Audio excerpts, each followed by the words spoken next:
by Upton Sinclair. 1906. Chapter 1. It was 4 o'clock when the ceremony was over and the carriages began to arrive. There had been a crowd following all the way, owing to the exuberance of Marija Berksinska's. The occasion rested heavily upon Marija's broad shoulders. It was her task to see that all things went in due form and after the best home traditions, and flying wildly hither and thither, bowling every one out of the way, and scolding and exhorting all day with her tremendous voice. Marija was too eager to see that others conformed to the proprieties to consider them herself.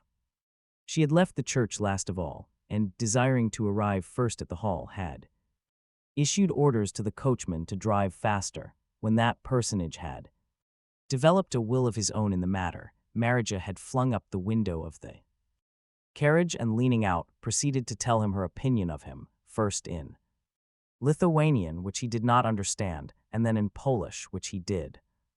Having the advantage of her in altitude, the driver had stood his ground and even ventured to attempt to speak, and the result had been a furious altercation, which, continuing all the way down Ashland Avenue, had added a new swarm of urchins to the cortege at each side street for half a mile. This was unfortunate, for already there was a throng before the door. The music had started up, and half a block away you could hear the dull broom of a cello with the squeaking of two fiddles, which vied with each other in intricate and altitudinous gymnastics. Seeing the throng, Marija abandoned precipitately the debate concerning the ancestors of her coachman, and, springing from the moving carriage, plunged in and proceeded to clear a way to the hall. Once within, she turned and began to push the other way, roaring, meantime, Ike Uzdarik Duris, in tones which made the orchestral uproar sound like fairy music. Zgrexunas Pasalinks Minimums Darzas, Vinas, Schnapses, wines and liquors.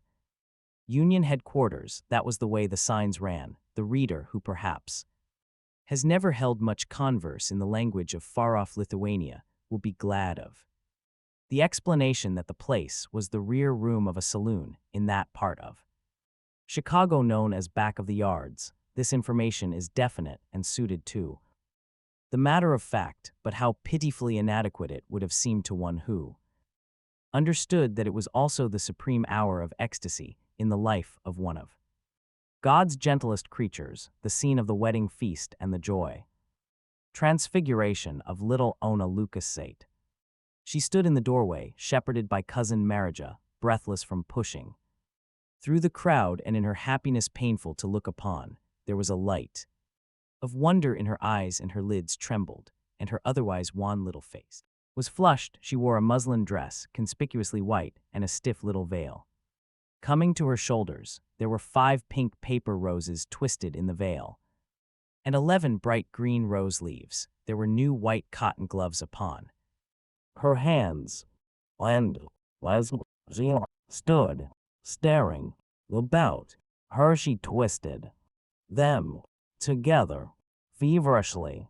It was almost too much for her. You could say the pain of too great emotion in her face, and all the tremor of her form.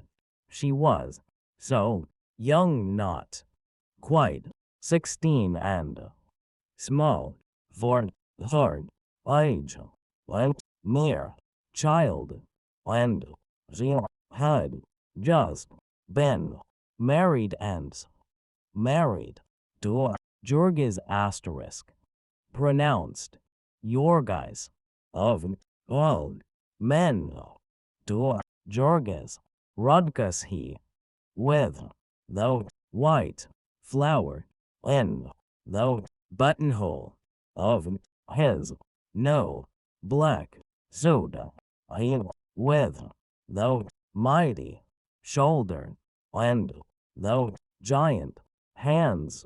Ona was blue-eyed and fair, while Jurgis had great black eyes with beetling brows and thick black hair that curled in waves about his ears. In short, they were one of those incongruous and impossible married couples with which Mother Nature so often wills to confound all prophets before and after. Jurgis could take up a 250-pound quarter of beef and carry it into a car without a stagger or even a thought, and now he stood in a far corner, frightened as a hunted animal and obliged to moisten his lips with his tongue each time before he could answer the congratulations of his friends. Gradually, there was effected a separation between the spectators and the guests.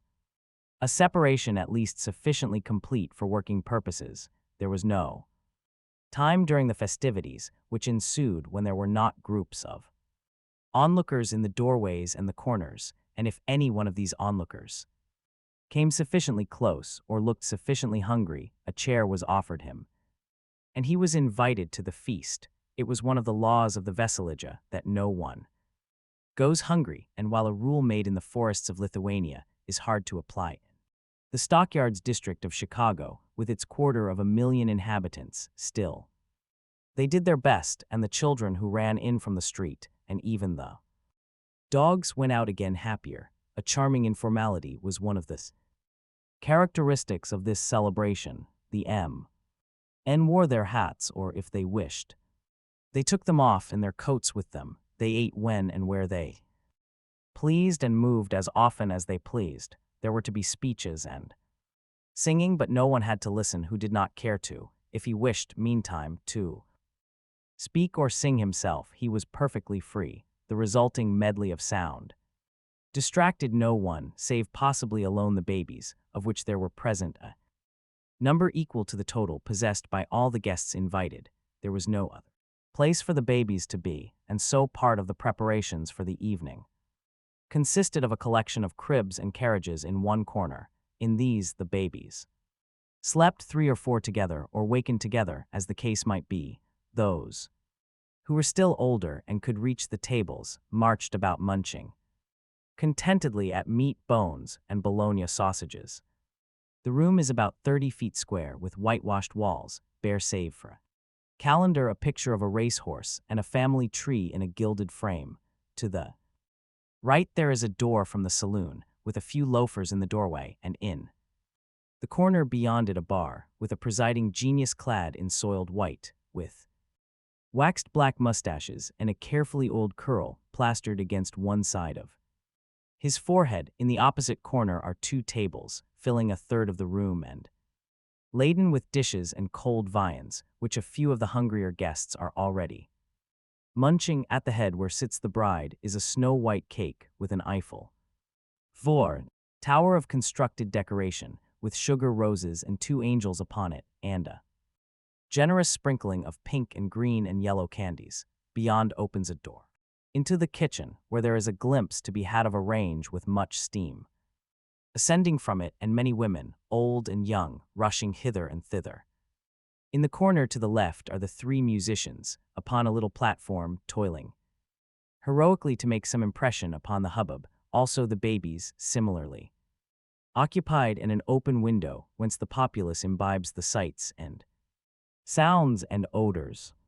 Suddenly some of the steam begins to advance, and peering through it you discern Aunt Elizabeth, Ona's stepmother, Teta Elsbieta, as they call her, bearing aloft a great platter of stewed duck. Behind her is Katrina, making her way cautiously, staggering beneath a similar burden, and half a minute later there appears old grandmother Magiskian with a big yellow bow of smoking potatoes nearly as big as herself. So bit by bit the feast takes form. There is a ham and a dish of sauerkraut, boiled rice, macaroni, bologna sausages, great piles of penny buns, bowls of milk, and foaming pitchers of beer. There is also, not 6 feet from your back, the bar, where you may order all you please and do not have to pay for it. Ikes, Grakeziau, screams Marija Berksinskas and falls to work herself, for there is more upon the stove inside that will be spoiled if it be not eaten. So with laughter and shouts and endless badinage and merriment, the guests take their places. The young men, who for the most part have been huddled near the door, summon their resolution and advance, and the shrinking Jurgis is poked and scolded by the old folks until he consents to seat himself at the right hand of the bride. The two bridesmaids, whose insignia of office are paper wreaths, come next, and after them the rest of the guests, old and young, boys and girls. The spirit of the occasion takes hold of the stately bartender, who condescends to a plate of stewed duck, even the fat policeman, whose duty it will be, later in the evening, to break up the fights, draws up a chair to the foot of the table, and the children shout and the babies yell, and everyone laughs and sings and chatters. While above all the deafening clamor, Cousin Marija shouts orders to the musicians. The musicians, how shall one begin to describe them? All this time they have been there playing in a mad frenzy. All of this scene must be read, or said, or sung to music. It is the music which makes it what it is. It is the music which changes the place from the rear room of a saloon in back of the yards to a fairy place, a wonderland, a little corner of the high mansions of the sky.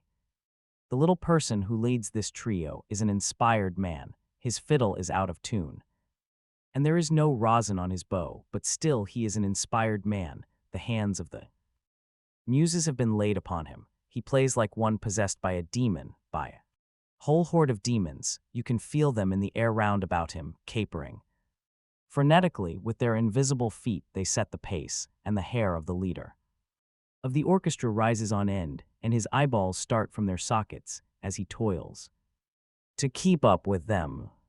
Tamasius Kosleka is his name, and he has taught himself to play the violin by practicing all night after working all day on the killing beds.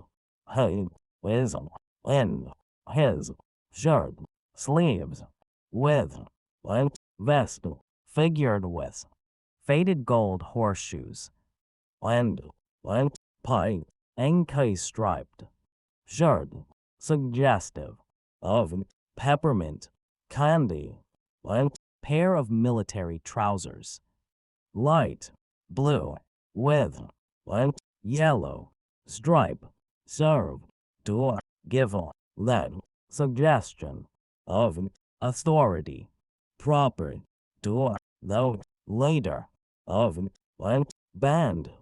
He is only about 5 feet high, but even so, these trousers are about 8 inches short of the ground. You wonder where I can have gotten them, or rather, you would wonder if the excitement of being in his presence left you time to think of such things. For he is an inspired man. Every inch of him is inspired, you might almost say.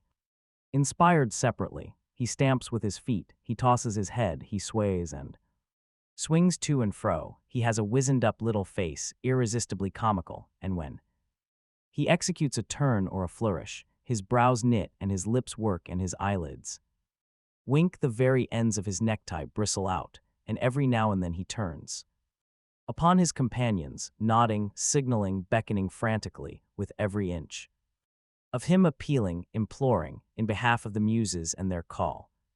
For they are hardly worthy of Tamasius, the other 2 members of the orchestra. The second violin is a Slovak, a tall, gaunt man with black-rimmed spectacles and the mute and patient look of an overdriven mule. He responds to the whip but feebly, and then always falls back into his old rut. The third man is very fat, with a round, red, sentimental nose, and he plays with his eyes turned up to the sky and a look of infinite yearning. He is playing a bass part upon his cello, and so the excitement is nothing to him, no matter what happens in the treble. It is his task to saw out one long-drawn and lugubrious note after another, from 4 o'clock in the afternoon until nearly the same hour next morning, for his third of the total income of $1 per hour.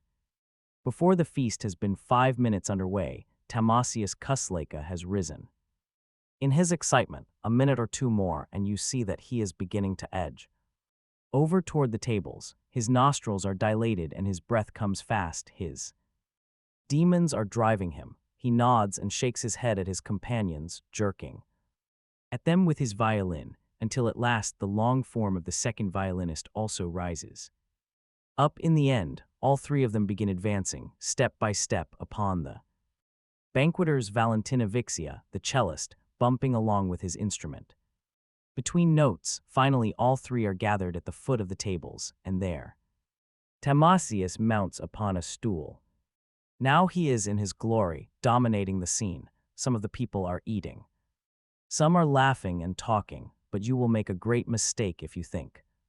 There is one of them who does not hear him. His notes are never true, and his fiddle buzzes on the low ones and squeaks and scratches on the high, but these things they heed no more than they heed the dirt and noise and squalor about them. It is out of this material that they have to build their lives, with it that they have to utter their souls, and this is their utterance, merry and boisterous, or mournful and wailing, or passionate and rebellious. This music is their music.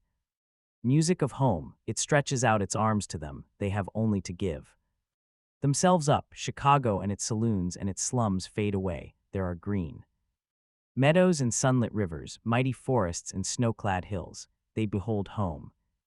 Landscapes and childhood scenes returning, old loves and friendships begin to waken, old joys and griefs to laugh and weep. Some fall back and close their eyes, some beat upon the table. Now and then one leaps up with a cry and calls for this song or that, and then the fire leaps brighter in Tamasius' eyes, and he flings up his fiddle and shouts to his companions, and away they go in mad career. The company takes up the choruses, and men and women cry out like all possessed. Some leap to their feet and stamp upon the floor, lifting their glasses and pledging each other. Before long it occurs to someone to demand an old wedding song which celebrates the beauty of the bride and the joys of love.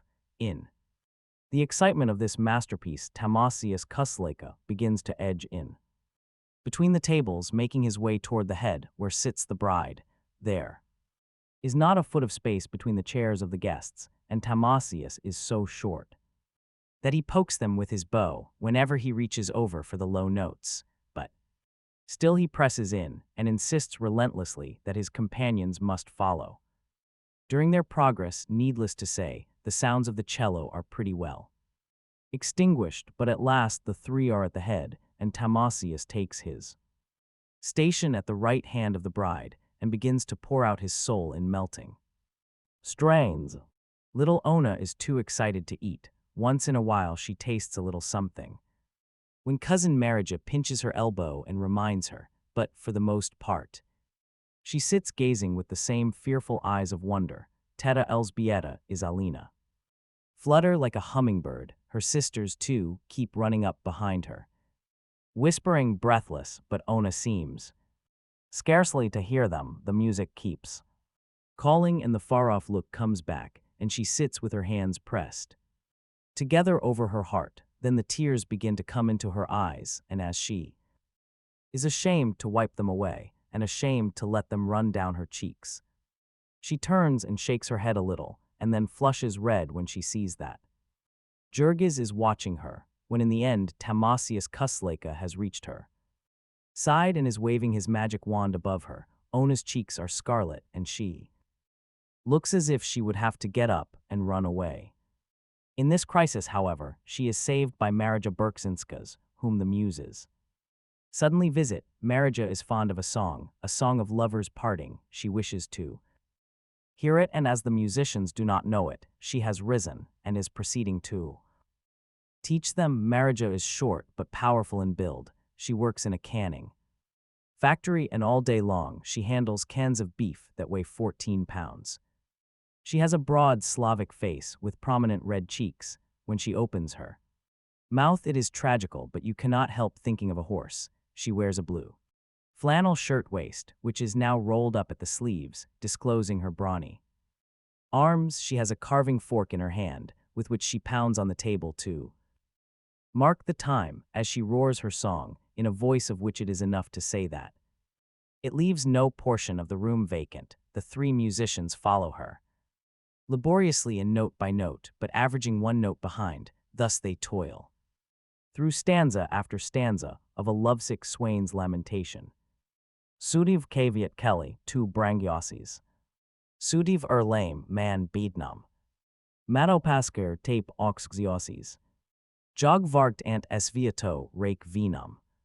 When, though, song, wisdom, over, with, wisdom, time, for, though, speech, and, old, died, Antanas, rises, to his, fate, grandfather, Anthony, Jorges, father, wisdom, not, more, than, 60, years, of, age, but, you, would, think, that, I, was, 80, he, has, been, only, 6, months, in, America ends, though, change, has, not, done him, good, in, his, manhood, I, worked, in a, cotton, mill, but then, when, coughing, fell, upon, him, and, I, had, to, leave, out, in, the, country, the, trouble, disappeared, but, I, has, been, working, in, the pickle, rooms, at, Durham's end, the, breathing, of the, cold, damp, air, old, day, has, brought, it, back, now, as, I, rises, I, is, sized, with, and, coughing, fit, and, holds, himself, by, his, chair, and, turns, away, his, one, and, battered, vase, until, it, passes. Generally, it is the custom for the speech at a vesselage to be taken out of one of the books and learned by heart, but in his youthful days deed Antanas used to be a scholar and really make up all the love letters of his friends. Now it is understood that he has composed an original speech of congratulation and benediction, and this is one of the events of the day. Even the boys, who are romping about the room, draw near and listen, and some of the women sob and wipe their aprons in their eyes. It is very solemn, for Antanas Rudkus has become possessed of the idea that he has not much longer to stay with his children. His speech leaves them all so tearful that one of the guests, Joe Cubas, Shedvillas, who keeps a delicatessen store on Halsted Street and is fat and hearty, is moved to rise and say that things may not be as bad as that, and then to go on and make a little speech of his own, in which he showers congratulations and prophecies of happiness upon the bride and groom, proceeding to particulars which greatly delight the young men, but which cause Ona to blush more furiously than ever. Joe Cubas possesses what his wife complacently describes as poetiska vadentuve, a poetical imagination. Now a good many of the guests have finished, and, since there is no pretense of ceremony, the banquet begins to break up. Some of the men gather about the bar, some wander about, laughing and singing. Here and there will be a little group chanting merrily, and in sublime indifference to the others, and to the orchestra as well. Everybody is more or less restless. One would guess that something is on their minds, and so it proves. The last tardy diners are scarcely given time to finish, before the tables and the debris are shoved into the corner, and the chairs and the babies piled out of the way, and the real celebration of the evening begins. Then Tamasius Kusleka, after replenishing himself with a pot of beer, returns to his platform and, standing up, reviews the scene. He taps authoritatively upon the side of his violin, then tucks it carefully under his chin, then waves his bow in an elaborate flourish, and finally smites the sounding strings and closes his eyes and floats away in spirit upon the wings of a dreamy waltz. His companion follows, but with his eyes open, watching where he treads, so to speak, and finally Valentina Vixia, after waiting for a little and beating with his foot to get the time, casts up his eyes to the ceiling and begins to saw. Wait. Brooms, brooms, brooms. The company pairs off quickly, and the whole room is soon in motion, apparently. Nobody cans. Ows how to waltz, but that is nothing of any consequence. There is music, and they dance, each as he pleases, just as before they sang. Most of them prefer the two-step, especially the young, with whom it is the fashion. The older people have dances from home, strange and complicated steps which they execute with grave solemnity. Some do not dance anything at all, but simply hold each other's hands and allow the undisciplined joy of motion to express itself with their feet. Among these are Jokubas Shedvillas and his wife, Lucija, who together keep the delicatessen store and consume nearly as much as they sell. They are too fat to dance, but they stand in the middle of the floor, holding each other fast in their arms, rocking slowly from side to side and grinning seraphically, a picture of toothless and perspiring ecstasy. Of these older people, many wear clothing reminiscent, in some detail, of hone, an embroidered waistcoat or stomacher, or a gaily colored handkerchief, or a coat with large cuffs and fancy buttons. All these things are carefully avoided by the young, most of whom have learned to speak English and to affect the latest style of clothing. The girls wear ready-made dresses or shirt waists, and some of them look quite pretty. Some of the young men you would take to be Americans, of the type of clerks, but for the fact that they wear their hats in the room. Each of these younger couples affects a style of its own in dancing. Some hold each other tightly, some at a cautious distance, some hold their hands out stiffly, some drop them loosely at their sides, some dance springily, some glide softly, some move with grave dignity. There are boisterous couples who tear wildly about the room, knocking every one out of their way. There are nervous couples whom these frighten and who cry "Nusfach" cause ira at them as they pass. Each couple is paired for the evening. You will never see them change about.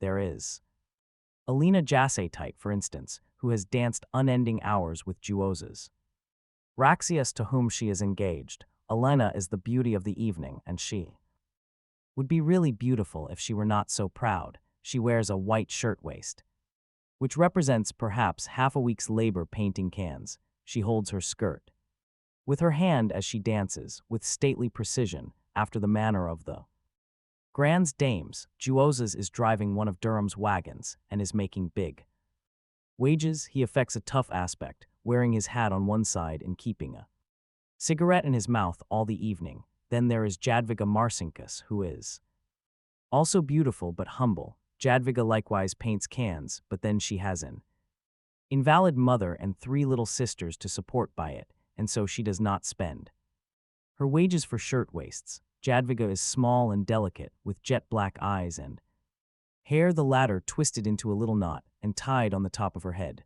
She wears an old white dress which she has made herself and worn to parties for the past 5 years. It is high-waisted, almost under her arms, and not very becoming, but that does not trouble Jadwiga, who is dancing with her Mikolas.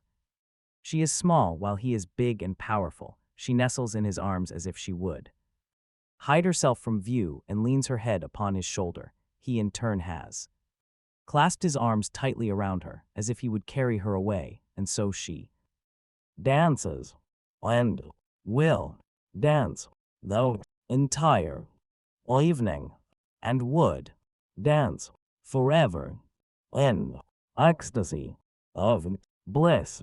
You would smile, perhaps, to say them, but you would not smile if you know all the story.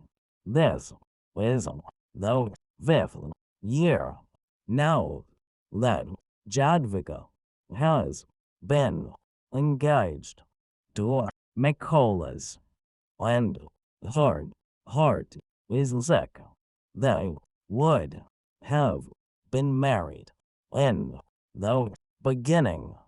Only Nicholas has a father who is drunk all day, and he is the only other man in a large family. Even so, they might have managed it, for Nicholas is a skilled man, but for cruel accidents which have almost taken the heart out of them, he is a beef boner, and that is a dangerous trade, especially when you are on piecework and trying to earn a bride. Your hands are slippery, and your knife is slippery, and you are toiling like mad when somebody happens to speak to you, or you strike a bone.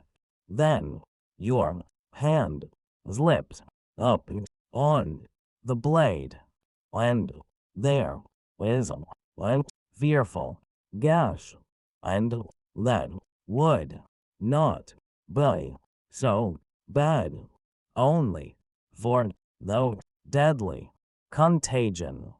The cut may heal, but you never can tell. Twice now, within the last 3 years, Nicholas has been lying at home with blood poisoning once for 3 months, and once for nearly 7. The last time, too, he lost his job, and that meant 6 weeks more of standing at the doors of the packing houses at 6 o'clock on bitter winter mornings, with a foot of snow on the ground and more in the air. There are learned people who can tell you out of the statistics that beef boners make 40 cents an hour, but perhaps these people have never looked into a beef boner's hands. When Timasius and his companions stop for rest, as perforce they must now, and then the dancers halt where they are. And wait patiently, they never seem to tire, and there is no place for them to sit down. If they did, it is only for a minute. Anyway, for the leader starts up again, in spite of all the protests of the other. 2. This time it is another sort of a dance, a Lithuanian dance, those who prefer to go on with the two-step, but the majority go through an intricate series of motions resembling more fancy skating than a dance. The climax of it is a furious prestissimo, at which the couples seize hands and begin a mad whirling. This is quite irresistible, and everyone in the room joins in until the place becomes a maze of flying skirts and bodies quite dazzling to look upon.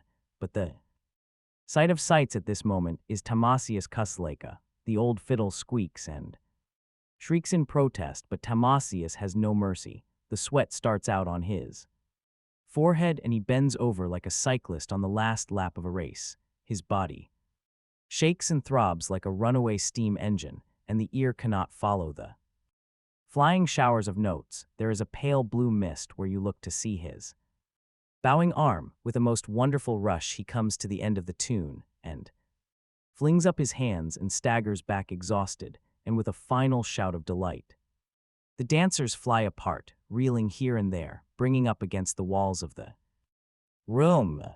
After this there is beer for everyone, the musicians included, and the revelers.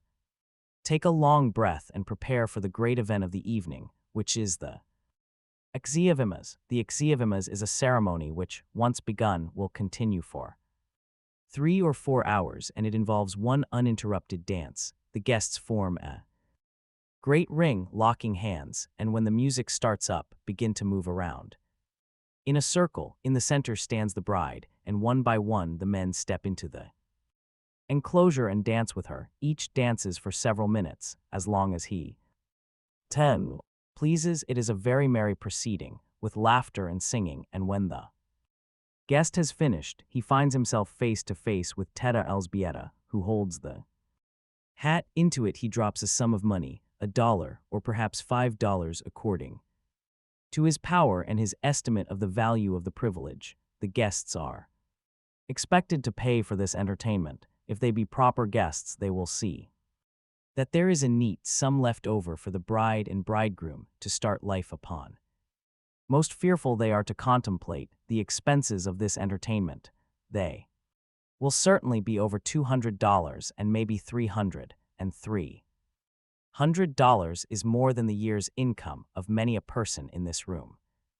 There are able-bodied men here who work from early morning until late at night in ice-cold cellars with a quarter of an inch of water on the floor, men who for 6 or 7 months in the year never see the sunlight from Sunday afternoon till the next Sunday morning, and who cannot earn $300 in a year. There are little children here, scarce in their teens, who can hardly see the top of the work benches, whose parents have lied to get them their places, and who do not make the half of $300 a year, and perhaps not even the third of it, and then to spend such a sum, all in a single day of your life, at a wedding feast, for obviously it is the same thing whether you spend it at once for your own wedding or in a long time at the weddings of all your friends.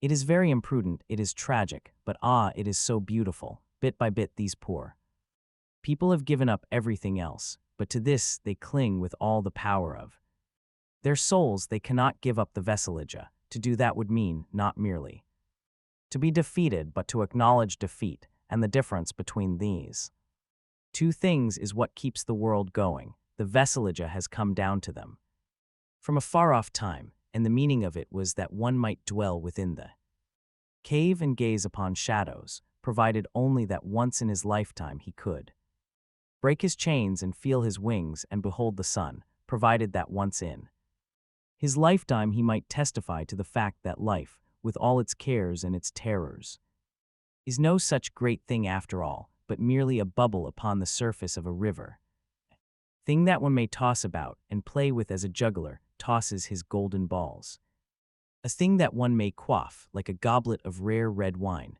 Thus having known himself for the master of things, a man could go back to his toil and live upon the memory all his days. Endlessly the dancers swung round and round. When they were dizzy they swung the other way. Hour after hour this had continued. The darkness had fallen and the room was dim from the light of 2 smoky oil lamps. The musicians had spent all their fine frenzy by now and played only one tune. Wearily, ploddingly, there were 20 bars or so of it, and when they came to the end they began again. Once every 10 minutes or so they would fail to begin again, but instead would sink back exhausted, a circumstance which invariably brought on a painful and terrifying scene that made the fat policeman stir uneasily in his sleeping place behind the door. It was all Marija Berksinska's. Marija was one of those hungry souls who cling with desperation to the skirts of the retreating muse. All day long she had been 11 in a state of wonderful exaltation, and now it was leaving, and she would not let it go.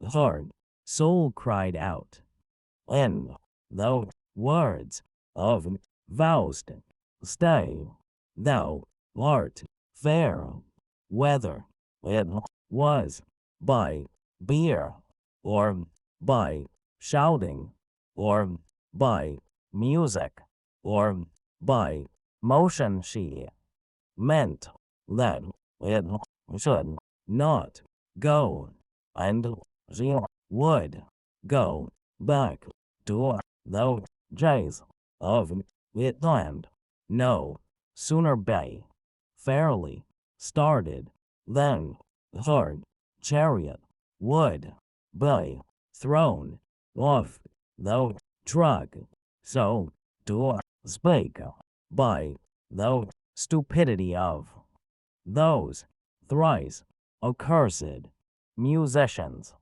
Each time marriage would omit and held and fly at them, shaking her fist in their faces, stamping upon the floor, purple and incoherent with rage in vain. The frightened Tamasius would attempt to speak, to plead the limitations of the flesh in vain. Would the puffing and breathless ponas Jocubas insist in vain. Would Teta Elsbieta implore Shalin marriage, would scream Palok is Calio. What are you paid for, children of hell? And so, in sheer terror, the orchestra would strike up again, and marriage would return to her place and take up her task. She bore all the burden of the festivities now. Ona was kept up by her excitement, but all of the women and most of the men were tired. The soul of Marija was alone, unconquered. She drove on the dancers, what had once been. The ring had now the shape of a pear, with Marija at the stem, pulling one way and pushing the other, shouting, stamping, singing, a very volcano of energy. Now and then someone coming in or out would leave the door open, and this night air was chill. Marija, as she passed, would stretch out her foot and kick the doorknob, and slam would go the door. Once this procedure was the cause of a calamity of which Sebastijonas Shedvillas was the hapless victim.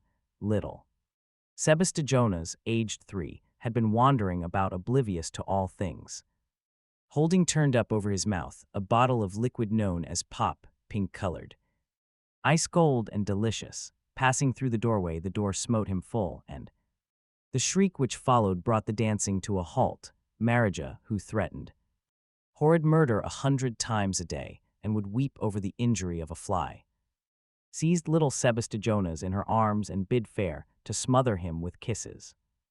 There was a long rest for the orchestra and plenty of refreshments, while Marija was making her peace with her victim, seating him upon the bar and standing beside him and holding to his lips a foaming schooner of beer. In the meantime, there was going on in another corner of the room an anxious conference between Teta Elsbieta and Dede Antanas and a few of the more intimate friends of the family. A trouble was come upon them. The Veselija is a compact not expressed, but therefore only the more binding upon all.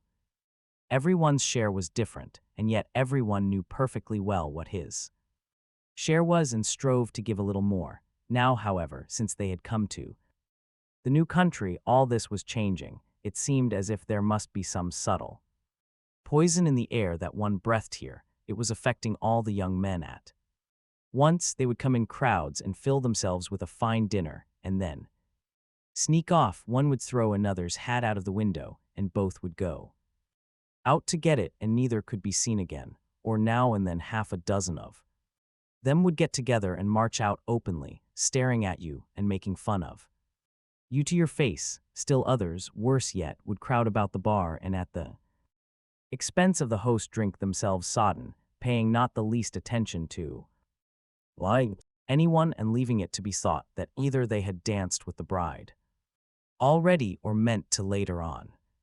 All these things were going on now, and the family was helpless with dismay. So long they had toiled, and such an outlay they had made, Ona stood by, her eyes wide with terror, those frightful bills, how they had haunted her, each item, gnawing at her soul all day and spoiling her rest at night.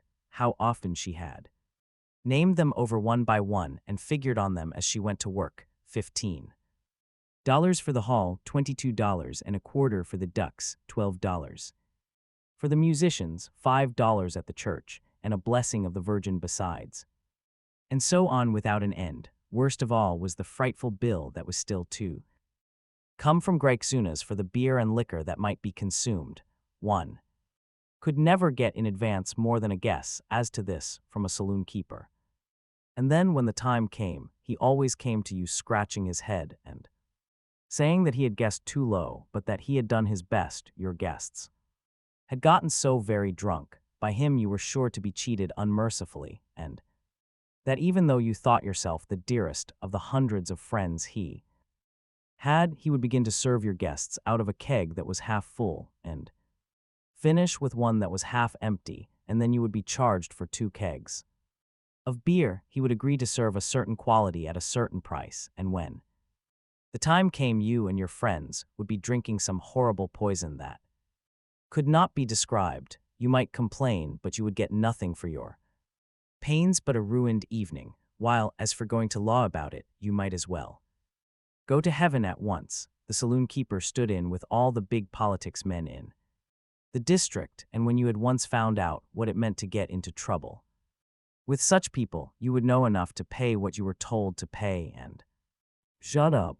What made all this the more painful was that it was so hard on the few that had really done their best. There was poor old Ponas Jokubas, for instance. He had already given $5, and did not everyone know that Jokubas Shedvillas had just mortgaged his delicatessen store for $200 to meet several months overdue rent. And then there was withered old pony Aniel, who was a widow and had 3 children, and the rheumatism besides, and did washing for the tradespeople on Halsted Street at prices it would break your heart to hear. Named, Aniel had given the entire profit of her chickens for several months.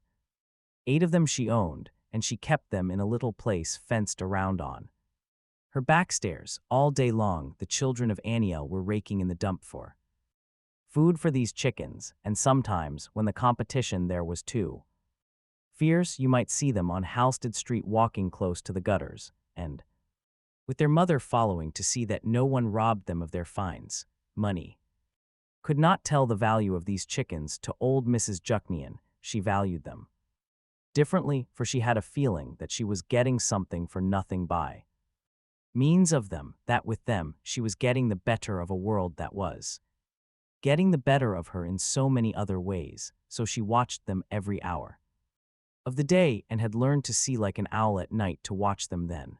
One of them had been stolen long ago, and not a month passed that someone did not try 13 to steal another. As the frustrating of this one attempt involved a score of false alarms. It will be understood what a tribute old Mrs. Jucknian brought just because Tato Elsbieta had once loaned her some money for a few days and saved her from being turned out of her house. More and more friends gathered round while the lamentation about these things was going on. Some drew nearer, hoping to overhear the conversation, who were themselves among the guilty, and surely that was a thing to try the patience of a saint. Finally there came Jurgis, urged by someone, and the story was retold to him. Jurgis listened in silence, with his great black eyebrows knitted, now and Then there would come a gleam underneath them, and he would glance about this room. Perhaps he would have liked to go at some of those fellows with his big, clenched fists, but then, doubtless, he realized how little good it would do him. No bill would be any less for turning out anyone at this time, and then there would be the scandal, and Jurgis wanted nothing except to get away with Ona, and to let the world go its own way. So his hands relaxed, and he merely said, quietly, "It is done, and there is no use in weeping, Teta Elzbieta." Then his look turned toward Ona, who stood close to his side, and he saw the wide look of terror in her eyes. "Little one," he said in a low voice, "do not worry, it will not matter to us. We will pay them all somehow. I will work harder." That was always what Jurgis said. Ona had grown used to it as the solution of all difficulties. "We'll work harder." He had said that in Lithuania when one official had taken his passport from him and another had arrested him for being without it, and the two had divided a third of his belongings. He had said it again in New York when the smooth-spoken agent had taken them in hand and made them pay such high prices and almost prevented their leaving his place in spite of their paying. Now he said it a third time, and Ona drew a deep breath. It was so wonderful to have a husband just like a grown woman, and a husband who could solve all problems and who was so big and strong. The last sob of little Sebastijonas has been stifled, and the orchestra has once more been reminded of its duty. The ceremony begins again, but there are few now left to dance with, and so very soon the collection is over and promiscuous dances once more begin. It is now after midnight, however, and things are not as they were before. The dancers are dull and heavy. Most of them have been drinking hard and have long ago passed the stage of exhilaration. They dance in monotonous measure, round after round, hour after hour, with eyes fixed upon vacancy, as if they were only half conscious, in a constantly growing stupor. Although men grasp the women very tightly, but there will be half an hour together when neither will see the other's face. Some couples do not care to dance and have retired to the corners, where they sit with their arms enlaced. Others, who have been drinking still more, wander about the room, bumping into everything. Some are in groups of 2 or 3, singing, each group its own song. As time goes on, there is a variety of drunkenness among the younger men especially. Some stagger about in each other's arms, whispering maudlin words. Others start quarrels upon the slightest pretext, and come to blows and have to be pulled apart. Now the fat policeman wakens definitely and feels of his club to see that it 14 is ready for business. He has to be prompt for these 2 o'clock in the morning. Fights, if they once get out of hand, are like a forest fire and may mean the whole reserves at the station. The thing to do is to crack every fighting head that you see before there are so many fighting heads that you cannot crack any of them. There is but scant account kept of cracked heads in back of the yards, for men who have to crack the heads of animals all day seem to get into the habit, and to practice on their friends and even on their families between times. This makes it a cause for congratulation that by modern methods a very few men can do the painfully necessary work of head cracking for the whole of the cultured world. There is no fight that night, perhaps because Jurgis, too, is watchful even more so than the policeman. Jurgis has drunk a great deal, as anyone naturally would, on an occasion when it all has to be paid for, whether it is drunk or not, but he is a very steady man and does not easily lose his temper. Only once there is a tight shave, and that is the fault of Marija Berksinska's. Marija has apparently concluded about 2 hours ago that if the altar in the corner, with the deity in soiled white, be not the true home of the muses, it is, at any rate, the nearest substitute on earth attainable, and Marija is just fighting drunk when there come to her ears the facts about the villains who have not paid that night.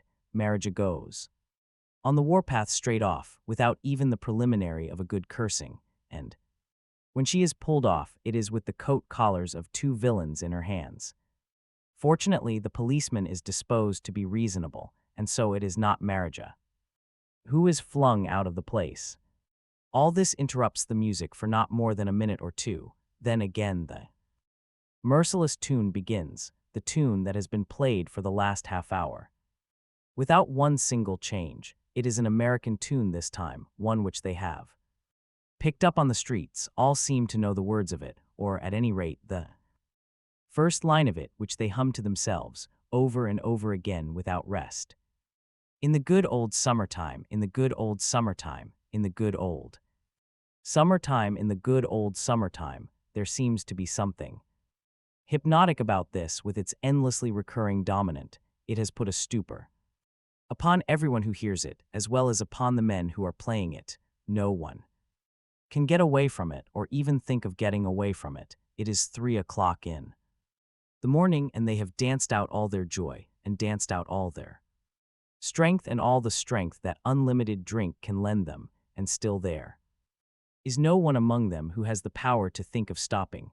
Promptly at 7 o'clock this same Monday morning, they will every one of them have to be in their places at Durham's or Brown's or Jones's, each in his working clothes. If one of them be a minute late, he will be docked an hour's pay, and if he be many minutes late, he will be apt to find his brass check turned to the wall, which will send him out to join the hungry mob that waits every morning at the gates of the packing houses from 6 o'clock until nearly 8:30. There is no exception to this rule, not even little Ona, who has asked for a holiday the day after her wedding day, a holiday without pay, and been refused. While there are so many who are anxious to work as you wish, there is no occasion for 15.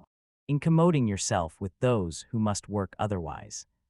Little Ona is nearly ready to faint and have in stupor herself because of the heavy scent in the room. She has not taken a drop, but every one else there is literally burning alcohol, as though lamps are burning oil. Some of the men who are sound asleep in their chairs or on the floor are reeking of it, so that you cannot go near them. Now and then Jorgis gazes at her hungrily. He has long since forgotten his shyness, but then the crowd is there, and he still waits and watches the door where a carriage is supposed to come. It does not, and finally he will wait no longer, but comes up to Ona, who turns white and trembles. He puts her shawl about her, and then his own coat. They live only 2 blocks away, and Jorgis does not care about the carriage. There is almost no farewell. The dancers do not notice them, and all of the children and many of the old folks have fallen asleep of sheer exhaustion. Deed. Antanas is asleep, and so are the Shedvaleses, husband and wife, the former snoring in octaves. There is Teta Elsbieta and Marija sobbing loudly, and then there is only the silent night, with the stars beginning to pale a little in the east. Jurgis, without a word, lifts Ona in his arms and strides out with her, and she sinks her head upon his shoulder with a moan. When he reaches home, he is not sure whether she has fainted or is asleep, but when he has to hold her with one hand while he unlocks the door, he sees that she has opened her eyes. "You shall not go to Brown's today, little one," he whispers as he climbs the Stares and she catches his arm in terror, gasping, "No, no, I dare not, it will ruin us."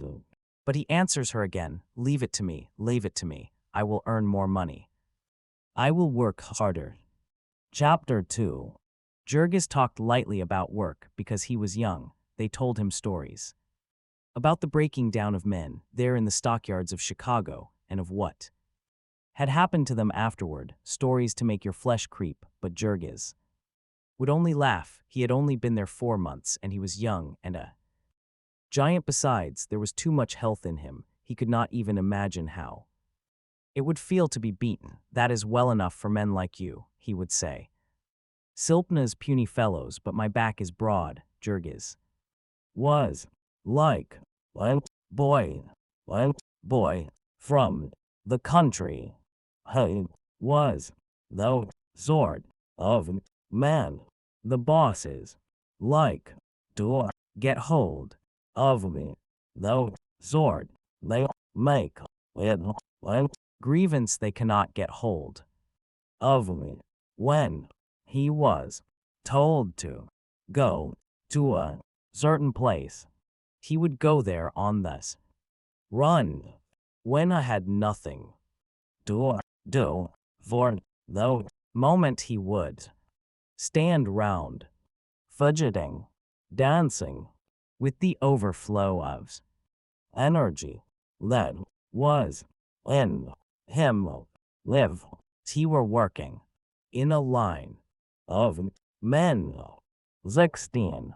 The line always moved too slowly for him, and you could pick him out by his impatience and restlessness. That was why he had been picked out on one important occasion, for Jurgis had stood outside of Brown and Company's Central Time Station not more than half an hour, the second day of his arrival in Chicago, before he had been beckoned by one of the bosses.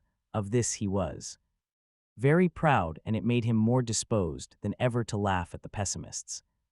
In vain would they all tell him that there were men in that crowd from which he had been chosen who had stood there a month, yes, many months, and not been chosen yet. Yes, he would say, but what sort of men? Broken down tramps and good-for-nothings, fellows who have spent all their money drinking and want to get more for it. Do you want me to believe that with these arms? And he would clench his fists and hold them up in the air so that you might see the rolling muscles. That with these arms people will ever let me starve. It is plain, they would answer to this, that you have come from the country, and from very far in the country. And this was the fact, for Jurgis had never seen a city and scarcely even a fair-sized town until he had set out to make his fortune in the world and earn his right to Ona. His father and his father's father before him, and as many ancestors back as legend could go, had lived in that part of Lithuania known as Breloviks, the imperial forest. This is a great tract of 100,000 acres, which from time immemorial has been a hunting preserve of the nobility. There are very few peasants settled in it, holding title from ancient times, and one of these was Antanas Rutkus, who had been reared himself and had reared his children in turn upon half a dozen acres of cleared land in the midst of a wilderness. There had been one son besides Jurgis and one sister. The former had been drafted into the army. That had been over 10 years ago, but since that day nothing had ever been heard of him. The sister was married, and her husband had bought the place when old Antanas had decided to go with his son. It was nearly a year and a half ago that Jurgis had met Ona at a horse fair 100 miles from home. Jurgis had never expected to get married. He had laughed at it as a foolish trap for a man to walk into, but here, without ever having spoken a word to her, with no more than the exchange of half a dozen smiles, he found himself, purple in the face with embarrassment and terror, asking her parents to sell her to him for his wife, and offering his father's 2 horses he had been sent to the fair to sell. But Ona's father proved as a rock. The girl was yet a child, and he was a rich man, and his daughter was not to be had in that way. So Jurgis went home with a heavy heart, and that spring and summer toiled and tried hard to forget. In the fall, after the harvest was over, he saw that It would not do, and tramped the full fortnight's journey that lay between him and Ona. He found an unexpected state of affairs, for the girl's father had died, and his estate was wide up with creditors. Jurgis' heart leaped as he realized that now the prize was within his reach. There was Elzbieta Lukasate, Teta or Aunt, as they called her, Ona's stepmother, and there were her 6 children of all ages. There was also her brother Jonas, a dried-up little man who had worked upon the farm. They were people of great consequence, as it seemed to Jurgis, fresh out of the woods. Ona knew how to read and know many other things that he did not know, and now the farm had been sold, and the whole family was adrift. All they owned in the world, buying about 700 rubles, which is half as many dollars. They would have had 3 times that, but it had gone to court, and the judge had decided against them, and it had caused the balance to get him to change his decision. Ona might have married and left them, but she would not, for she loved Teta. Elzbieta, it was Jonas who suggested that they all go to America, where a friend of his had gotten rich. He would work for his part, and the women would work. And some of the children, doubtless, they would live somehow. Jurgis, too, had heard of America. That was a country where, they said, a man might earn 3 rubles a day, and Jurgis figured what 3 rubles a day would mean, with prices, as they were where he lived, and decided forthwith that he would go to America and marry and be a rich man in the bargain. In that country, rich or poor, a man was free, it was said. He did not have to go into the army. He did not have to pay out his money to rascally officials. He might do as he pleased and count himself as good as any other man. So America was a place of which lovers and young people dreamed. If one could only manage to get the price of a passage, he could count his troubles at an end. It was arranged that they should leave the following spring, and meantime Jurgis sold himself to a contractor for a certain time and tramped nearly 400 miles from home with a gang of men to work upon a railroad in Smolensk. This was a fearful experience, with filth and bad food and cruelty and overwork, but Jurgis stood it and came out in fine trim, and with 80 rubles sewed up in his coat. He did not drink or fight, because he was thinking all the time of Ona, and for the rest he was a quiet, steady man who did what he was told to, did not lose his temper often, and when he did lose, it made the offender anxious that he should not lose it again. When they paid him off, he dodged the company, gamblers and dram shops, and so they tried to kill him, but he escaped and tramped it home, working at odd jobs and sleeping always with one eye open. So in the summertime they had all set out for America. At the last moment there joined them Marija Berksinskas, who was a cousin of Ona's. Marija was an orphan and had worked since childhood for a rich farmer of Vilna, who beat her regularly. It was only at the age of 20 that it had occurred to Marija to try her strength, when she had risen up and nearly murdered the man, and then come away. There were 12 in all in the party, 5 adults and 6 children, and Ona, who was a little of both. They had a hard time on the passage. There was an agent who helped them, but he proved a scoundrel and got them into a trap with some officials and cost them a good deal of their precious money, which they clung to with such horrible fear. This happened to them again in New York, for of course they knew nothing about the country and had no one to tell them, and it was easy for a man in a blue uniform to lead them away and to take them to a hotel. 18. and keep them there and make them pay enormous charges to get away. The law says that the rate card shall be on the door of a hotel, but it does not say that it shall be in Lithuanian. It was in the stockyards that Jonah's friend had gotten rich, and so to Chicago the party was bound. They knew that one word, Chicago, and that was all they needed to know at least until they reached the city, then tumbled out of the cars without ceremony. They were no better off than before. They stood staring down the vista of Dearborn Street, with its big black buildings towering in the distance, unable to realize that they had arrived, and why, when they said Chicago, people no longer pointed in some direction, but instead looked perplexed or laughed or went on without paying any attention.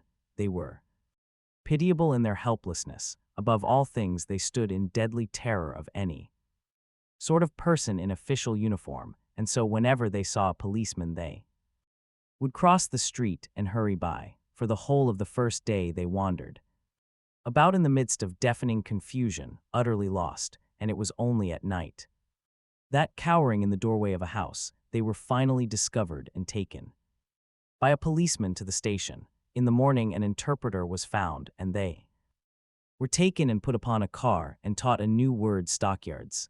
Their delight at discovering that they were to get out of this adventure without losing another share of their possessions, it would not be possible to describe. They sat and stared out of the window. They were on a street which seemed to run on forever, mile after mile, 34 of them if they had known it, and each side of it one uninterrupted row of wretched little two-story frame buildings down every side street they could see. It was the same, never a hill and never a hollow, but always the same endless vista of ugly and dirty little wooden buildings. Here and there would be a bridge crossing a filthy creek, with hard-baked mud shores and dingy sheds and docks along it. Here and there would be a railroad crossing, with a tangle of switches and locomotives puffing, and rattling freight cars filing by. Here and there would be a great factory, a dingy building with innumerable windows in it, and immense volumes of smoke pouring from the chimneys, darkening the air above and making filthy the earth beneath. But after each of these interruptions, the desolate procession would begin again, the procession of dreary little buildings. A full hour before the party reached the city, they had begun to note the perplexing changes in the atmosphere. It grew darker all the time, and upon the earth the grass seemed to grow less green every minute as the train sped on. The colors of things became dingier. The fields were grown parched and yellow, the landscape hideous and bare, and along with the thickening smoke they began to notice another circumstance, a strange, pungent odor. They were not sure that it was unpleasant, this odor. Some might have called it sickening, but their taste in odors was not developed, and they were only sure that it was curious. Now, sitting in the trolley car, they realized that they were on their way to the home of it, that they had traveled all the way from Lithuania to it. It was now no longer something far off and faint that you caught in whiffs. You could literally taste it as well as smell it. You could take hold of it almost. And 19. Examine it at your leisure. They were divided in their opinions about it. It was an elemental odor, raw and crude. It was rich, almost rancid, sensual, and strong. There were some who drank it in as if it were an intoxicant. There were others who put their handkerchiefs to their faces, though no emigrants were still tasting it, lost in wonder, when suddenly the car came to a halt, and the door was flung open, and a voice shouted, "Stockyards!" They were left standing upon the corner, staring. Down a side street there were 2 rows of brick houses, and between them a vista, half a dozen chimneys tall as the tallest of buildings, touching the very sky, and leaping from them half a dozen columns of smoke, thick, oily, and black as night. It might have come from the center of the world, this smoke, where the fires of the ages still smolder. It came as if self-impelled, driving all before it, a perpetual explosion. It was inexhaustible. One stared, waiting to see it stop, but still the great streams rolled. Out they spread in vast clouds overhead, writhing, curling, then uniting in one giant river. They streamed away down the sky, stretching a black pall as far as the eye could reach.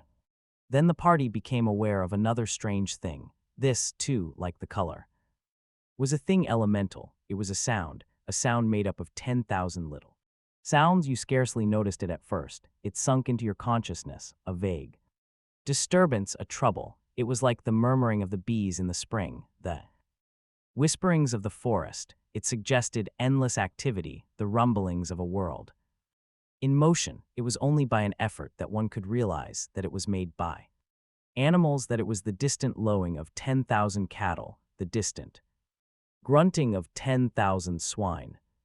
They would have liked to follow it up, but alas, they had no time for adventures. Just then, the policeman on the corner was beginning to watch them, and so, as usual, they started up the street. Scarcely had they gone a block, however, before Jonas was heard to give a cry and began pointing excitedly across the street. Before they could gather the meaning of his breathless ejaculations, he had bounded away, and they saw him enter a shop, over which was a sign, J.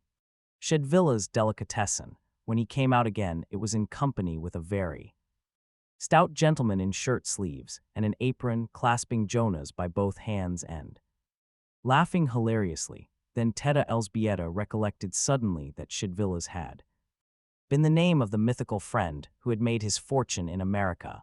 To find that he had been making it in the delicatessen business was an extraordinary piece of good fortune at this juncture, though it was well on in the morning. They had not breakfasted, and the children were beginning to whimper. Thus was the happy ending to a woeful voyage. The two families literally fell upon each other's necks, for it had been years N.C. Jokubas Shedvillas had met a man from his part of Lithuania. Before half the day they were lifelong friends. Jokubas understood all the pitfalls of this new world and could explain all of its mysteries. He could tell them the things they ought to have done in the different emergencies, and what was still more to the point, he could tell them what to do. Now he would take them to Pony Aniel, who kept a boarding house the other 20 side of the yards. Old Mrs. Juknian, he explained, had not what one would call choice accommodations, but they might do for the moment. To this Teta Elzbieta hastened to respond that nothing could be too cheap to suit them just then, for they were quite terrified over the sums they had had to expend. A very few days of practical experience in this land of high wages had been sufficient to make clear to them the cruel fact that it was also a land of high prices, and that in it the poor man was almost as poor as in any other corner of the earth. And so there vanished in a night all the wonderful dreams of wealth that had been haunting Jurgis. What had made the discovery all the more painful was that they were spending at American prices money which they had earned at home rates of wages, and so were really being cheated by the world. The last 2 days they had all but starved themselves. It made them quite sick to pay the prices that the railroad people asked them for food. Yet when they saw the home of the widow Juknian, they could not but recoil.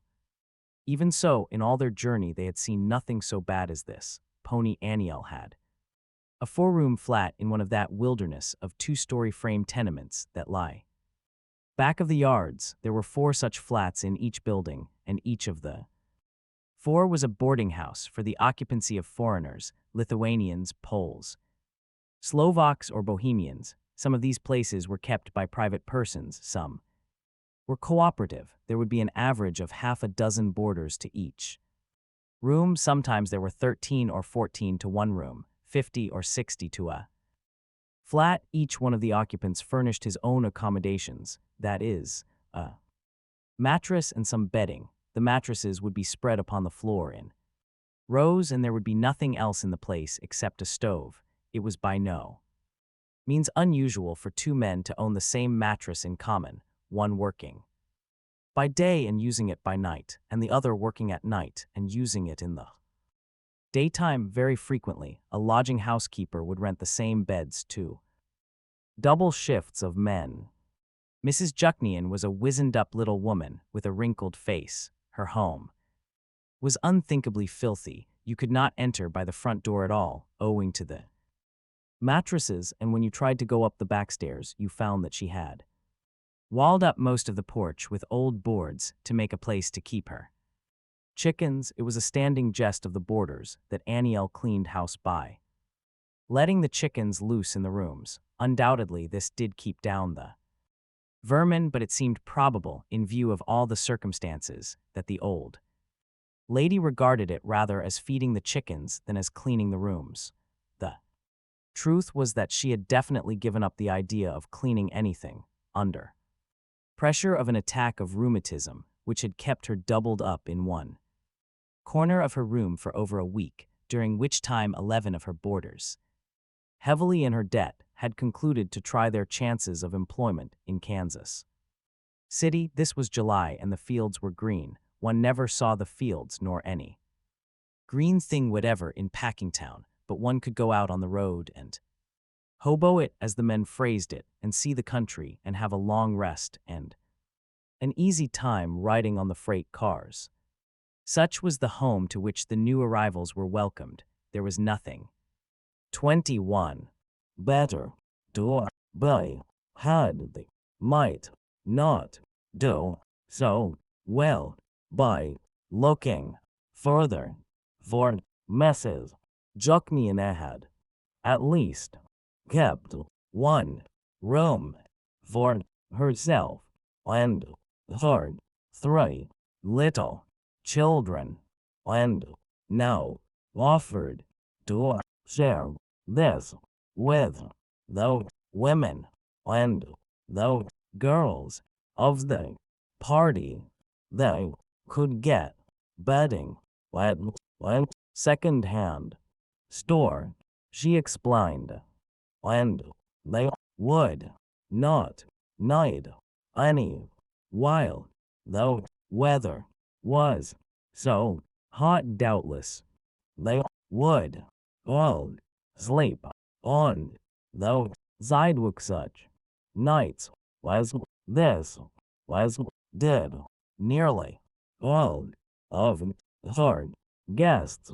Tomorrow, Jorgis said when they were left alone.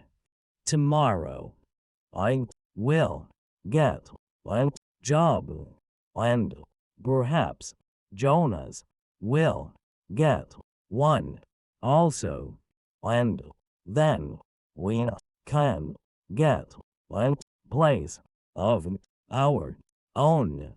Later that afternoon, he and Ona went out to take a walk and look about them, to see more of this district, which was to be their home. In back of the yards, the dreary 2-story frame houses were scattered farther apart, and there were great spaces bare that seemingly had been overlooked by the great soar of a city as it spread itself over the surface of the prairie. These bare places were grown up with dingy, yellow weeds, hiding innumerable tomato cans.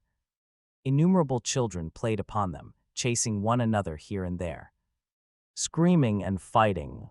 The most uncanny thing about this neighborhood was the number of the children. You thought there must be a school just out, and it was only after long acquaintance that you were able to realize that there was no school, but that these were the children of the neighborhood, that there were so many children to the block in Packingtown that nowhere on its streets could a horse and buggy move faster than a walk. It could not move faster anyhow, on account of the state of the streets. Those through which Jurgis and Ona were walking resembled streets less than they did a miniature topographical map. The roadway was commonly several feet lower in the level of the houses, which were sometimes joined by high board walks. There were no pavements, there were mountains and valleys and rivers, gullies, and ditches and great hollows full of stinking green water. In these pools the children played and rolled about in the mud of the streets. Here and there one noticed them digging in it after trophies which they had stumbled on. One wondered about this as also about the swarms of flies which hung about the scene, literally blackening the air, and the strange, fetid odor which assailed one's nostrils, a ghastly odor of all the dead things of the universe. It impelled the visitor to questions, and then the residents would explain quietly that all this was made land and that it had been made by using it as a dumping ground for the city garbage. After a few years, the unpleasant effect of this would pass away, it was said, but meantime, in hot weather, and especially when it rained, the flies were apt to be annoying. Was it not unhealthful, the stranger would ask. And the residents would answer, perhaps, but there is no telling. A little way farther on, and Jurgis and Ona, staring open-eyed and wondering, came to the place where this made ground was in process of making. Here was a great hole, perhaps 2 city blocks square, and with long files of garbage wagons creeping into it. The place had an odor for which there are no polite words, and it was sprinkled over with children, who raked in it from dawn till dark. Sometimes visitors from the packing houses would wander out to see this dump, and they would stand by and debate as to whether the children were 22 eating the food they got, or merely collecting it for the chickens at home. Apparently none of them ever went down to find out. Beyond this dump there stood a great brickyard with smoking chimneys. First, they took out the soil to make bricks, and then they filled it up again with garbage, which seemed to Jurgis and Ona a felicitous arrangement, characteristic of an enterprising country like America. A little way beyond was another great hole which they had emptied and not yet filled up. This held water, and all summer it stood there, with the nearby soil draining into it, festering and stewing in the sun. And then, when winter came, somebody cut the ice on it and sold it to the people of the city. This, too, seemed to the newcomers an economical arrangement, for they did not read the newspapers, and their heads were not full of troublesome thoughts about germs. They stood there while the sun went down upon this scene, and the sky in the west turned blood red, and the tops of the houses shone like fire. Jurgis and Ona were not thinking of the sunset, however. Their backs were turned to it, and all their thoughts were of Packingtown, which they could see so plainly in the distance. The line of the buildings stood clear-cut and black against the sky. Here and there out of the mass rose the great chimneys, with the river of smoke streaming away to the end of the world. It was a study in colors now, this smoke. In the sunset light it was black and brown and gray and purple. All the sordid suggestions of the place were gone. In the twilight it was a vision of power. To the two who stood watching while the darkness swallowed it up, it seemed a dream of wonder, with its talc of human energy, of things being done, of employment for thousands upon thousands of men, of opportunity and freedom, of life and love and joy. When they came away, arm in arm, Jurgis was saying, "Tomorrow I shall go there and get a job." Chapter 3. In his capacity as delicatessen vendor, Jokubas Shedvillas had many acquaintances. Among these was one of the special policemen employed by Durham, whose duty it frequently was to pick out men for employment. Jokubas had never tried it, but he expressed a certainty that he could get some of his friends a job through this man. It was agreed, after consultation, that he should make the effort with old Antanas and with Jonas.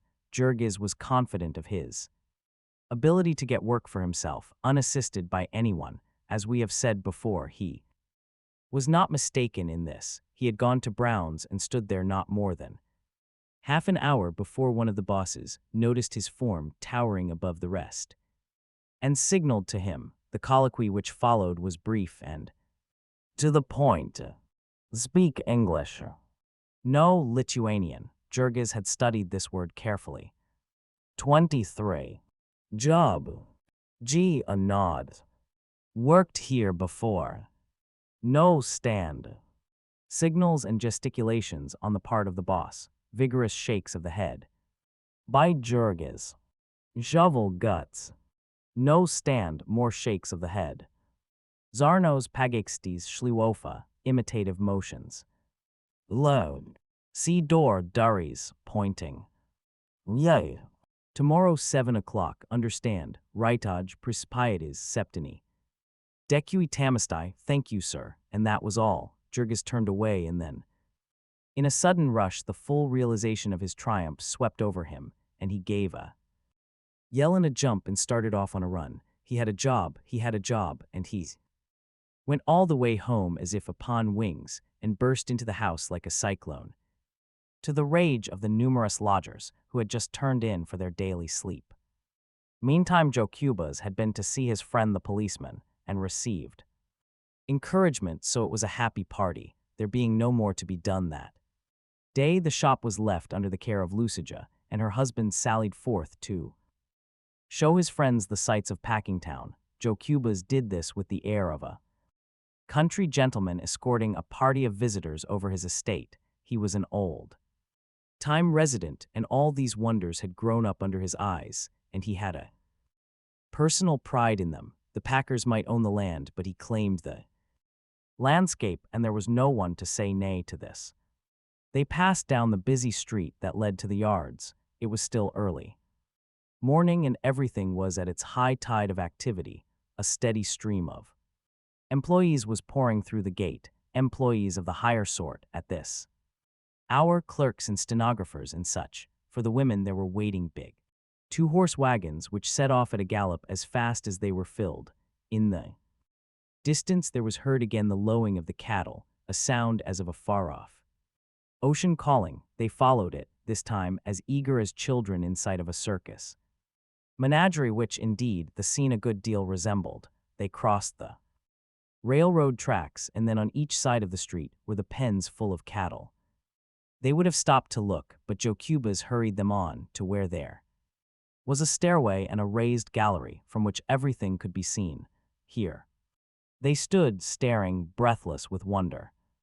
There is over a square mile of space in the yards, and more than half of it is occupied by cattle pens, north and south as far as the eye can reach. There 24 stretches a sea of pens, and they were all filled. So many cattle no one had ever dreamed existed in the world. Red cattle, black, white, and yellow cattle, old cattle and young cattle, great bellowing bulls and little calves not an hour born, meek-eyed milch cows and fierce, long-horned Texas steers. The sound of them here was as of all the barnyards of the universe, and as for counting them, it would have taken all day simply to count the pens. Here and there ran long alleys blocked at intervals by gates, and Joe Cubas told them that the number of these gates was 25,000. Joe Cubas had recently been reading a newspaper article which was full of statistics such as that, and he was very proud as he repeated them and made his guests cry out with wonder.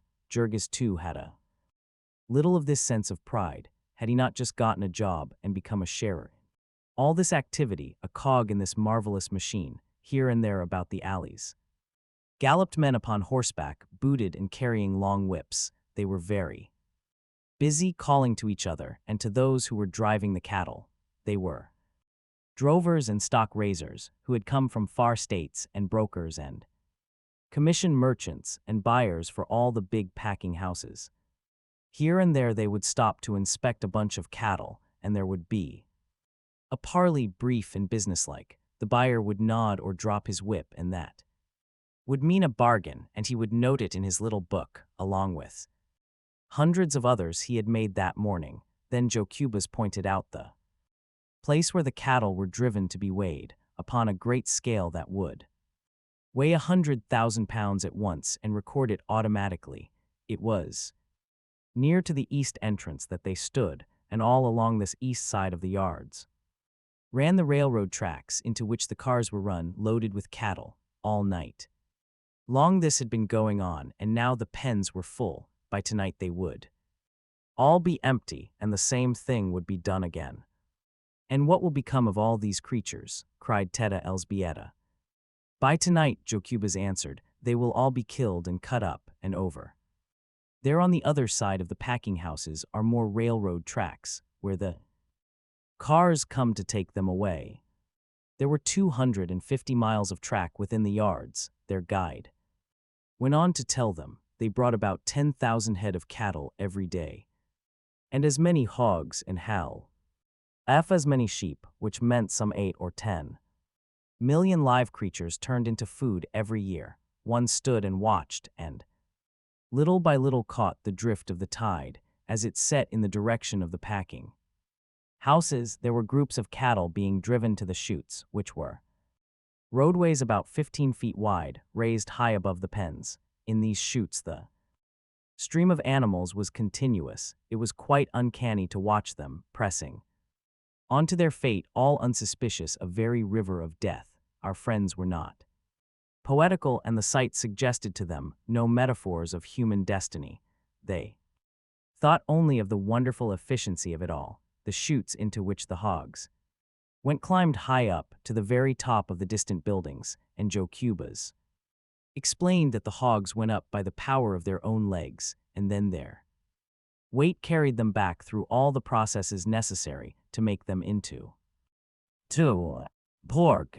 They don't waste anything, here said the guide, and then he left and added witticism, which he was pleased that his unsophisticated friends should take to by his own. They use everything about the hog except the squeal in front of Brown's general office building. There grows a tiny plot of grass, and this, you may learn, is the only bit of grain thing in Packingtown. Likewise, this just about the hog and his squeal, the stock in trade of all the guides is the one gleam of humor that you will find there.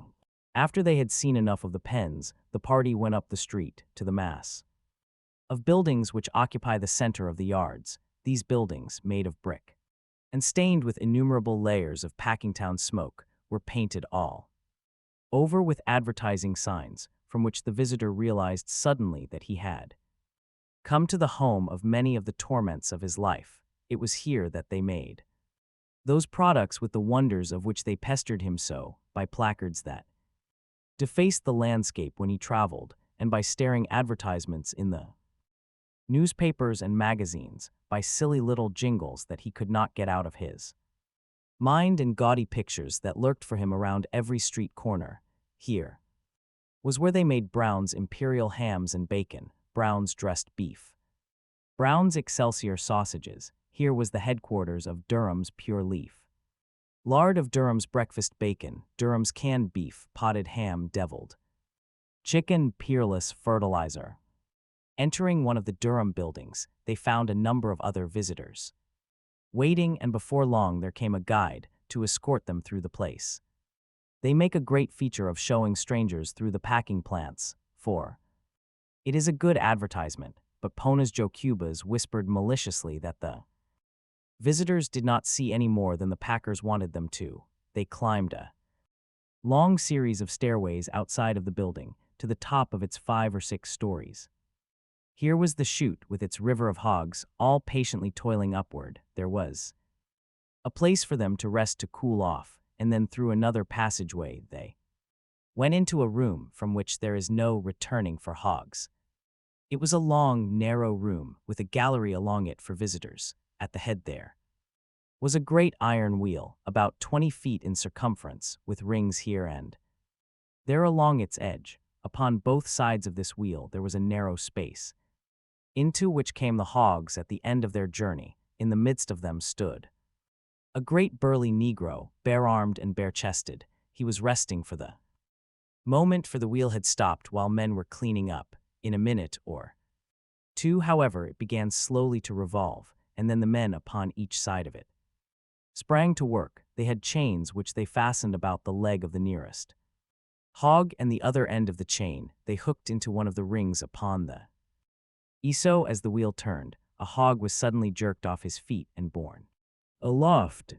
At the same instant, the car was assailed by a most terrifying shriek. The visitors started in alarm. The women turned pale and shrank back. The shriek was followed by another, louder and yet more agonizing, for once started upon that 26 journey, the hog never came back. At the top of the wheel he was shunted off upon a trolley and went sailing down the room, and meantime another was swung up, and then another, until there was a double line of them, each dangling by a foot and kicking in frenzy and squealing. The uproar was appalling, perilous to the eardrums. One feared there was too much sound for the room to hold, that the walls must give way or the ceiling crack. There were high squeals and low squeals, grunts and wails of agony. There would come momentary lull, and then a fresh outburst, louder than ever, surging up to a deafening climax. It was too much for some of the visitors. The men would look at each other, laughing nervously, and the women would stand with hands clenched and the blood rushing to their faces and the tears starting in their eyes. Meantime, heedless of all these things, the men upon the floor were going about their work. Neither squeals of hogs nor tears of visitors made any difference to them. One by one they hooked up the hogs, and one by one, with a swift stroke, they slit their throats. There was a long line of hogs, with squeals and lifeblood, ebbing away together, until at last each started again and vanished with a splash into a huge vat of boiling water. It was all so very businesslike that one watched it fascinated. It was pork-making by machinery, pork-making by applied mathematics, and yet somehow the most matter-of-fact person could not help thinking of the hogs. They were so innocent. They came so very trustingly, and they were so very human in their protests, and so perfectly within their rights. They had done nothing to deserve it, and it was adding insult to injury, as the thing was done here, swinging them up in this cold-blooded, impersonal way, without a pretense of apology, without the homage of a tear. Now and then a visitor wept, to be sure, but this slaughtering machine ran on, visitors or no visitors. It was like some horrible crime committed in a dungeon, all unseen and unheeded, buried out of sight and of memory. One could not stand and watch very long without becoming philosophical, without beginning to deal in symbols and similes, and to hear the hog squeal of the universe. Was it permitted to believe that there was nowhere upon the earth, or above the earth, a heaven for hogs, where they were requited for all this suffering? Each one of these hogs was a separate creature. Some were white hogs, some were black, some were brown, some were spotted, some were old, some young, some were long and lean, some were monstrous, and each of them had an individuality of his own, a will of his own, a hope and a heart's desire. Each was full of self-confidence, of self-importance, and a sense of dignity, and trusting and strong in faith, he had gone about his business, the while a black shadow hung over him and a horrid fate waited in his pathway. Now suddenly it had swooped upon him and had seized him by the leg, relentless, remorseless. It was all his protests, his screams were nothing to it. It did its cruel will with him, as if his wishes, his feelings, had simply no existence at all. It cut his throat and watched him gasp out his life. And now was one to believe that there was nowhere a god of hogs, to whom this hog personality was precious, to whom these hog squeals and agonies had a meaning, who would take this hog into his 27 arms and comfort him, reward him for his work well done, and show him the meaning of his sacrifice. Perhaps some glimpse of all this was in the thoughts of our humble-minded Jurgis, as he turned to go on with the rest of the party, and muttered, "Dave, but I'm glad I'm not a hog." The carcass hog was scooped out of the vat by machinery, and then it fell to the Second floor, passing on the way through a wonderful machine with numerous scrapers which adjusted themselves to the size and shape of the animal, and sent it out at the other end with nearly all of its bristles removed. It was then again strung up by machinery and sent upon another trolley ride, this time passing between two lines of men who sat upon a raised platform, each doing a certain single thing to the carcass as it came to him. One scraped the outside of a leg, another scraped the inside of the same leg, one with a swift stroke cut the throat, another with two swift strokes severed the head, which fell to the floor and vanished through a hole, another made a slit down the body, a second opened the body wider, a third with a saw cut the breastbone, a fourth loosened the entrails, a fifth pulled them out, and they also slid through a hole in the floor. There were men to scrape each side and men to scrape the back. There were men to clean the carcass inside, to trim it and wash it.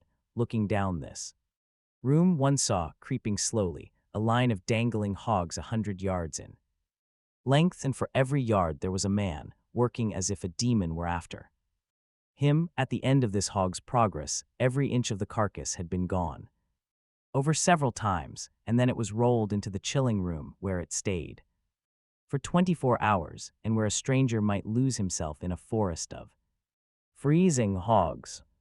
Before the carcass was admitted here, however, it had to pass a government inspector who sat in the doorway and felt of the glands in the neck for tuberculosis. This government inspector did not have the manner of a man who was worked to death. He was apparently not haunted by a fear that the hog might get by him before he had finished his testing.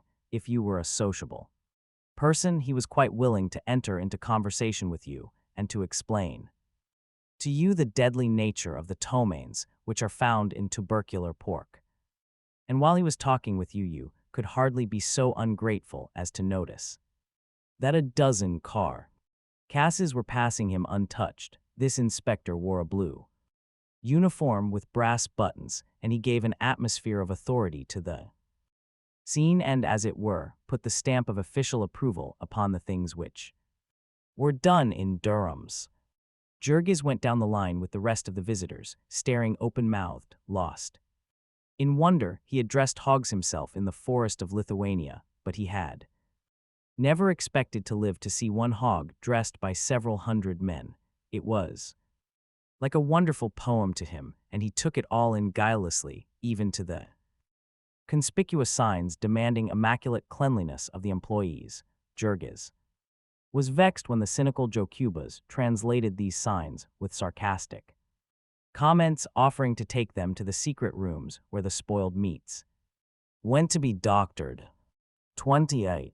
The party descended to the next floor, where the various waste materials were treated. Here came the entrails, to be scraped and washed clean for sausage casings. Men and women worked here in the midst of a sickening stench, which caused the visitors to hasten by, gasping. To another room came all the scraps to be tanked, which meant boiling and pumping off the grease to make soap and lard. Below they took out the refuse, and this, too, was a region in which the visitors did not linger. In still other places, men were engaged in cutting up the carcasses that had been through the chilling rooms. First, there were the splitters, the most expert workmen in the plant, who earned as high as 50 cents an hour and did not a thing all day except chop hogs down the middle.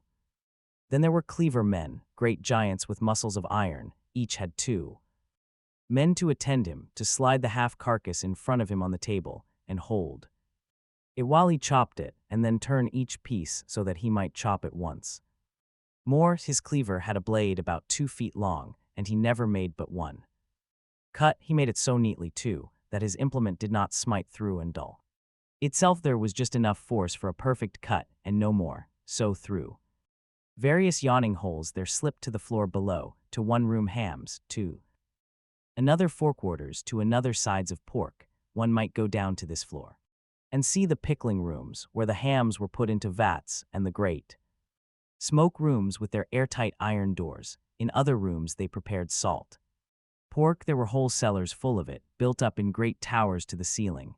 In Yet other rooms they were putting up meats in boxes and barrels, and wrapping hams and bacon in old paper, sealing and labeling and sewing them.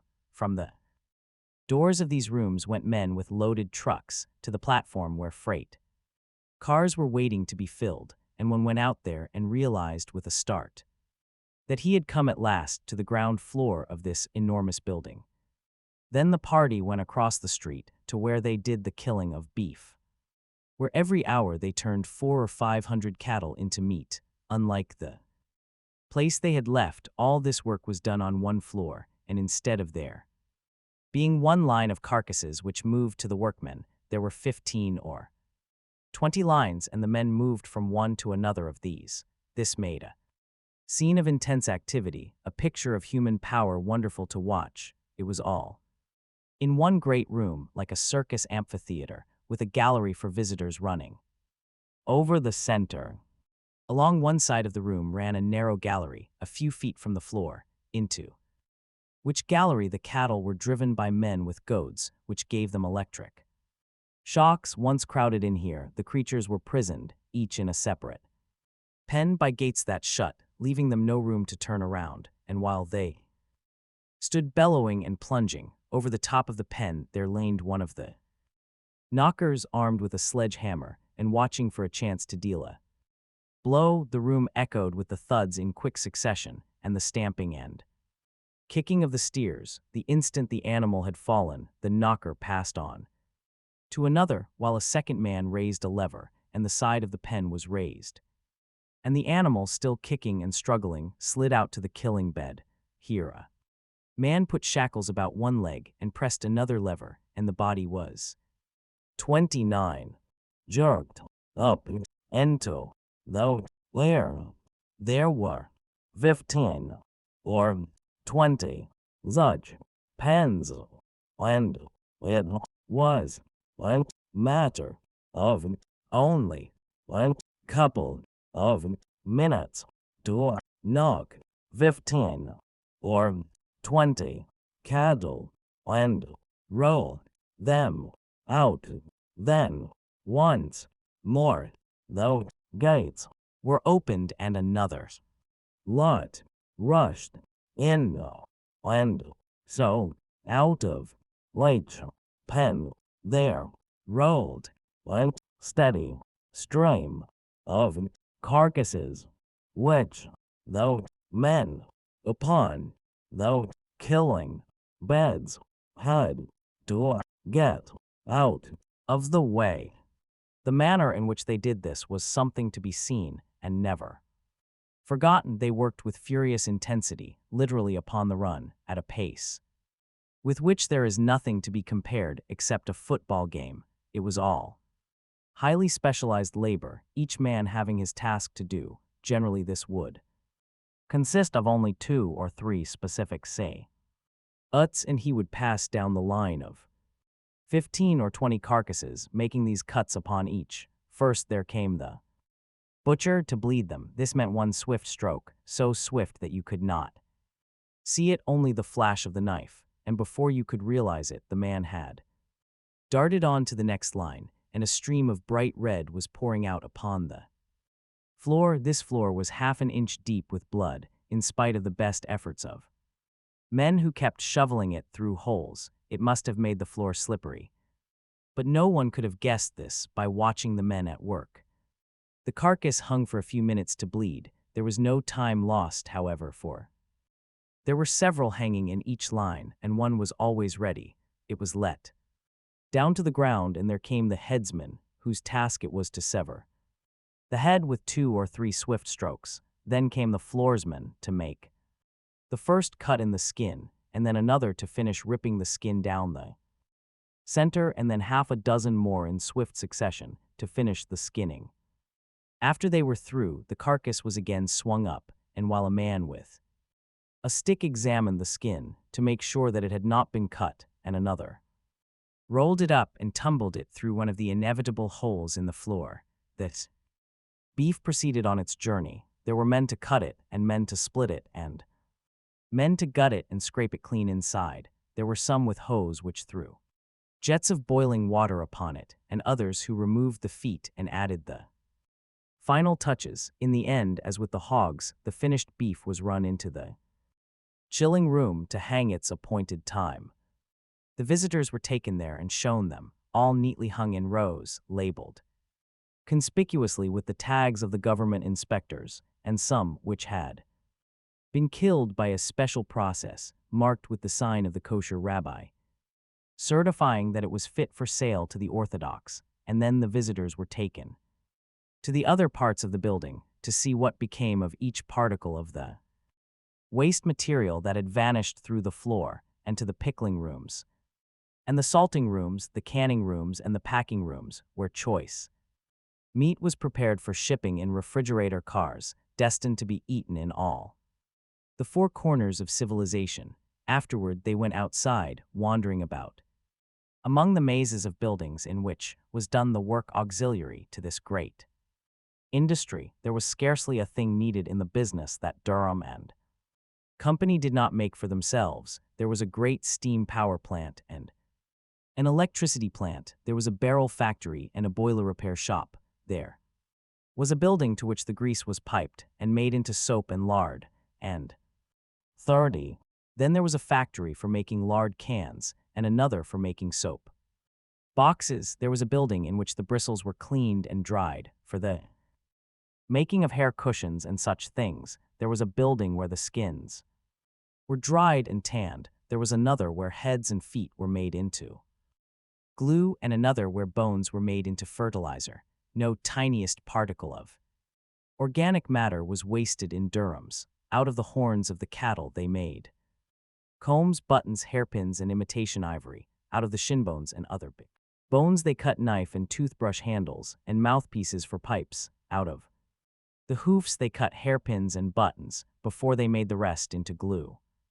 From such things as feet, knuckles, hide clippings, and sinews came such strange and unlikely products as gelatin, isinglass, and phosphorus, bone black, shoe blacking, and bone oil. They had curled hair works for the cattle tails and a wool pullery for the sheepskins. They made pepsin from the stomachs of the pigs, and albumin from the blood, and violin strings from the ill-smelling entrails. When there was nothing else to be done with a thing, they first put it into a tank and got out of it all the tallow and grease, and then they made it into fertilizer. All these industries were gathered into buildings nearby, connected by galleries and railroads with the main establishment, and it was estimated that they had handled nearly 250 million of animals since the founding of the plant by the elder Durham, a generation and more ago, if you counted with it the other big plants, and they were now really all one. It was, so Jokubas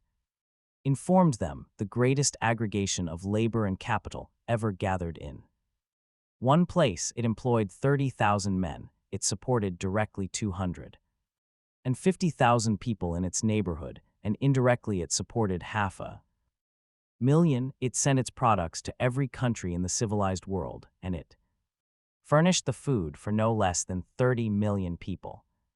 To all of these things our friends would listen open-mouthed. It seemed to them impossible of belief that anything so stupendous could have been devised by mortal man. That was why to Geese it seemed almost profanity to speak about the place, as did Jokubas, skeptically. It was a thing as tremendous as the universe, the laws and ways of its working, no more than the universe to be questioned or understood. All that a mere man could do, it seemed to Jurgis, was to take a thing like this as he found it and do as he was told, to be given a place in it and a share in its wonderful activities was a blessing to be grateful for, as one was grateful for the sunshine and the rain.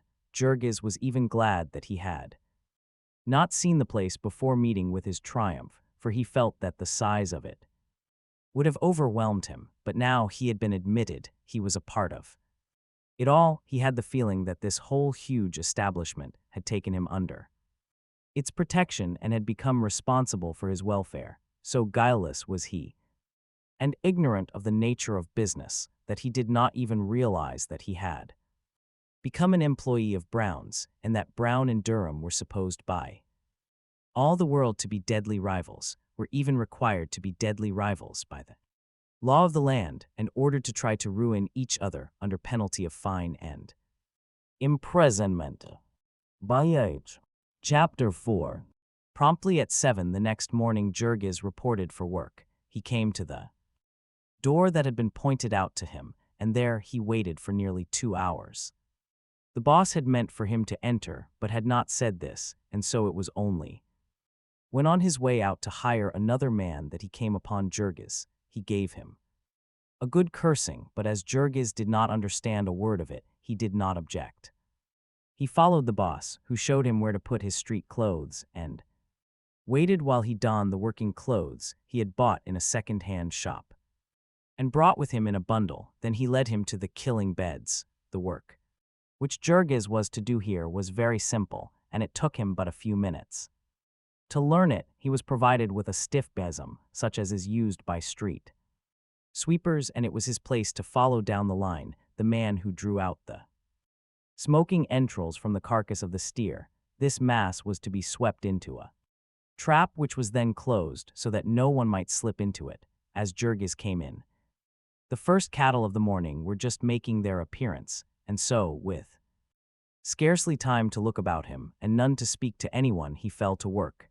It was a sweltering day in July, and the place ran with steaming hot blood. One waded in it on the floor. The stench was almost overpowering, but to Jurgis it was nothing. His whole soul was dancing with joy. He was at work at last. He was at work and earning money. All day long he was figuring to himself. He was paid the fabulous sum of 17.5 cents an hour, and as it proved, a rush day, and he worked until nearly 7 o'clock in the evening. He went home to the family with the tidings that he had earned more than $1.50 in a single day. At home also there was more good news, so much of it at once that there was quite a celebration in Aniel's hall bedroom. Jonas had been to have an interview with the special policeman to whom Shedvillas had introduced him, and had been taken to see several of the bosses, with the result that one had promised him a job the beginning of the next week. And then there was Marija Berksinskas, who, fired with jealousy by the success of Jurgis, had set out upon her own responsibility to get a place. Marija had nothing to take with her save her 2 brawny arms and the word job, laboriously learned, but with these she had marched about Packingtown all day, entering every door where there were signs of activity. Out of some she had been ordered with curses, but Marija was not afraid of man or devil, and asked everyone she saw, visitors and strangers, or work people like herself, and once or twice even high and lofty office personages, who stared at her as if they thought she was crazy. In the end, however, she had reaped her reward. In one of the smaller plants she had stumbled upon a room where scores of women and girls were sitting at long tables preparing smoked beef in cans, and wandering through room after room, Marija came at last to the place where the sealed cans were being painted and labeled, and here she had 32 the good fortune to encounter the forelady. Marija did not understand then, as she was destined to understand later, what there was attractive to a forelady about the combination of a face full of boundless good nature and the muscles of a dray horse. But the woman had told her to come the next day, and she would perhaps give her a chance to learn the trade of painting cans, the painting of cans being skilled piecework, and paying as much as $2 a day. Marija burst in upon the family with the yell of a Comanche Indian and fell to capering about the room so as to frighten the baby almost into convulsions.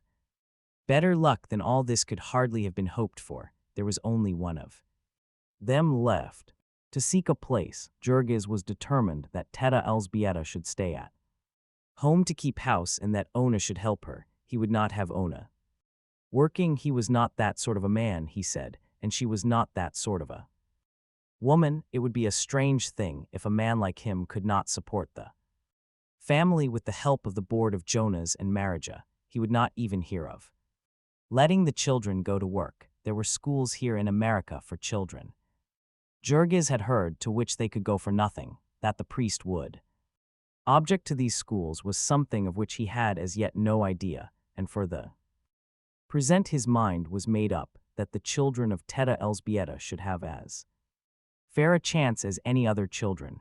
The oldest of them, little Stanislavas, was but 13 and small for his age at that, and while the oldest son of Shedvilas was only 12 and had worked for over a year at Jones's, Jurgis would have it that Stanislavas should learn to speak English and grow up to be a skilled man. So there was only old Dede Antanas. Jurgis would have had him rest too, but he was forced to acknowledge that this was not possible, and besides, the old man would not hear it spoken of. It was his whim to insist that he was as lively as any boy. He had come to America as full of hope as the best of them, and now he was the chief problem that worried his son, for everyone that Jurgis spoke to assured him that it was a waste of time to seek employment for the old man in Packingtown. Shedvilas told him that the packers did not even keep the men who had grown old in their own service, to say nothing of taking on new ones, and not only was it the rule here, it was the rule everywhere in America, so far as he knew. To satisfy Jurgis, he had asked the policeman and brought back the message that the thing was not to be thought of. They had not told this to old Anthony, who had consequently spent the 2 days wandering about from one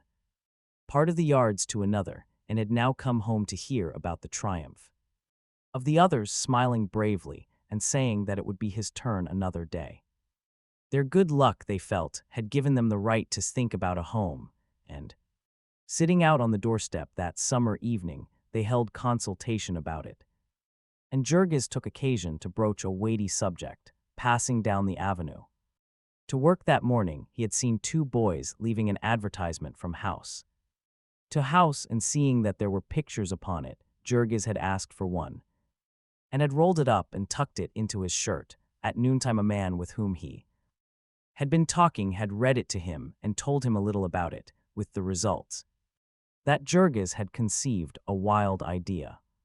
615 had brought out the placard, which was quite a work of art.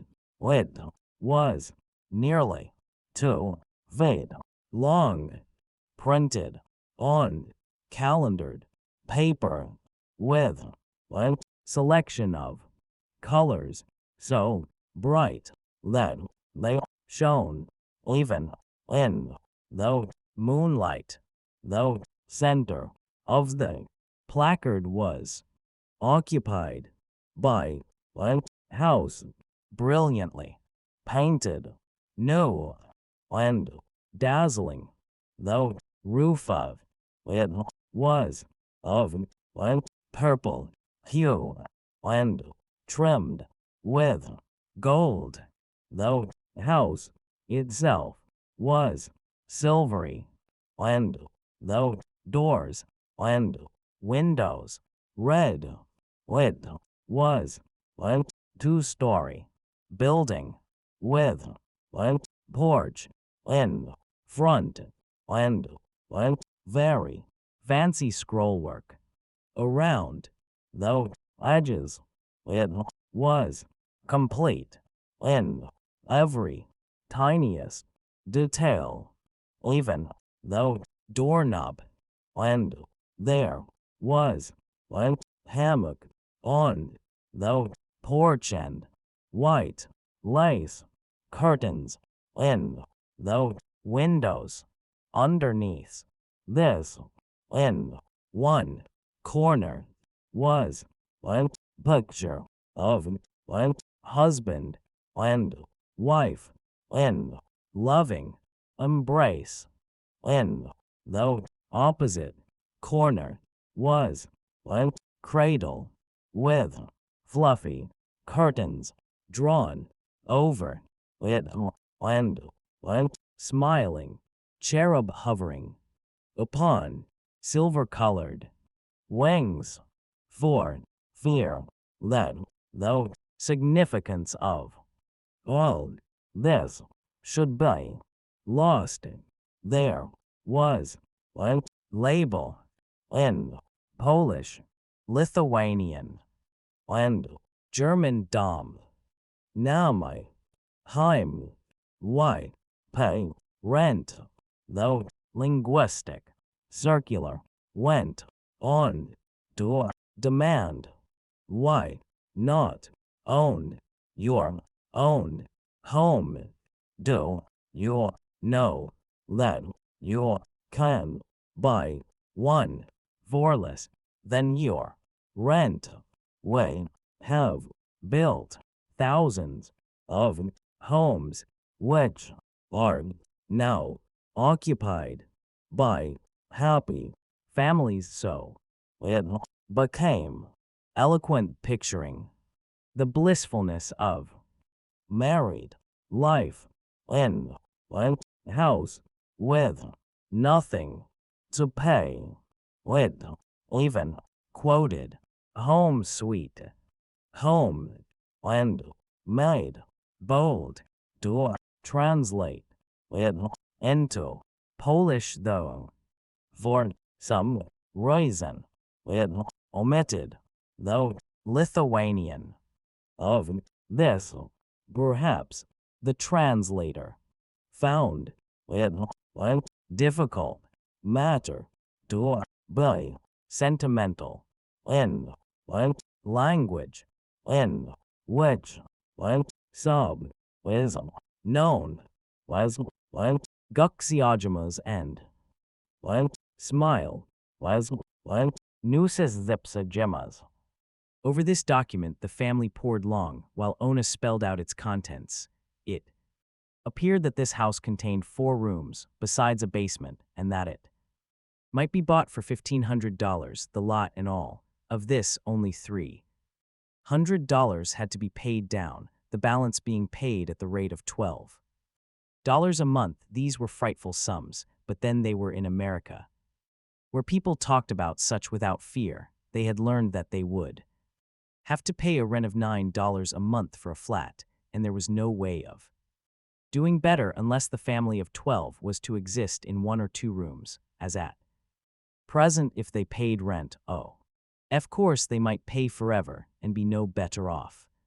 Whereas if they could only meet the extra expense in the beginning, there would at last come a time when they would not have any rent to pay for the rest of their lives. They figured it up. There was a little left of the money belonging to Teta Elzbieta, and there was a little left to Jurgis. Marija had about $50 pinned up somewhere in her stockings, and grandfather Anthony had part of the money he had gotten for his farm. If they all combined, they would have enough to make the first payment, and if they had employment so that they could be sure of the future, it might really prove the best plan. It was, of course, not a thing even to be talked of lightly. It was a thing they would have to sift to the bottom, and yet, on the other hand, if they were going to make the venture, the sooner they did it, the better, for were they not paying rent all the time and living in a most horrible way? Besides, Jurgis was used to dirt. There was nothing could scare a man who had been with a railroad gang, where one could gather up the fleas off the floor of the sleeping room by the handful, but that sort of thing would not do. 34. For Ona, they must have a better place of some sort soon. Jurgis said it with all the assurance of a man who had just made $1.57 in a single day. Jurgis was at a loss to understand why, with wages as they were, so many of the people of this district should live the way they did. The next day Marija went to see her forelady and was told to report the first of the week and learn the business of can painter. Marija went home, singing out loud all the way, and was just in time to join Ona and her stepmother as they were setting out to go and make inquiry concerning the house. That evening the 3 made their report to the men. The thing was altogether as represented in the circular, or at any rate so the agent had said. The houses lay to the south, about 1.5 miles from the yards. They were wonderful bargains. The gentleman had assured them personally and for their own good he could do this, so he explained to them, for the reason that he had himself no interest in their sale. He was merely the agent for a company that had built them. These were the last, and the company was going out of business, so if anyone wished to take advantage of this wonderful no-rent plan, he would have to be very quick. As a matter of fact, there was just a little uncertainty as to whether there was a single house left, for the agent had taken so many people to see them, and for all he knew, the company might have parted with the last, seeing Teta Elsbietta's evident grief at this news. He added, after some hesitation, that if they really intended to make a purchase, he would send a telephone message at his own expense and have one of the houses kept. So it had finally been arranged, and they were to go and make an inspection the following Sunday morning. That was Thursday, and all the rest of the week the killing gang at Brown's worked at full pressure, and Jurgis cleared $1.75 every day. That was at the rate of $10.50 a week, or $45 a month. Jurgis was not able to figure, except it was a very simple sum, but Ona was like lightning at such things, and she worked out the problem for the family. Marija and Jonas were each to pay $16 a month board, and the old man insisted that he could do the same as soon as he got a place, which might be any day now. That would make $93. Then Marija and Jonas were between them to take a third share in the house, which would leave only $8 a month for Jurgis to contribute to the payment, so they would have $85 a month, or, supposing that Deed Antanas did not get work at once, $70 a month, which ought surely to be sufficient for the support of a family of 12. An hour before the time on Sunday morning, the entire party set out. They had the address written on a piece of paper, which they showed to someone now and then. It proved to be a long mile and a half, but they walked it in half an hour or so. Later, the agent put in an appearance. He was a smooth and florid personage, elegantly dressed, and he spoke their language freely, which gave him a great advantage in dealing with them. He escorted them to the house, which was one of a long row of the typical frame dwellings of the neighborhood, where architecture is a luxury that is dispensed with. Ona's heart sank, for the house was not as it was shown in the picture. The color scheme was different, for 35 one thing, and then it did not seem quite so big. Still, it was freshly painted and made a considerable show. It was all brand new, so the agent told them, but he talked so incessantly that they were quite confused and did not have time to ask many questions. There were all sorts of things they had made up their minds to inquire about, but when the time came, they either forgot them or lacked the courage. The other houses in the row did not seem to be new, and few of them seemed to be occupied. When they ventured to hint at this, the agent's reply was that the purchasers would be moving in shortly. To press the matter would have seemed to be doubting his word, and never in their lives had any one of them ever spoken to a person of the class called gentleman, except with deference and humility. The house had a basement about 2 feet below the street line, and a single story about 6 feet above it, reached by a flight of steps. In addition, there was an attic made by the peak of the roof, and having one small window in each end. The street in front of the house was unpaved and unlighted, and the view from it consisted of a few exactly similar houses, scattered here and there upon lots. Grown up with dingy brown weeds, the house inside contained 4 rooms.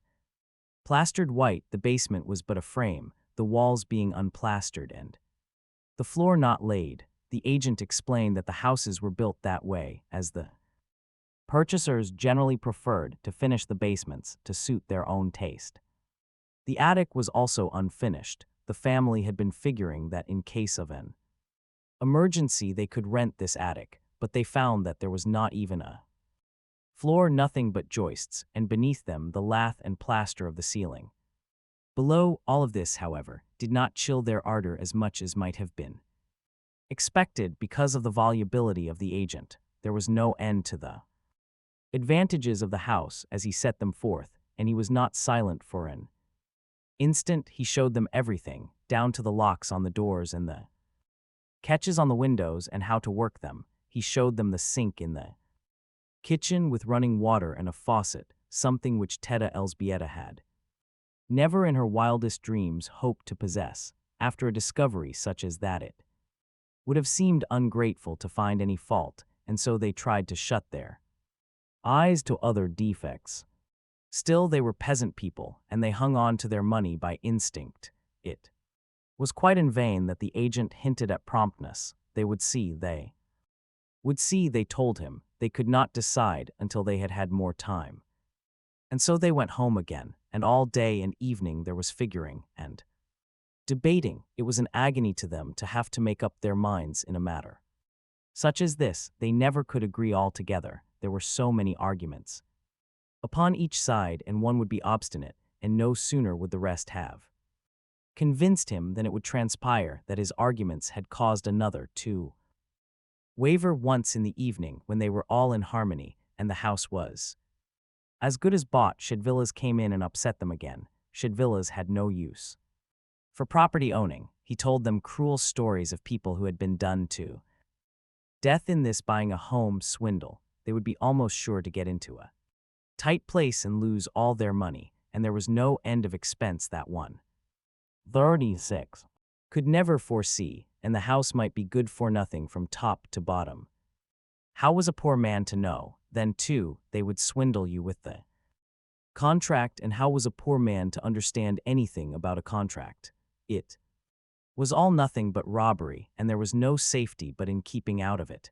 And pay rent? Asked Jurgis. Ah, yes, to be sure, the other answered. That too was robbery. It was all robbery for a poor man. After half an hour of such depressing conversation, they had their minds quite made up that they had been saved at the brink of a precipice. But then Shedvillas went away, and Jonas, who was a sharp little man, reminded them that the delicatessen business was a failure, according to its proprietor, and that this might account for his pessimistic views, which of course reopened the subject.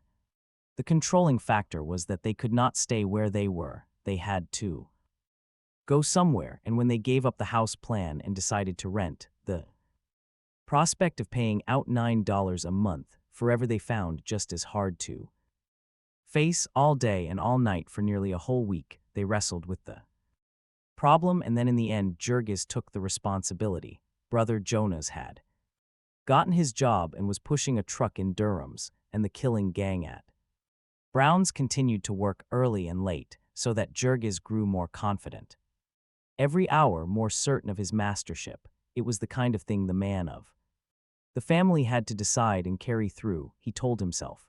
Others might have failed at it, but he was not the failing kind. He would show them how to do it. He would work all day and all night too, if need be. He would never rest until the house was paid for and his people had a home. So he told them, and so in the end, the decision was made. They had talked about looking at more houses before they made the purchase. But then they did not know where any mo Ray were, and they did not know any ways of finding out. The one they had seen held the sway in their thoughts. Whenever they thought of themselves in a house, it was this house that they thought of, and so they went and told the agent that they were ready to make the agreement. They knew as an abstract proposition that in matters of business all men are to be accounted liars, but they could not but have been influenced by all they had heard from the eloquent agent, and were quite persuaded that the house was something they had run a risk of losing by their delay. They drew a deep breath when he told them that they were still in time. They were to come on the morrow, and he would have the papers all drawn up. This matter of papers was one in which Jurgis understood to the full the need of caution, yet he could not go himself. Everyone told him that he could not get a holiday and that he might lose his job by asking, so there was nothing to be done but to trust it to the women with Shedvillas who promised to go with them. Jurgis spent a whole evening impressing upon them the seriousness of the occasion, and then finally, out of innumerable hiding places about their persons and in their baggage came forth the precious wads of money to be done up tightly in a little bag and sewed fast in the lining of Teta Elzbieta's dress. Early in the morning they sallied forth.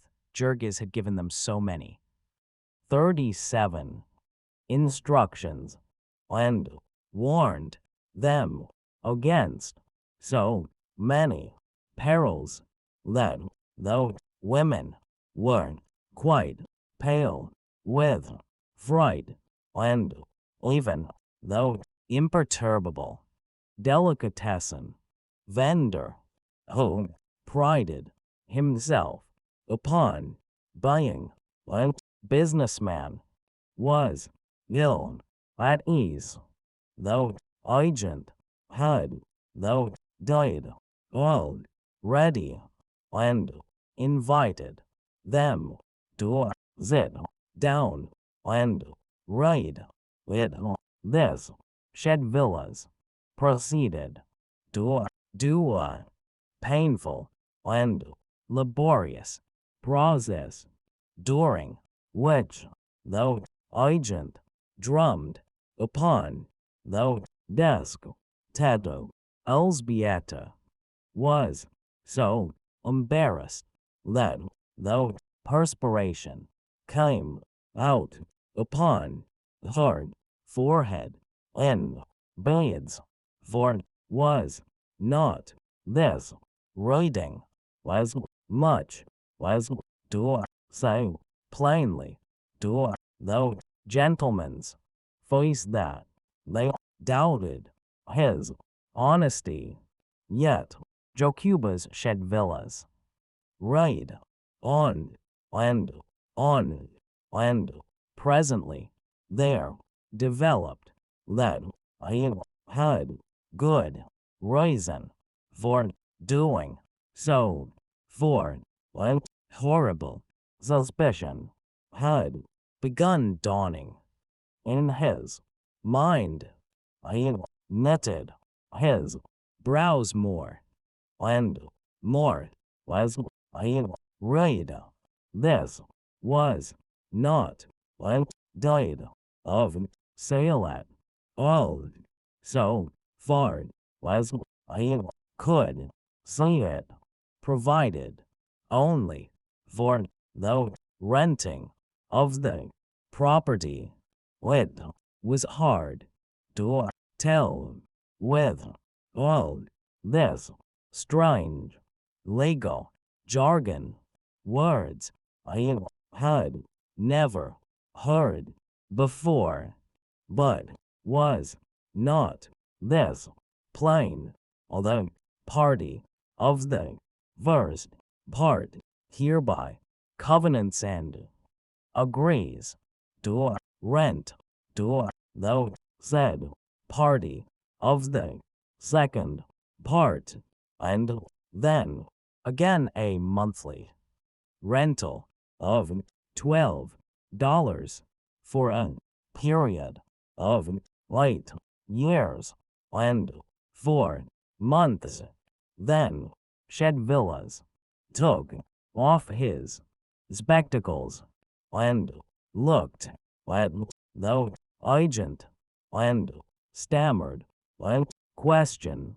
The agent was most polite and explained that that was the usual formula, that it was always arranged that the property should be merely rented, he kept trying to show them something in the next paragraph, but Shidvillas could not get by.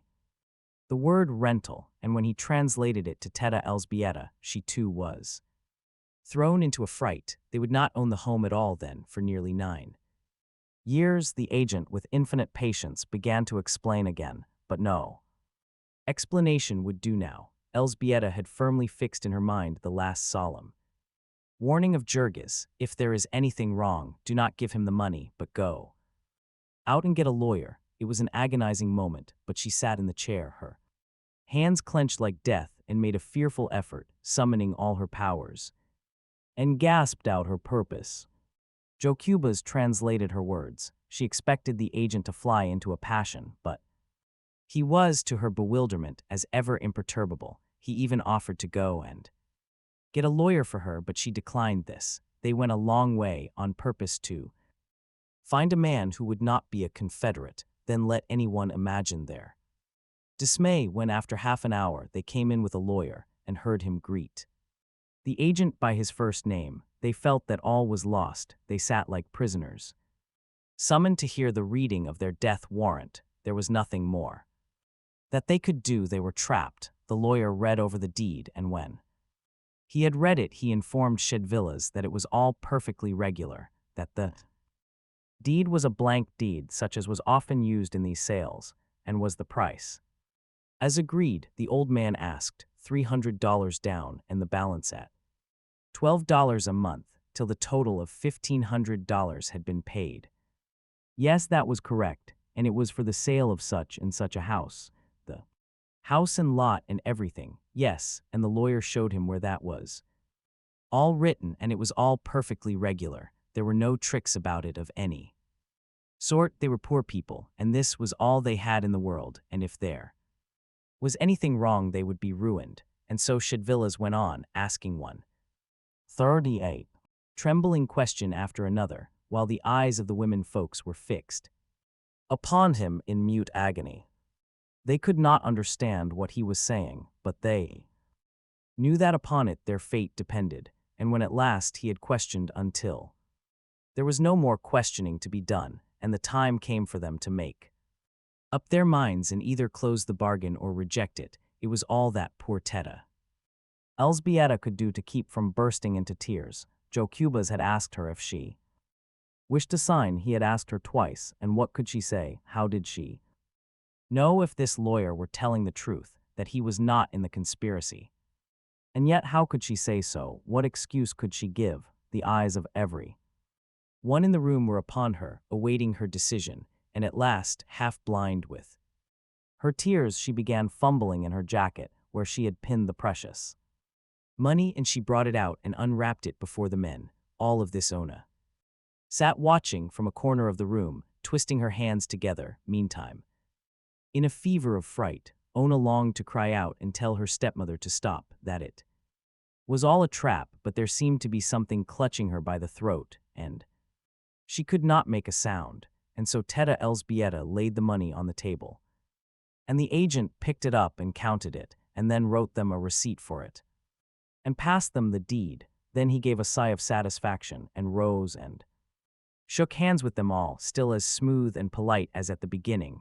Ona had a dim recollection of the lawyer telling Shidvillas that his charge was $1, which occasioned some debate and more agony, and then, after they had paid that too, they went out into the street, her stepmother clutching the deed in her hand. They were so weak from fright that they could not walk, but had to sit down on the ways. So they went home with a deadly terror gnawing at their souls, and that evening Jurgis came home and heard their story, and that was the end. Jurgis was sure that they had been swindled and were ruined, and he tore his hair and cursed like a madman, swearing that he would kill the agent that very night. In the end, he seized the paper and rushed out of the house and all the way across the yards to Halsted Street. He dragged Shidvillas out from his supper, and together they rushed to consult another lawyer. When they entered his office, the lawyer sprang up, for Jurgis looked like a crazy person with flying hair and bloodshot eyes. His companion explained the situation, and the lawyer took the paper and began to Read it while Jurgis stood clutching the desk with knotted hands, trembling in every nerve. Once or twice the lawyer looked up and asked a question of Shidvilas, the other. Did not know a word that he was saying, but his eyes were fixed upon the lawyer's face, striving in an agony of dread to read his mind. He saw the lawyer look up and laugh, and he gave a gasp. The man said something to Shidvilas, and Jurgis turned upon his friend, his heart almost stopping. "Wells," he panted. "He says it is all right," said Shidvilas. "All right. Boo." "Yes, he says it is just as it should be," and Jurgis, in his relief, sank down into a chair. "Are you sure of it?" he gasped, and made Shidvilas translate question after question. He could not hear it often enough. He could not ask with enough variations. Yes, they had bought the house. They had really bought it. It belonged to them. They had only to pay the money, and it would be all right. Then Jurgis covered his face with his hands, for there were tears in his eyes, and he felt like a fool, but he had had such a horrible fright. Strong man as he was, it left him almost too weak to stand up. The lawyer explained that the rental was a form. The property was said to be merely rented until the last payment had been made, the purpose being to make it easier to turn the party out if he did not make the payments, so long as they paid. However, they had nothing to fear. The house was all theirs. Jurgis was so grateful that he paid the $50 the lawyer asked without winking an eyelash, and then rushed home to tell the news to the family. He found Ona in a faint and the babies screaming, and the whole house in an uproar. For it had been believed by all that he had gone to murder the agent. It was hours before the excitement could be calmed, and all through that cruel night, Jurgis would wake up now and then and hear Ona and her stepmother in the next room sobbing softly to themselves. Chapter 5. They had bought their home. It was hard for them to realize that the wonderful house was theirs to move into whenever they chose. They spent all their time thinking about it and what they were going to put into it, as their week with Aniel was up in 3 days. They lost no time in getting ready. They had to make some shift to furnish it, and every instant of their leisure was given to discussing this. A person who had such a task before him would not need to look very far in Packingtown. He had only to walk up the avenue and read the signs, or get into a streetcar, to obtain full information as to pretty much everything a human creature could need. It was quite touching, the zeal of people to see that his health and happiness were provided for. Did the person wish to smoke, there was a little discourse about cigars, showing him exactly why the Thomas Jefferson 5-cent Perfecto was the only cigar worthy of the name. Had he, on the other hand, smoked too much, here was a remedy for the smoking habit. 25 doses for a quarter, and a cure absolutely guaranteed in 10 doses. In innumerable ways such as this, the traveler found that somebody had been busied to make smooth his paths through the world, and to let him know what had been done for him. In Packingtown, the advertisements had a style all of their 40 own, adapted to the peculiar population. One would be tenderly solicitous. Is your wife pale? It would inquire. Is she discouraged? Does she drag herself about the house and find fault with everything? Why do you not tell her to try Dr. Lanahan's Life Preservers? Another would be jocular in tone, slapping you on the back, so to speak. Don't be a chump, it would exclaim. Go and get the Goliath bunion cure. Get a move on you, would chime in another. It's easy if you wear the Eureka 250 shoe.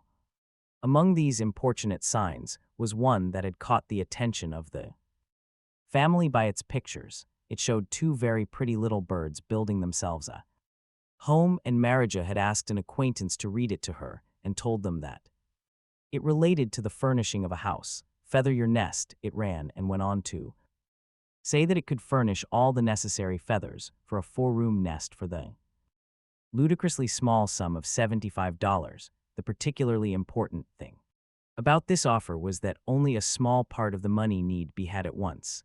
The rest one might pay a few dollars every month. Our friends had to have some furniture. There was no getting away from that. but their little fund of money had sunk so low that they could hardly get to sleep at night, and so they fled to this. As their deliverance, there was more agony and another paper for Elżbieta to sign, and then one night when Jurgis came home, he was told the breathless tidings that the furniture had arrived and was safely stowed in the house.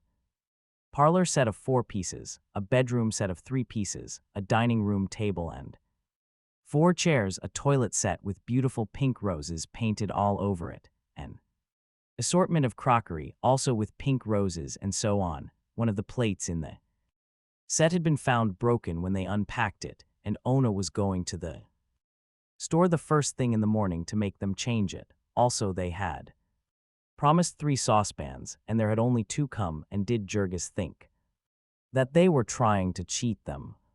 The next day they went to the house, and when the men came from work they ate a few hurried mouthfuls at Aniel's, and then set to work at the task of carrying their belongings to their new home. The distance was in reality over 2 miles. But Jurgis made 2 trips that night, each time with a huge pile of mattresses and bedding on his head, with bundles of clothing and bags and things tied up inside. Anywhere else in Chicago, he would have stood a good chance of being arrested, but the policemen in Packingtown were apparently used to these informal movings and contented themselves with a cursory examination now and then. It was quite wonderful to see how fine the house looked, with all the things in it, even by the dim light of a lamp. It was really home, and almost as exciting as the placard had described it. Ona was fairly dancing, and she and cousin Marija took Jurgis by the arm and escorted him from room to room, sitting in each chair by turns and then insisting that he should do the same. One chair squeaked with his great weight, and they screamed with fright and woke the baby and brought everybody running. Altogether it was a great day, and tired as they were, Jurgis and Ona sat up late, contented simply to hold each other and gaze in rapture about the room. They were going to be married as soon as they could get everything settled and a little spare money put by, and this was to be for their home. That little room yonder would be theirs. It was in truth a never-ending delight, the fixing up of this house. They had no money to spend for the pleasure of spending, but there were a few absolutely necessary things, and the buying of these was a perpetual adventure for Ona.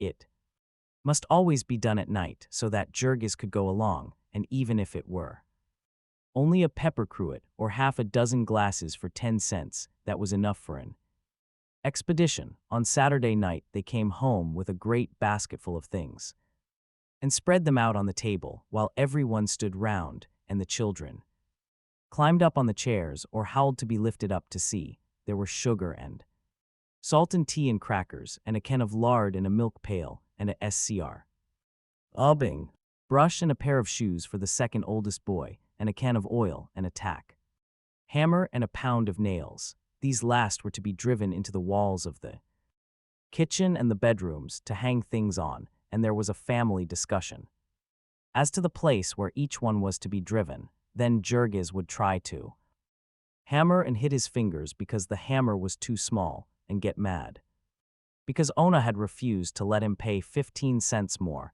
and get a bigger hammer, and Ona would be invited to try it herself and hurt her thumb and cry out, which necessitated the thumbs being kissed by Jurgis. Finally, after every one had had a try, the nails would be driven and something hung up. Jurgis had come home with a big packing box on his head, and he sent Jonas to get another that he had bought. He meant to take one side out of these tomorrow and put shelves in them and make them into bureaus and places to keep things for the bedrooms. The nest which had been advertised had not included feathers for quite so many birds as there were in this family. They had, of course, put their dining table in the kitchen, and the dining room was used as the bedroom of Teta Elżbieta and 5 of her children. She and the 2 youngest slept in the only bed, and the other 3 had a mattress on the floor. Ona and her cousin dragged a mattress into the parlor and slept at night, and the 3 men and the oldest boy slept in the other room, having nothing but the very level floor to rest on for the present. Even so, however, they slept. Soundly, it was necessary for Teta Elsbieta to pound more than once on the door. At 5:15 every morning, she would have ready a great pot full of steaming black coffee and oatmeal and bread and smoked sausages, and then she would fix them their dinner pails with more thick slices of bread with lard. Between them they could not afford butter and some onions and a piece of cheese, and so they would tramp away to work. This was the first time in his life that he had ever really worked, it seemed to Jurgis. It was the first time that he had ever had anything to do which took all he had in him. Jurgis had stood with the rest up in the gallery and watched the men on the killing beds, marveling at their speed and power as if they had been wonderful machines. It somehow never occurred to one to think of the flesh and blood side of it, that is, not until he actually got down into the pit and took off his coat. Then he saw things in a different light. He got at the inside of them. The pace they set here, it was one that called for every faculty of a man, from the instant the first steer fell till the sounding of the noon whistle, and again from 42 12 till heaven only knew what hour in the late afternoon or evening. There was never one instant's rest for a man, for his hand or his eye or his brain. Jurgis saw how they managed it. There were portions of the work which determined the pace of the rest, and for these they had picked men whom they paid high wages and whom they changed frequently. You might easily pick out these pacemakers, for they worked under the eye of the bosses, and they worked like men possessed. This was called speeding up the gang, and if any man could not keep up with the pace, there were hundreds outside begging to try. Yet Jurgis did not mind it. He rather enjoyed it. It saved him the necessity of flinging his arms about and fidgeting as he did in most work. He would laugh to himself as he ran down the line, darting a glance now and then at the man ahead of him. It was not the pleasantest work one could think of, but it was necessary work, and what more had a man the right to ask than a chance to do something useful and to get good pay for doing it? So Jurgis thought, and so he spoke in his bold, free way. Very much to his surprise, he found that it had a tendency to get him into trouble, for most of the men here took a fearfully different view of the thing. He was quite dismayed when he first began to find it out, that most of the men hated their work. It seemed strange, it was even terrible, when you came to find out the universality of the sentiment, but it was certainly the fact. They hated their work. They hated the bosses, and they hated the owners. They hated the whole place, the whole neighborhood, even the whole city, with an all-inclusive hatred, bitter and fierce. Women and little children would fall to cursing about it. It was rotten, rotten as hell. Everything was rotten. When Jurgis would ask them what they meant, they would begin to get suspicious and content themselves with saying, "Never mind. You stay here and see for yourself." One of the first problems that Jurgis ran upon was that of the unions. He had had no experience with unions, and he had to have it explained to him that the men were banded together for the purpose of fighting for their rights. Jurgis asked them what they meant by their rights, a question in which he was sincere, for he had not any idea of any rights that he had, except the right to hunt for a job and do as he was told when he got it. Generally, however, this harmless question would only make his fellow working men lose their tempers and call him a fool. There was a delegate of the Butcher Helpers Union who came to see Jurgis to enroll him, and when Jurgis found that this meant that he would have to part with some of his money, he froze up directly, and the delegate, who was an Irishman and only knew a few words of Lithuanian, lost his temper and began to threaten him. In the end, Jurgis got into a fine rage and made it sufficiently plain that it would take more than one Irishman to scare him into a union.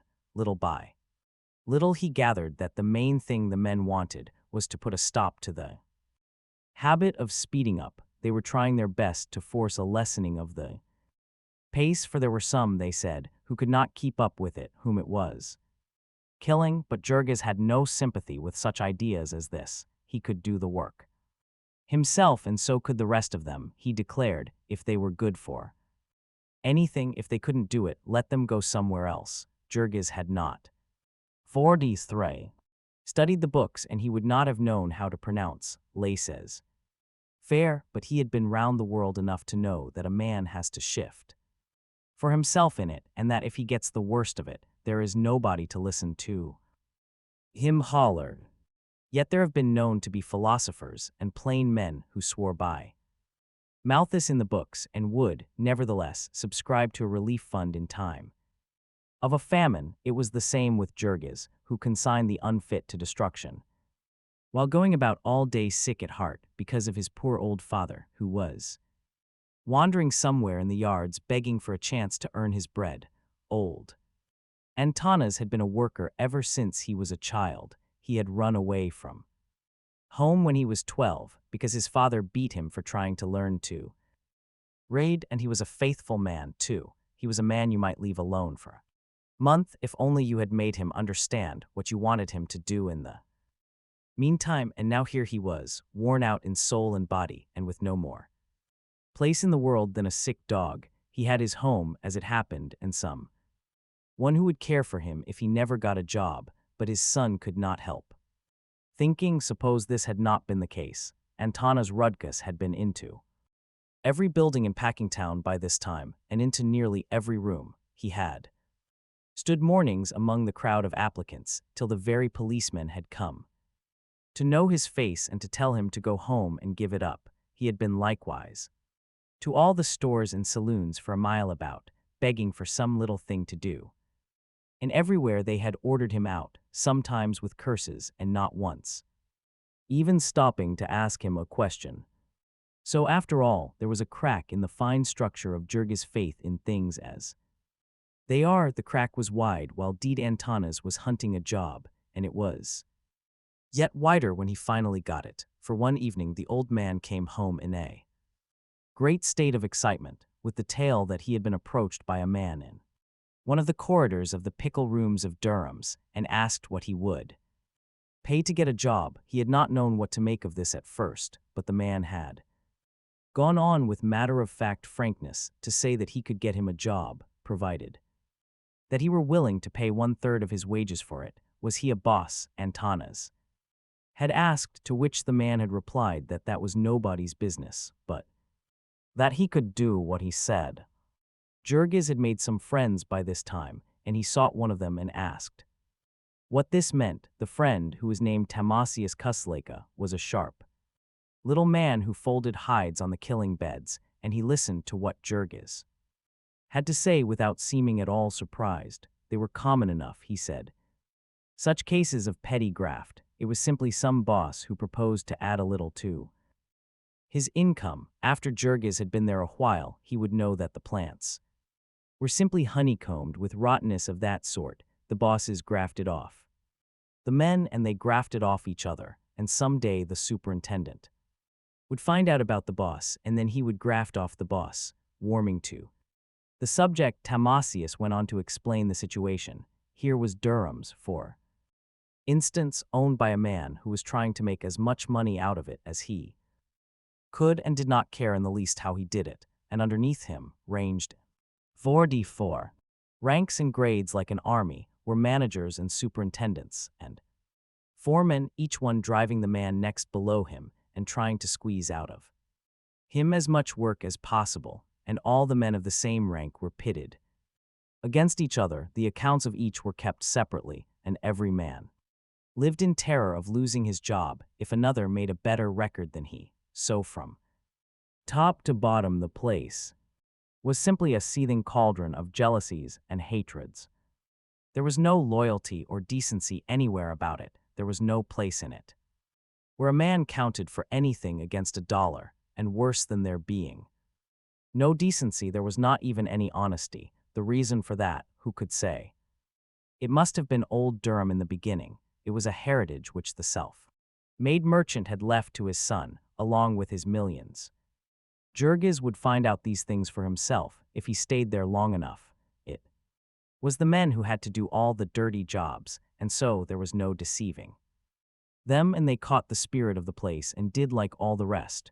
Jurgis had come there and thought he was going to make himself useful, and rise and become a skilled man, but he would soon find out his error, for nobody rose in Packingtown by doing good work. You could lay that down for a rule. If you met a man who was rising in Packingtown, you met a knave, that man who had been sent to Jurgis' father by the boss. He would rise, the man who told tales and spied upon his fellows would rise, but the man who minded his own business and did his work, why, they would speed him up till they had worn him out, and then they would throw him into the gutter.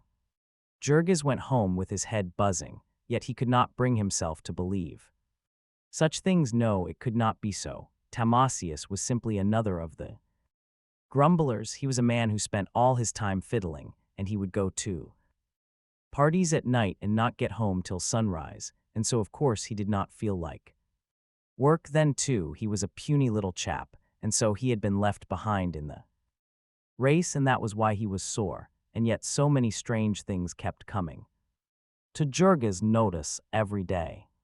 He tried to persuade his father to have nothing to do with the offer, but old Antanas had begged until he was worn out, and all his courage was gone. He wanted a job, any sort of a job, so the next day he went and found the man who had spoken to him and promised to bring him a third of all he earned, and that same day he was put to work in Durham's cellars. It was a pickle room where there was never a dry spot to stand upon, and so he had to take nearly the whole of his first week's earnings to buy him a pair of heavy-soled boots. He was a squeegee man. His job was to go about all day with a long-handled mop, swabbing up the floor, except that it was damp and dark. It was not an unpleasant job in summer. Now Antanas Rudkus was the meekest man that God ever put on earth, and so Jurgis found it a striking confirmation of what the men all said, that his father had been at work only 2 days before he came home as bitter as any of them, and cursing Durham's with all the power of his soul, for they had set him to cleaning out the traps, and the family sat round and listened in wonder while he 45 told them what that meant. It seemed that he was working in the room where the men prepared the beef for canning, and the beef had lain in vats full of chemicals, and men with great forks speared it out and dumped it into trucks to be taken to the cooking room. When they had speared out all they could reach, they emptied the vat on the floor, and then with shovels scraped up the balance and dumped it into the truck. This floor was filthy, yet they said Antanas, with his mop, slopping the pickle into a hole that connected with a sink, where it was caught and used over again forever. And if that were not enough, there was a trap in the pipe where all the scraps of meat and odds and ends of refuse were caught, and every few days it was the old man's task to clean these out and shovel their contents into one of the trucks with the rest of the meat. This was the experience of Antanas, and then there came also Jonah's and Marija. With tales to tell, Marija was working for one of the independent packers and was quite beside herself and outrageous with triumph over the sums of money She was making as a painter of cans, but one day she walked home with a pale-faced little woman who worked opposite to her, Jadwiga Marcinkus by name, and Jadwiga told her how she, Marija, had chanced to get her job.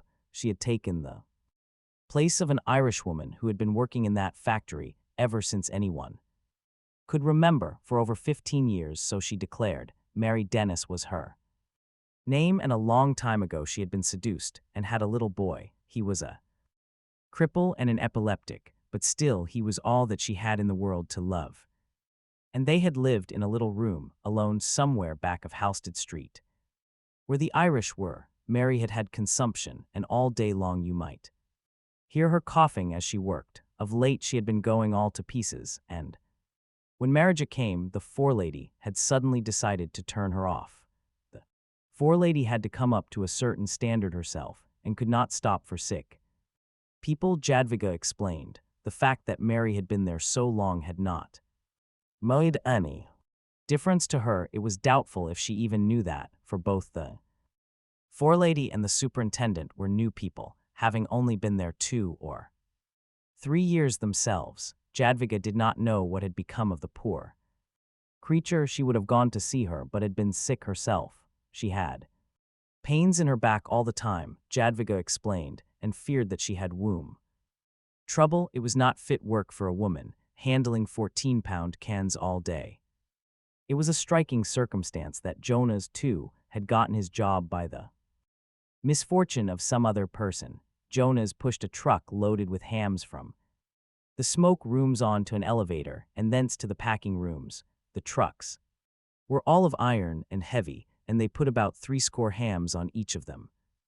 A load of more than 1/4 of a ton. On the uneven floor, it was a task for a man to start one of these trucks, unless he was a giant, and when it was once started, he naturally tried his best to keep it going.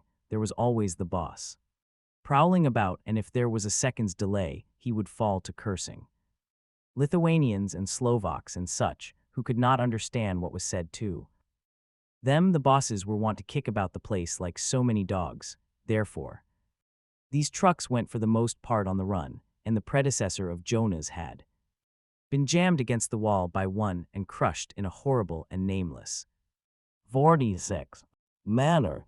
All of these were sinister incidents, but they were trifles compared to what Jorgis saw with his own eyes before long. One curious thing I had noticed the very first day in his profession of shoveler of guts, which was the sharp trick of the floor bosses whenever there chanced to come and slunk calf. Any man who knows anything about butchering knows that the flesh of a cow that is about to calve, or has just calved, is not fit for food.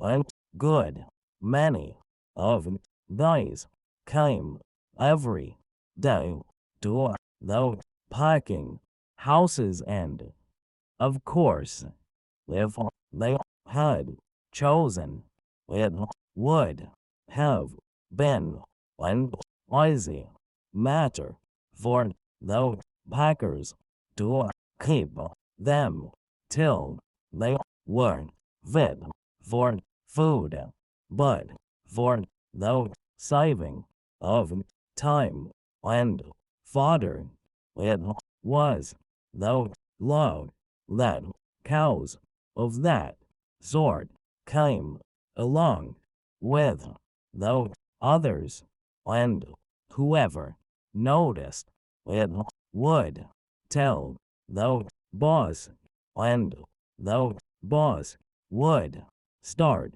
up a conversation with the government inspector, and those two would stroll away.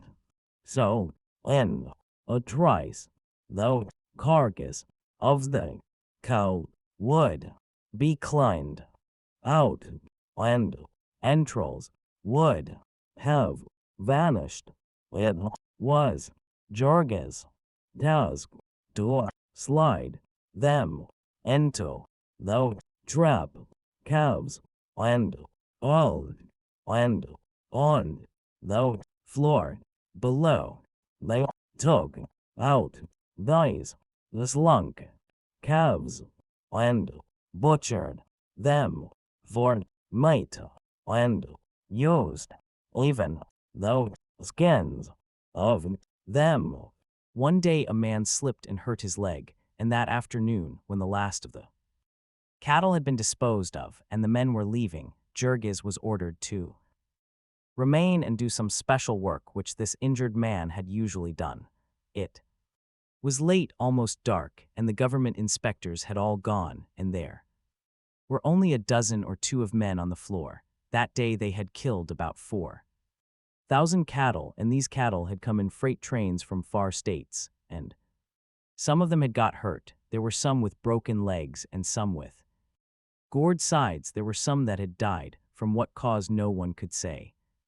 And they were all to be disposed of here in darkness and silence.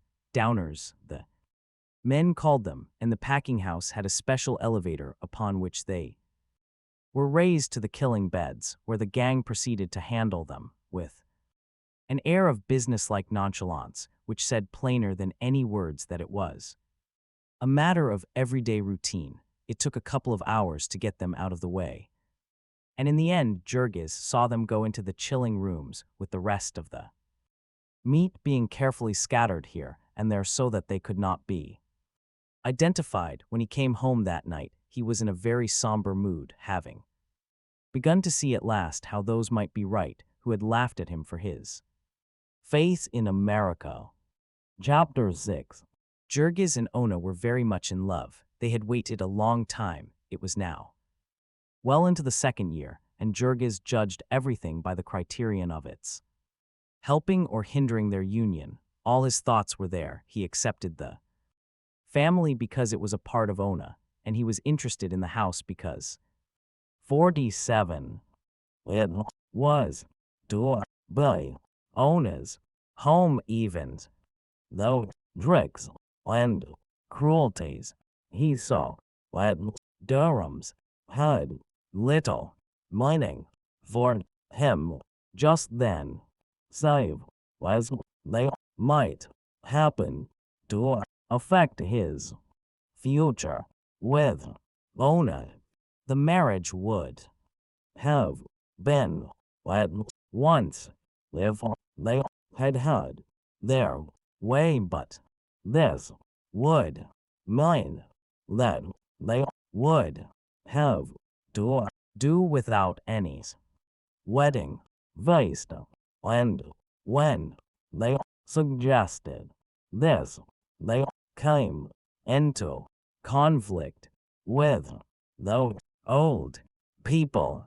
To Teta Elzbieta, especially the very suggestion was an affliction. What she would cry to be married on the roadside like a parcel of beggars. No, Elzbieta had some traditions behind her. She had been a person of importance in her girlhood, had lived on a big estate and had servants, and might have married well and been a lady, but for the fact that there had been 9 daughters and no sons in the family, even so, however, she knew what was decent and clung to hard traditions with desperation. They were not going to lose old caste, even if they had come to be unskilled laborers in Packingtown ends that owner had even talked of omitting when vassalage was enough to keep her stepmother lying awake all night. It was in vain for them to say that they had so few friends. They were bound to have friends in time, and then those friends would talk about it. They must not give up what was right for a little money. If they did, though, money would never do them any good. They could depend upon that, and Elzbieta would call upon deeds and Tanas to support her. There was a fear in the souls of these two, lest this journey to a new country might somehow undermine the old home virtues of their children. The very first Sunday they had all been taken to Mass, and poor as they were, Elzbieta had felt it advisable to invest a little of her resources in a representation of the Babe of Bethlehem, made in plaster and painted in brilliant colors, though it was only a foot high. There was a shrine with 4 snow-white steeples, and the Virgin standing with her child in her arms, and the kings and shepherds and wise men bowing down before him. It had cost 50 cents, but Elzbieta had a feeling that money spent for such things was not to be counted too closely. It would come back in hidden ways. The place was beautiful on the parlor mantel, and one could not have a home without some sort of ornament. The cost of the wedding feast would, of course, be returned to them, but the problem was to raise it even temporarily. They had been in the neighborhood so short a time that they could not get much credit, and there was no one except Shedvillas from whom they could borrow even a little, evening after evening. Jurgis and Ona would sit and figure the expenses, calculating the term of their separation. They could not possibly manage it decently for less than $200. And even though they were welcome to count in the whole of the earnings of Marija and Jonas as a loan, they could not hope to raise this sum in less than 4 or 5 months, so Ona began thinking of seeking employment herself, saying that if she had even ordinarily good luck, she might be able to take 2 months off the time. They were just beginning to adjust themselves to this necessity when out of the clear sky there fell a thunderbolt upon them. calamity that scattered all their hopes to the four winds. About a block away from them, there lived another Lithuanian family, consisting of an elderly widow and one grown son. Their name was Majowskis, and our 48 friends struck up an acquaintance with them before long. One evening, they came over for a visit, and naturally, the first subject upon which the conversation turned was the neighborhood and its history. And then grandmother Majeskian was the old lady was called, proceeded to recite to them a string of horrors that fairly froze their blood.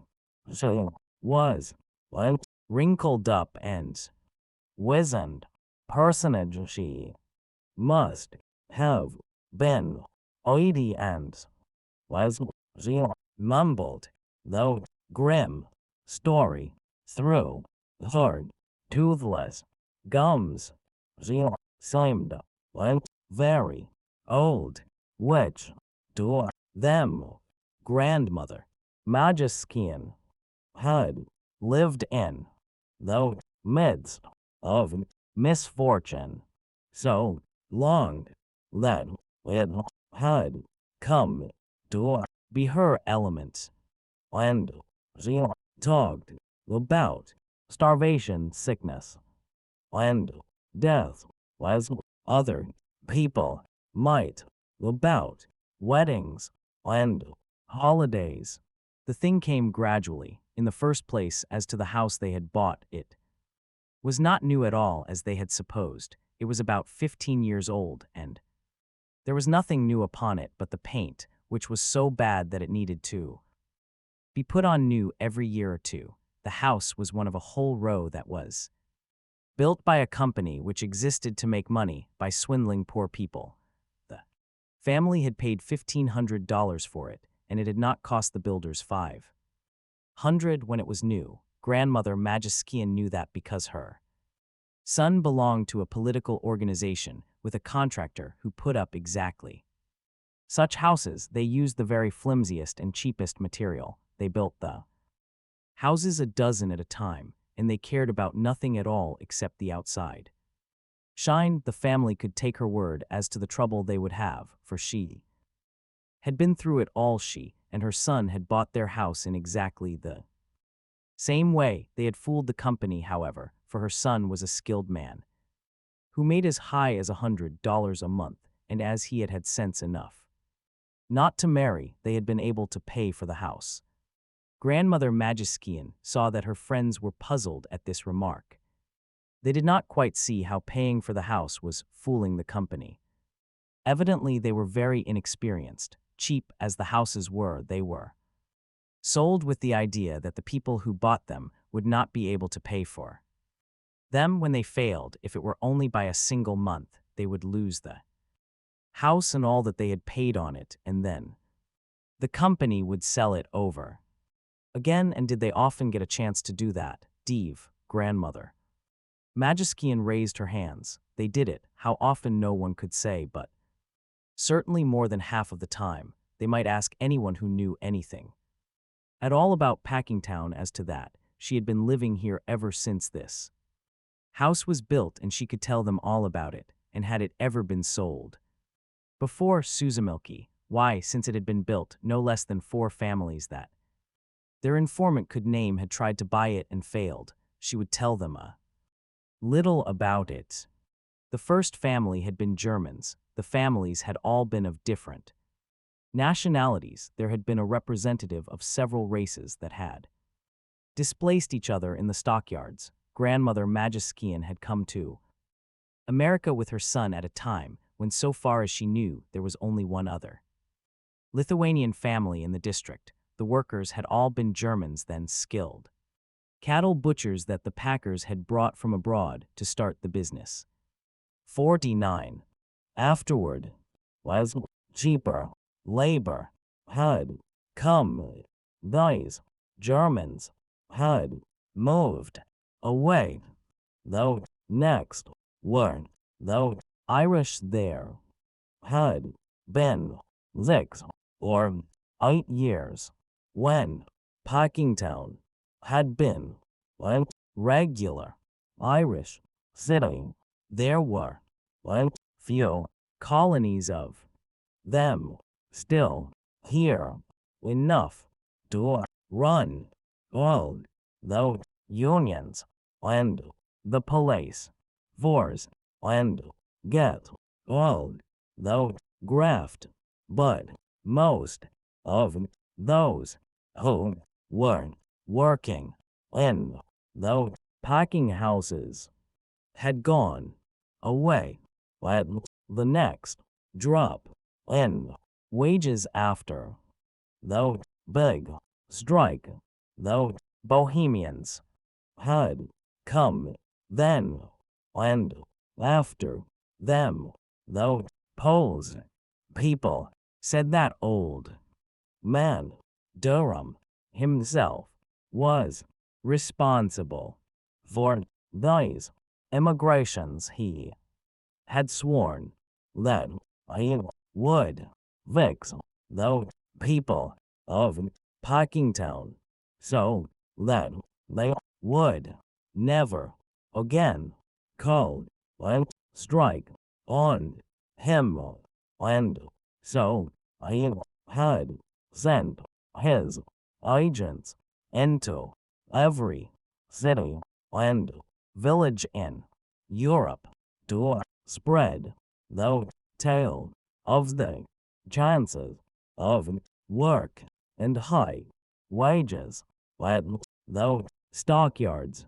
The people had come in hordes, and old Durham had squeezed them tighter and tighter, splitting them up and grinding them to pieces and sending for no ones the Poles who had come by tens of thousands had been driven to the wall by the Lithuanians, and now the Lithuanians were giving way to the Slovaks, who there was poorer and more miserable than the Slovaks.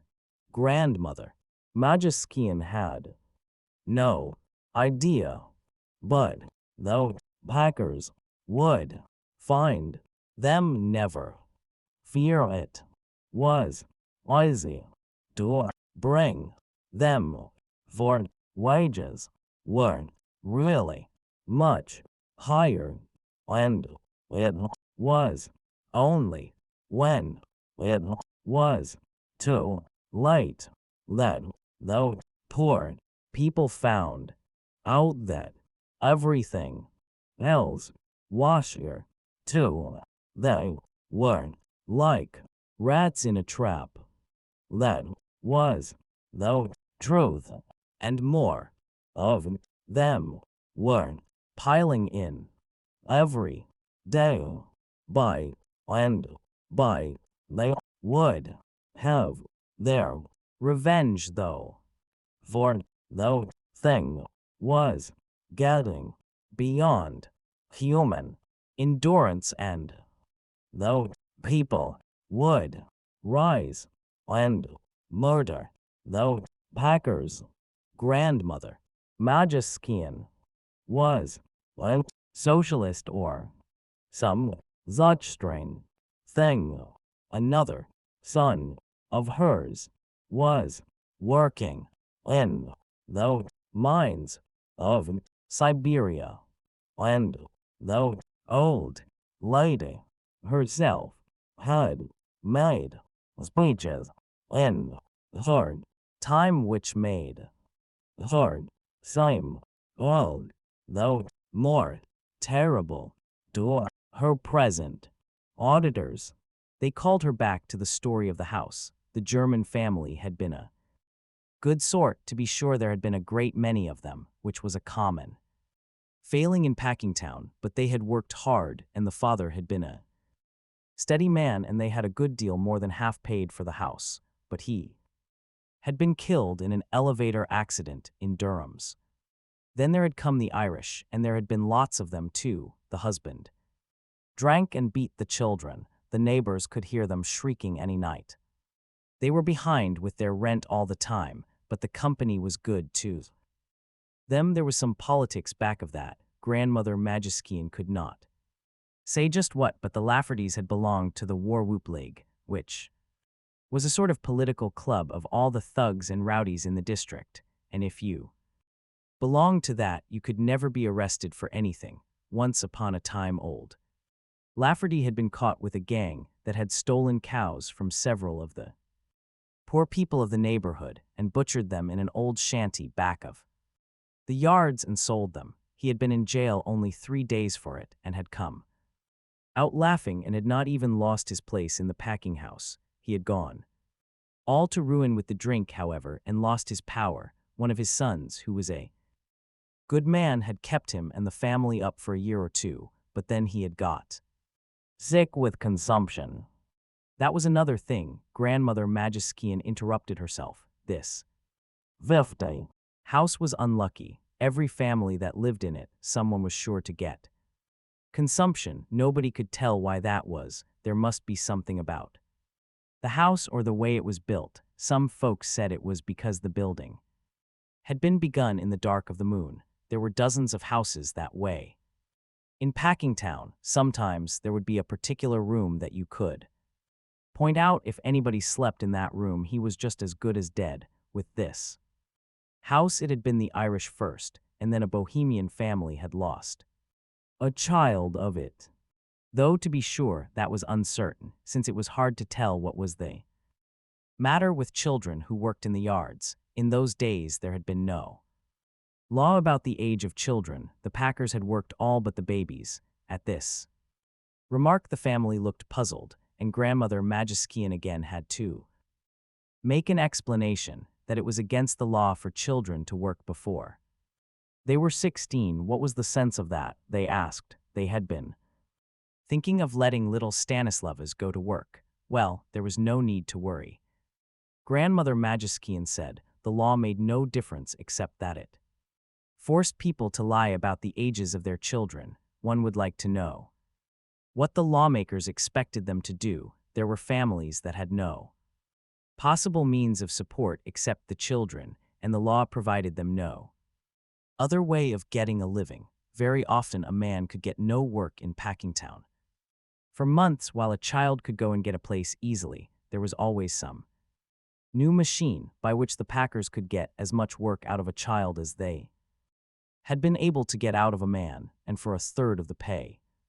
To come back to the house again, it was the woman of the next family that had died. That was after they had been there nearly 4 years, and this woman had twins regularly every year, and there had been more than you could count.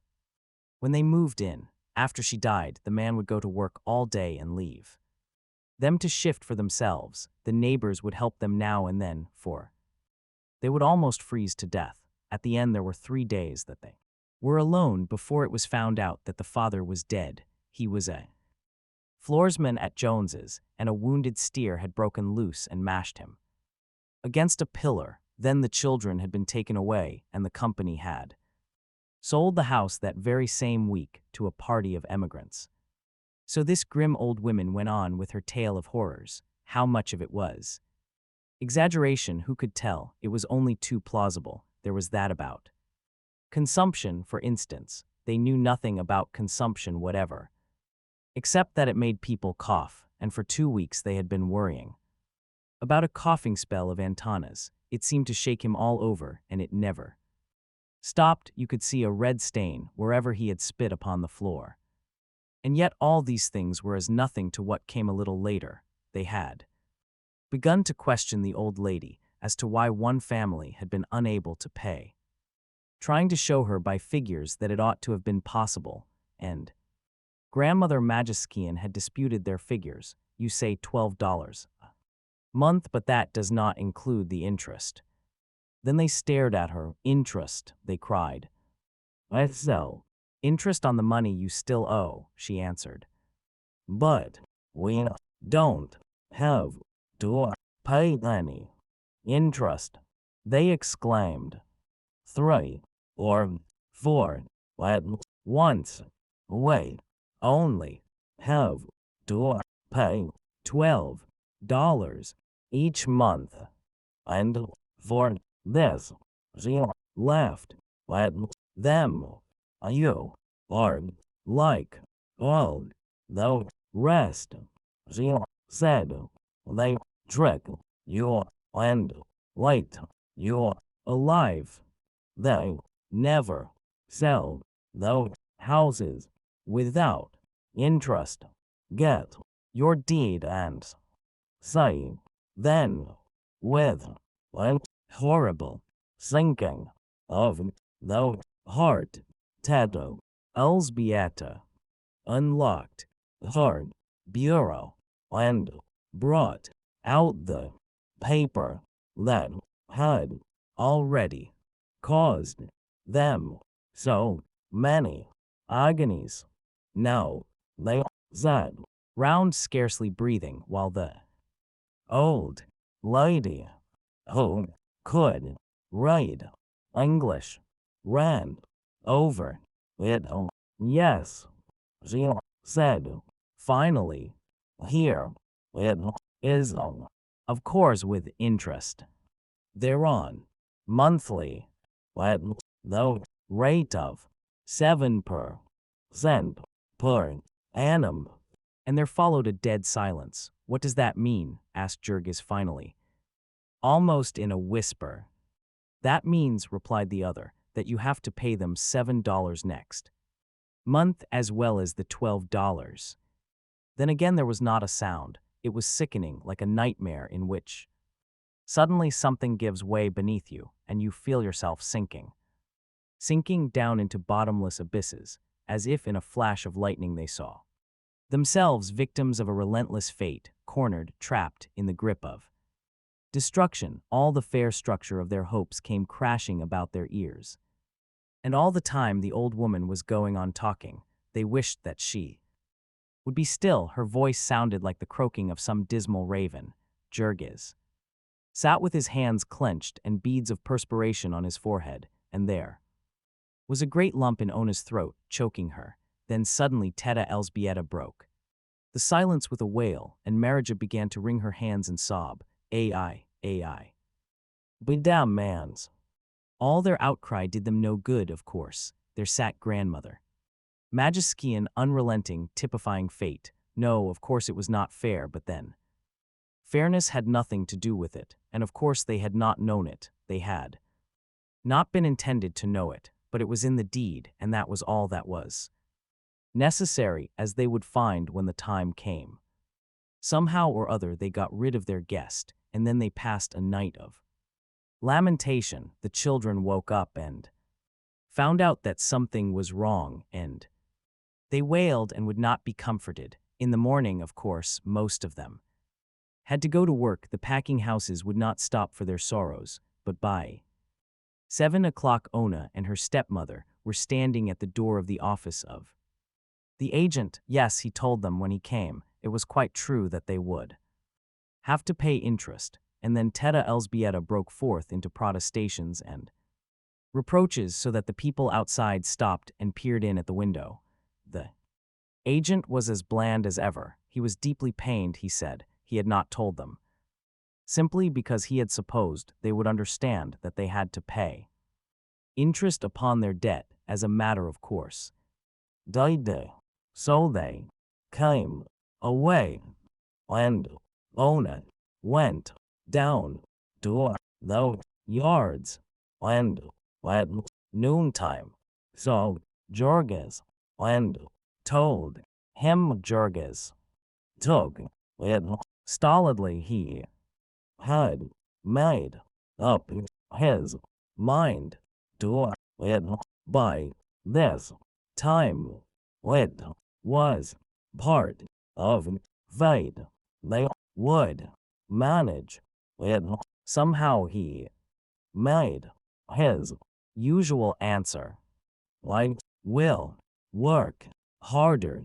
It would upset their plans for a time, and it would perhaps be necessary for Ona to get work after all. Then Ona added that Teta Elzbieta had decided that little Stanislavas would have to work too. It was not fair to let Jorges and her support the family. The family would have to help as it could. Previously, Jorges had scouted this idea, but now knit his brows and nodded his head slowly. Yes, perhaps it would be best. They would all have to make some sacrifices.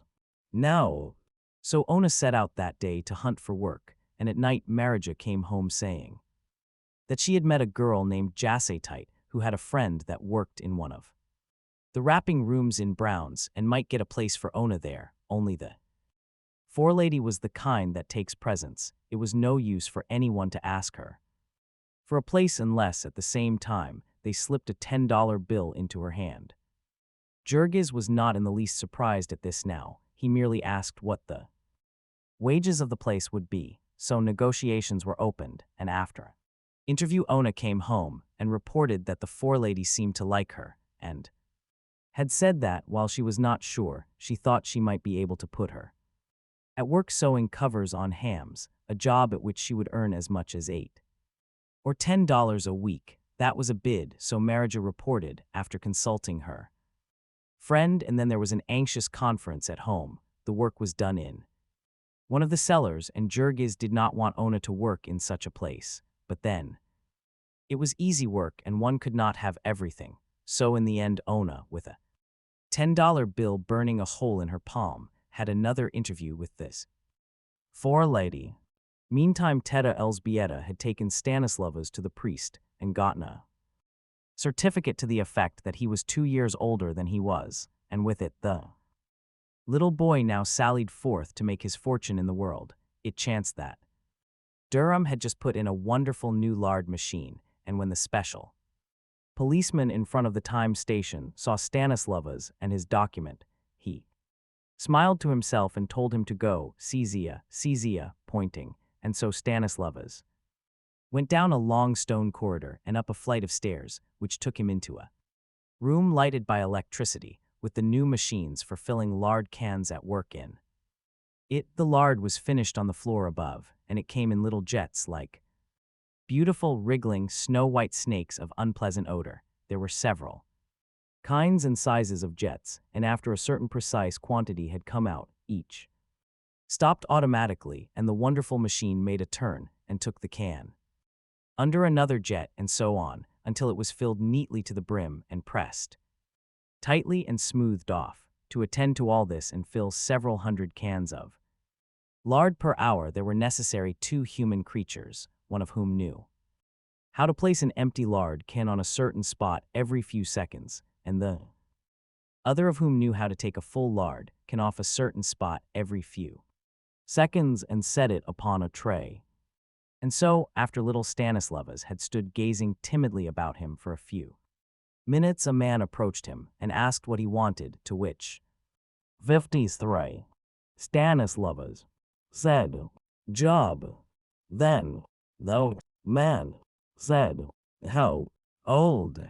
And Stanislavas answered, "16, once or twice every year," and stayed inspector would come wandering through, though packing plants, asking a child here and there how old he was, and so the packers were very careful to comply with the laws, which caused them as much trouble as was now involved in the bosses taking the document from the little boy and glancing at it and then sending it to the office to be filed away. Then he said someone else at a different job and showed the lad how to place a lard can every time the empty arm of the remorseless machine came to him, and so was decided the place in the universe of little Stanislavas and his destiny till the end of his days, hour after hour, day after day, year after year. It was fated that he should stand upon a certain square foot of flow, or from 7 in the morning until noon, and again from 12:30 till 5:30, making never a motion and thinking never a thought, save for the setting of lard cans in summer. The stench of the warm lard would be nauseating, and in winter the cans would all but freeze to his naked little fingers in the unheated cellar. Half the year it would be dark as night when he went into work, and dark as night again when he came out, and so he would never know what the sun looked like on weekdays, and for this, at the end of the week he would carry home $3 to his family, buying his pay at the rate of 5 cents per hour, just about his proper share of the total earnings of the 1.75 million of children who are now engaged in earning their livings in the United States. And meantime, because they were young, and hope is not to be stifled before its time, Jurgis and Ona were again calculating, for they had discovered that the wages of Stanislavas would a little more than pay the interest, which left them just about as they had been before. It would be but fair to them to say that the little boy was delighted with his work and at the idea of earning a lot of money, and also that the two were very much in love with each other. Chapter 7. All summer long the family toiled, and in the fall they had money enough for Jurgis and Ona to be married according to home traditions of decency. In the latter part of November they hired a hall and invited all their new acquaintances who came and left them over $100 in debt. It was a bitter and cruel experience, and it plunged them into an agony of despair, such a time of all times for them to have it when their hearts were made tender, such a pitiful beginning it was for their married life. They loved each other so, and they could not have the briefest respite. It was a time when everything cried out to them that they ought to be happy, when wonder burned in their hearts and leaped into flame at the slightest breath. They were shaken to the depths of them with the awe of love realized, and was it so very weak of 54 them that they cried out for a little peace. They had opened their hearts like flowers to the springtime, and the merciless winter had fallen upon them. They wondered if ever any love that had blossomed in the world had been so crushed and trampled over them. Relentless and savage, there cracked the lash of want. The morning after the wedding it sought them as they slept, and drove them out before daybreak to work. Ona was scarcely able to stand with exhaustion, but if she were to lose her place they would be ruined, and she would surely lose it if she were not on time that day. They all had to go, even little Stanislavas, who was ill from overindulgence in sausages and sarsaparilla. All that day he stood at his lard machine, rocking unsteadily, his eyes closing in spite of him, and he all but lost his place even so, for the foreman booted him twice to waken him. It was fully a week before they were all normal again, and meantime, with whining children and cross adults, the house was not a pleasant place to live in. Jurgis lost his temper very little, however, all things considered. It was because of Ona. The least glance at her was always enough to make him control himself. She was so sensitive, she was not fitted for such a life as this, and 100 times a day when he thought of her, he would clench his hands and fling himself again at the task before him. She was too good for him, he told himself, and he was afraid because she was his. So long he had hungered to possess her, but now that the time had come he knew that he had not earned the right, that she trusted him so was all her own simple goodness and no virtue of his, but he was resolved that she should never find this out, and so was always on the watch to see that he did not betray any of his ugly self. He would take care, even in little matters such as his manners and his habit of swearing when things went wrong. The tears came so easily into Ona's eyes, and she would look at him so appealingly. It kept Jurgis quite busy making resolutions, in addition to all the other things he had on his mind. It was true that more things were going on at this time in the mind of Jurgis than ever had in all his life before. He had to protect her, to do battle for her against the horror he saw about them.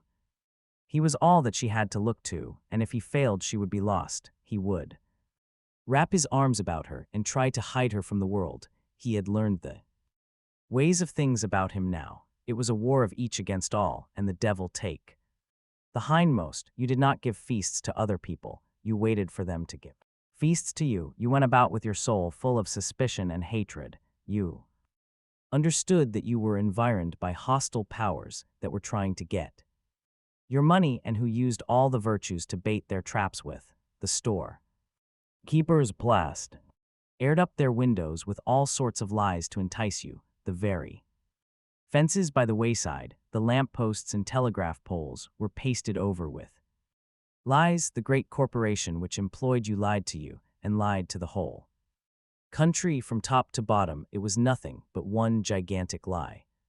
So Jurgis said that he understood it, and yet it was really pitiful, for the struggle was so unfair. Some had so much the advantage. Here he was, for instance, vowing upon his knees that he would save Ona from harm, and only a week later, 55, she was suffering atrociously, and from the blow of an enemy that he could not possibly have thwarted.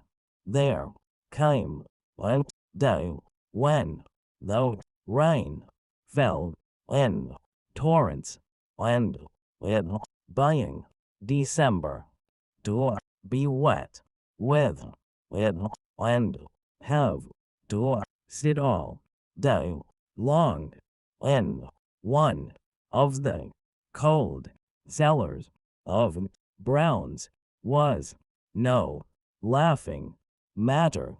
Ona was a working girl and did not own waterproofs and such things, and so Jorges took her and put her on the streetcar.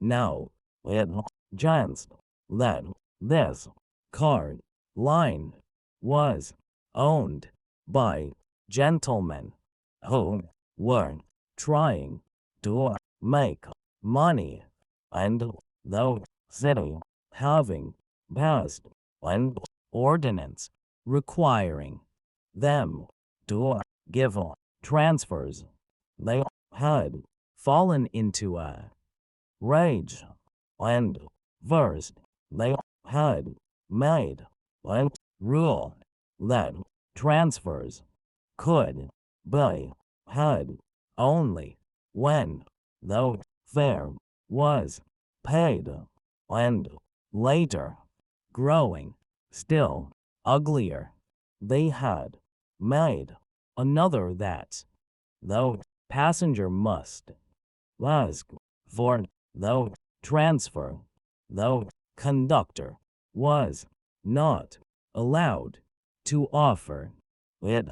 Now, Ona had been told that she was to get a transfer, but it was not her way to speak up, and so she merely waited, following the conductor about with her eyes, wondering when he would think of her. When at last the time came for her to get out, she asked for the transfer and was refused. Not knowing what to make of this, she began to argue with the conductor in a language of which he did not understand a word. After warning her several times, he pulled the bell, and the car went on, at which Ona burst into tears. At the next corner she got out, of course, and as she had no more money, she had to walk the rest of the way to the yards in the pouring rain, and so all day long she sat shivering, and came home at night with her teeth chattering and pains in her head and back. For 2 weeks afterward, she suffered cruelly, and yet every day she had to drag herself to her work. The forewoman was especially severe with Ona, because she believed that she was obstinate on account of having been refused a holiday the day after her wedding. Ona had an idea that her forelady did not like to have her girls marry, perhaps because she was old and ugly and unmarried herself. There were many such dangers in which the odds were all against them there. Children were not as well as they had been at home, but how could they know? That there was no sewer to their house, and that the drainage of 15 years was in a cesspool under it. How could they know that the pale blue milk that they bought around the corner was watered and doctored with formaldehyde?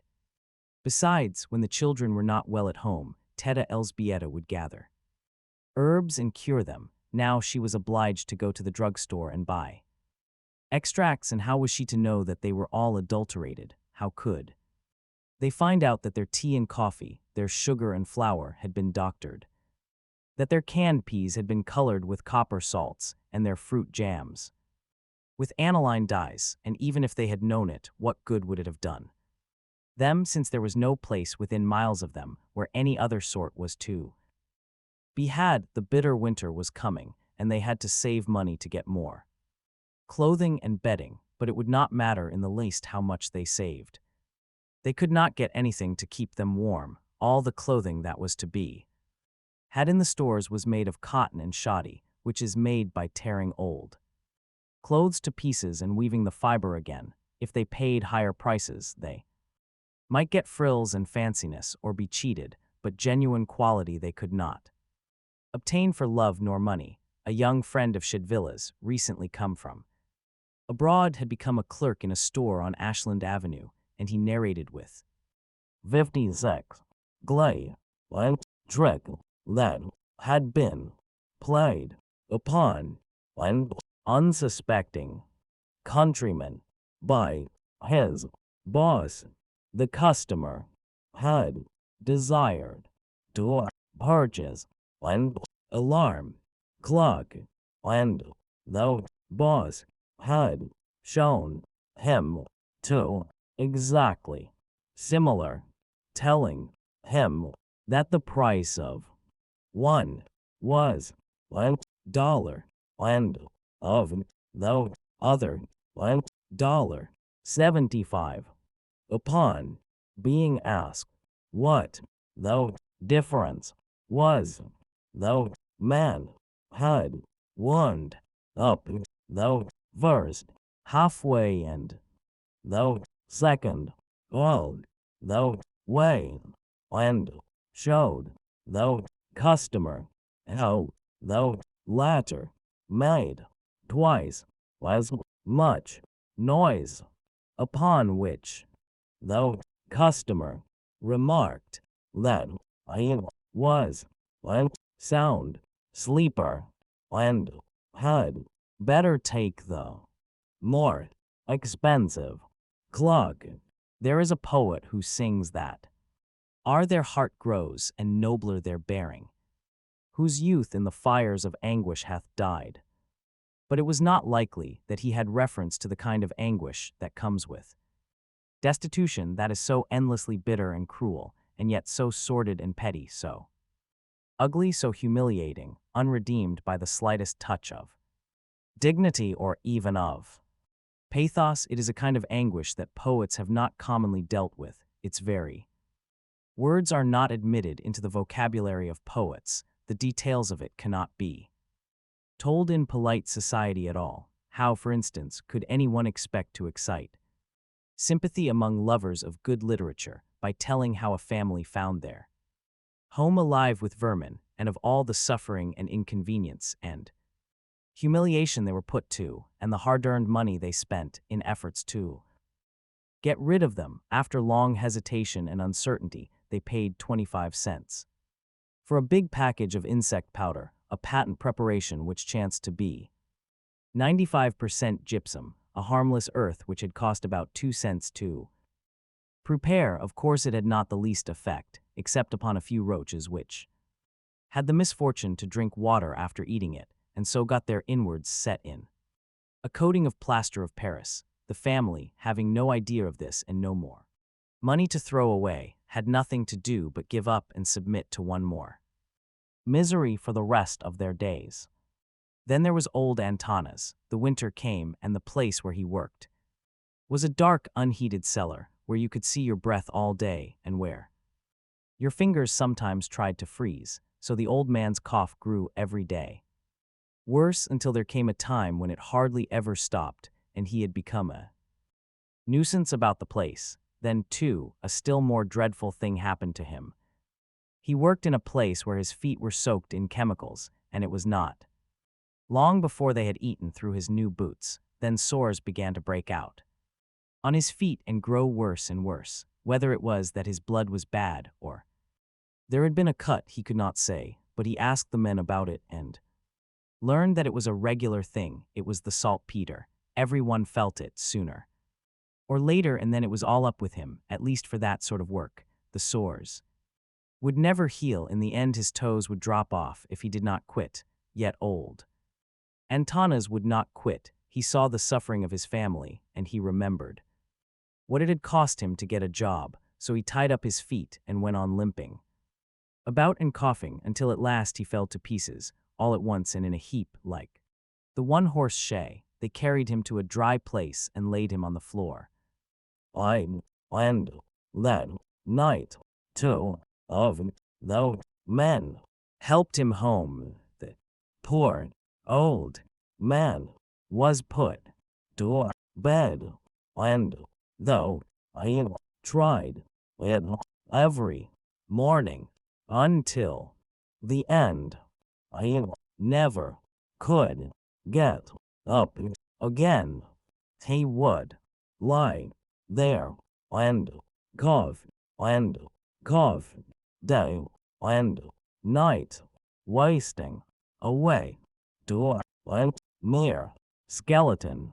There came a time when there was so little flesh on him that those bones began to poke, through which was a horrible thing to say or even to think of me. And one night I had a choking fit, and a little river of blood came out of his mouth. The family, wild with terror, sent for a doctor and paid $50 to be told that there was nothing to be done.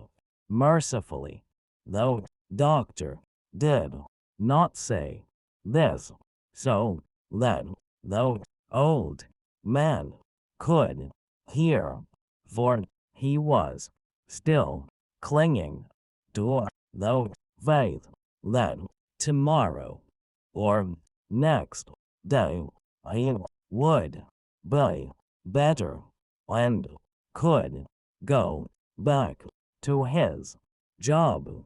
The company had sent word to him that they would keep it for him more. rather.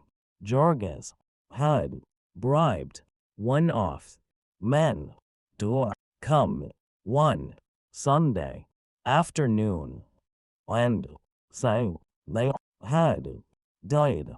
Antanas continued To believe it while 3 more hemorrhages came, and then at last one morning they found him stiff and cold. Things were not going well with them then, and though it nearly broke Tato Elzbieta's heart, they were forced to dispense with nearly all those decencies of a funeral. they had Only a hearse and one hack for those women and children. and Jorges who was learning things vast spent all Sunday making a bargain for these and I made it in the presence of witnesses So that when the man tried to charge him for all sort of incidentals, he did not have to pay. For 25 years, old Antanas Rodkas and his son had dwelt in the forest together, and it was hard to part in this way. Perhaps it was just as well that Jorgis had to give all his attention to the task of having a funeral without being bankrupted, and so had no time to indulge in memories and grief. Now the dreadful winter was come upon them, in the forests all summer long. The branches of the trees do battle for light, and some of them lose and die, and then come the raging blasts and the storms of snow and hail and strew the ground with these weaker branches. Just so it was in Packingtown. The whole district braced itself for the struggle that was an agony, and those whose time was come died off in hordes. All the year round they had been serving as cogs in the great packing machine, and now was the time for the renovating of it and the replacing of damaged parts. There came pneumonia and grippe stalking among them, seeking for weakened constitutions. There was the annual harvest of those whom tuberculosis had been dragging down. There came cruel cold and biting winds and blizzards of snow, all testing relentlessly for failing muscles and impoverished blood. Sooner or later came the day when the unfit one did not report for work, and then, with no time lost in waiting and no inquiries or regrets, there was a chance for a new hand. The new hands were here by the thousands. All day long the gates of the packing houses were besieged by starving and penniless men. They came, literally, by the thousands, every single morning, fighting with each other for a chance, for life. Blizzards and cold made no difference to them. They were always on hand. They were on hand 2 hours before the sun rose, an hour before the work began. Sometimes their faces froze, sometimes their feet and their hands, sometimes they froze all together, but still they came, for they had no other place to go. One day, Durham advertised in the paper for 200 men to cut ice, and all 58. That day the homeless and starving of the city came trudging through the snow.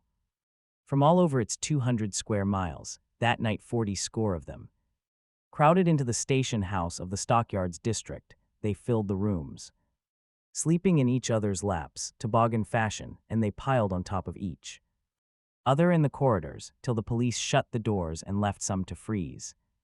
Outside, on the morrow, before daybreak, there were 3,000 at Durham's, and the police reserves had to be sent for to quell the riot.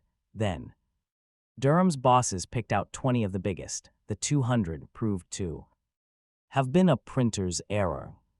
4 or 5 miles to the eastward lay the lake, and over this the bitter winds came raging. Sometimes the thermometer would fall to 10 or 20 degrees below zero at night, and in the morning the streets would be piled with snowdrifts up to the first-floor windows. The streets through which our friends had to go to their work were all unpaved and full of deep holes and gullies. In summer, when it rained hard, a man might have to wade to his waist to get to his House, and now in winter it was no joke getting through these places before. Light in the morning and after dark at night, they would wrap up in all they owned, but they could not wrap up against exhaustion, and many a man gave out in these battles with the snowdrifts and lay down and fell asleep. And if it was bad for the men, one may imagine how the women and children fared. Some would ride in the cars if the cars were running, but when you are making only 5 cents an hour, as was little Stanislava's, you do not like to spend that much to ride 2 miles. The children would come to the yards with great shawls about their ears, and so tied up that you could hardly find them, and still there would be accidents. One bitter morning in February, the little boy who worked at the lard machine with Stanislava's came about an hour late, and, screaming with pain, they unwrapped him, and a man began vigorously rubbing his ears, and as they were frozen stiff, it took only 2 or 3 rubs to break them short off. As a result of this, little Stanislava's conceived a terror of the cold.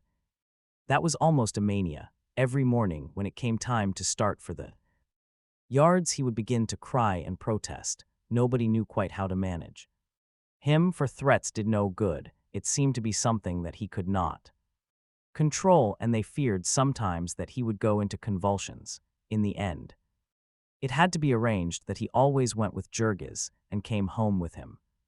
Again and often, when the snow was deep, the man would carry him the whole way on his shoulders. Sometimes Jurgis would be working until late at night, and then it was pitiful, for there was no place for the little fellow to wait, save in the doorways or in a corner of the killing beds, and he would all but fall asleep there and freeze to death. There was no heat upon the killing beds. The men might exactly as well have worked out of doors all winter. For that matter, there was very little heat anywhere in the building, except in the cooking rooms and such places, and it was the men who worked in these who ran the most risk of all, because whenever they had to pass to another room, they had to go through ice-cold corridors, and sometimes with nothing on above the waist except a sleeveless 59 undershirt on. Though killing beds, you were left to be covered with blood, and it would freeze solid if you leaned against a pillar. You would freeze to that, and if you put your hand upon the blade of your knife, you would run a chance of leaving your skin on it. Though men would tie up their feet in newspapers and old sacks, and these would be soaked in blood and frozen, and then soaked again, and so on, until by nighttime a man would be walking on great lumps the size of the feet of an elephant.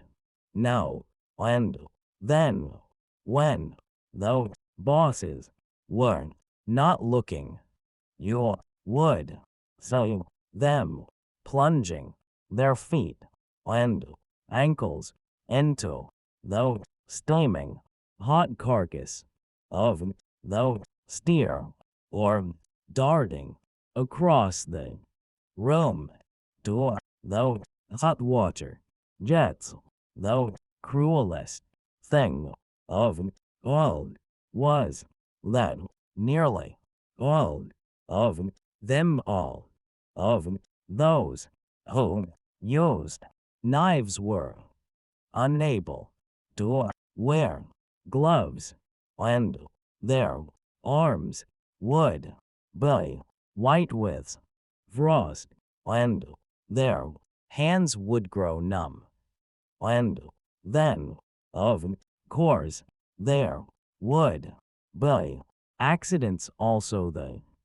There would be full of steam from the hot water and the hot blood, so that you could not say 5 feet before you, and then with men rushing about at the speed they kept up on the killing beds, and all with butcher knives like razors in their hands. Well, it was to be counted as a wonder that there were not more men slaughtered than cattle.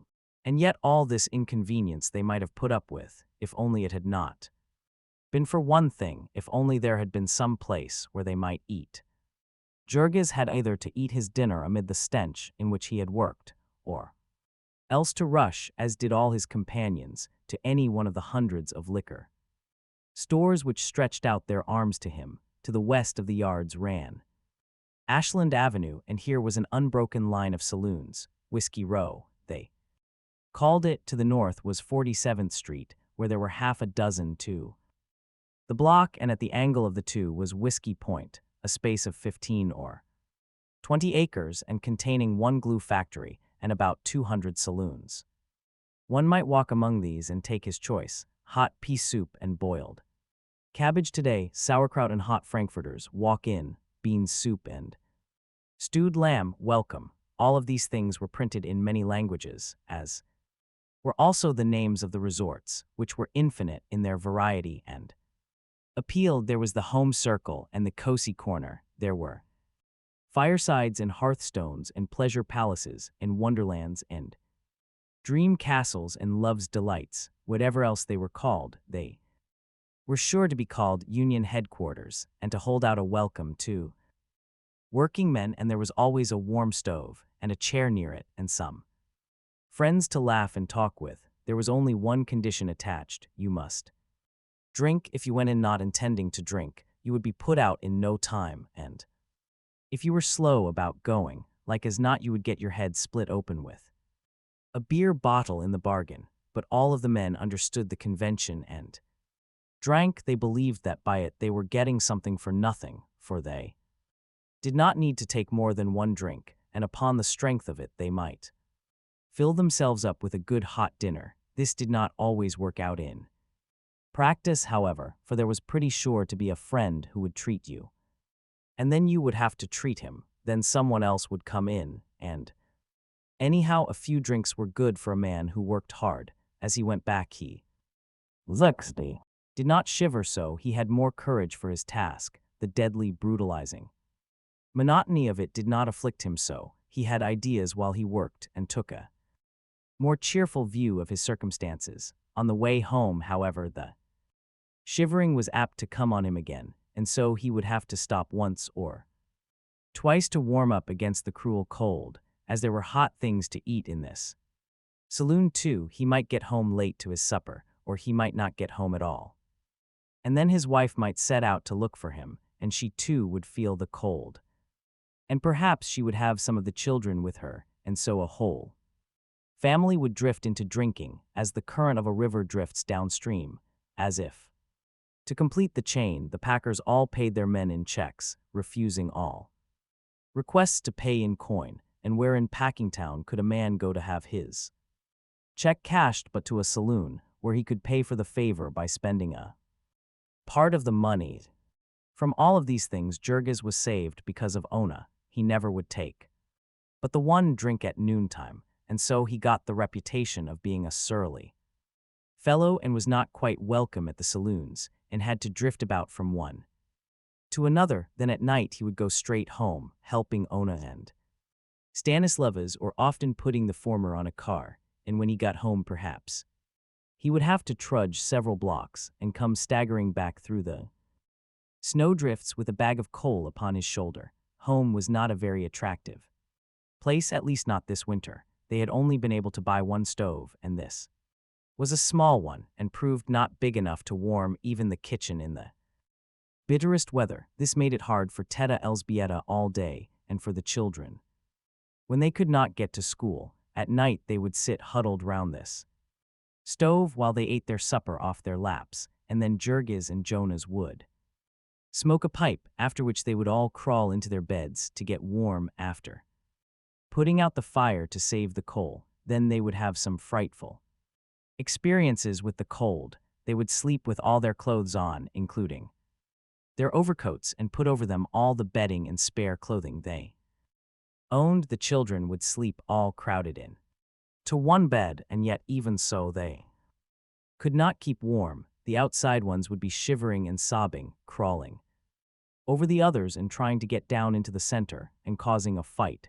This old house with the leaky weatherboards was a very different thing from their cabins at home, with great thick walls plastered inside and outside with mud. And the cold which came upon them was a living thing, a demon presence in the room. They would waken in the midnight hours when everything was black. Perhaps they would hear it yelling outside, or perhaps there would be death-like stillness, and that would be worse yet. They could feel the cold as it crept in through the cracks, reaching out for them with its icy, death-dealing fingers, and they would crouch and cower and try to hide from it, all in vain. It would come. And it would come, a grisly thing, a specter born in the black caverns of terror. Power primeval, cosmic, shadowing the tortures of the lost souls flung out to chaos and destruction. It was cruel iron-hard, and hour after hour they would cringe in its grasp, alone, alone. There would be no one to hear them if they cried out. There would be no help, no mercy, and so on until morning, when they would go out to another day of toil, a little weaker, a little nearer to the time 61. when it would be their turn to be shaken from the tree. Chapter 8.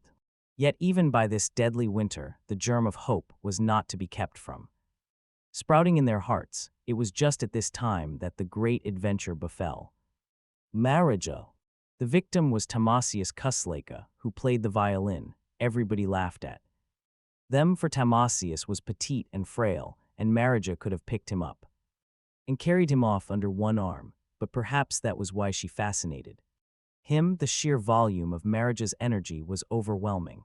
That first night at the wedding, Tamasius had hardly taken his eyes off her, and later on, when he came to find that she had really the heart of a baby, her voice and her violence ceased to terrify him, and he got the habit of coming to pay her visits on Sunday afternoons. There was no place to entertain company except in the kitchen, the midst of the family, and Tamasius would sit there with his hat between his knees, never saying more than half a dozen words at a time, and turning red in the face before he managed to say those, until finally Jurgis would clap him upon the back in his hearty way, crying, "Come now, brother, give us a tune," and then Tamasius' face would light up, and he would get out his fiddle, tuck it under his chin, and play, and forthwith the soul of him would flame up and become eloquent. It was almost an impropriety, for all the while his gaze would be fixed upon Marija's face until she would begin to turn red and lower her eyes. There was no resisting the music of Tamasius, however. Even the children would sit awed and wondering, and the tears would run down Teta Elżbieta's cheeks. Wonderful privilege it was to be thus admitted into the soul of a man of genius, to be allowed to share the ecstasies and the agonies of his inmost life. Then there were other benefits accruing to Marija from this friendship, benefits of a more substantial nature. People paid Tamasius big money to come and make music on state occasions, and also they would invite him to parties and festivals, knowing well that he was too good-natured to come without his fiddle, and that having brought it, he could be made to play while others danced. Once he made bold to ask Marija to accompany him to such a party, and Marija accepted to his great delight, after which he never went anywhere without her. While if the celebration were given by friends of his, he would invite the rest of the family also. In any case, Marija would bring back a huge pocketful of cakes and sandwiches for the children, and stories of all the good things she herself had managed to consume, she was compelled at these parties to spend most of her time at the refreshment table, for she could not dance with anybody except other women and very old men. Tamasius was of an excitable temperament and afflicted with a frantic jealousy, and any unmarried man who ventured to put his 62. Arm about the ample waist of marriage would be certain to throw the orchestra out of tune. It was a great help to a person who had to toil all the week to be able to look forward to some such relaxation as this on Saturday nights. The family was too poor and too hard-worked to make many acquaintances. In Packingtown, as a rule, people know only their near neighbors and shopmates, and so the place is like a myriad of little country villages. But now there was a member of the family who was permitted to travel and widen her horizon, and so each week there would be new personalities to talk about, how so-and-so was dressed, and where she worked, and what she got, and whom she was in love with, and how this man had jilted his girl, and how she had quarreled with the other girl, and what had passed between them, and how another man beat his wife and spent all her earnings upon drink and pawned her very clothes. Some people would have scorned this talk as gossip, but then one has to talk about what one knows. It was one Saturday night, as they were coming home from a wedding, that Tamasius found courage and set down his violin case in the street and spoke his heart, and then Marija clasped him in her arms. She told them all about it the next day and fairly cried with happiness, for she said that Tamasius was a lovely man. After that, he no longer made love to her with his fiddle, but they would sit for hours in the kitchen, blissfully happy in each other's arms. It was the tacit convention of the family to know nothing of what was going on in that corner. They were planning to be married in the spring and have the garret of the house fixed up and live there. Tamasius made good wages, and little by little the family were paying back their debt to Marija, so she ought soon to have enough to start life upon. Only, with her preposterous soft-heartedness, she would insist upon spending a good part of her money every week for things which she saw they needed. Marija was really the capitalist of the party, for she had become an expert painter by this time. She was getting 14 cents for every 110 cans, and she could paint more than 2 cans every minute. Marija felt, so to speak, that she had her hand on the throttle, and the neighborhood was vocal with her rejoicings. Yet her friends would shake their heads and tell her to go slow. One could not count upon such good fortune forever. There were accidents that always happened, but Marija was not to be prevailed upon, and went on planning and dreaming of all the treasures she was going to have for her home. And so, when the crash did come, her grief was painful to see. For her canning factory shut down, Marija would about as soon have expected to see the sun shut down. The huge establishment had been to her a thing akin to the planets and the seasons, but now it was shut, and they had not given her any explanation. They had not even given her a day's warning. They had simply posted a notice one Saturday that all hands would be paid off that afternoon and would not resume work for at least a month, and that was all that there was to it. Her job was gone. 63. It was the Holiday rush that was over. The girls said in answer to Maria's inquiries after that there was always a slack.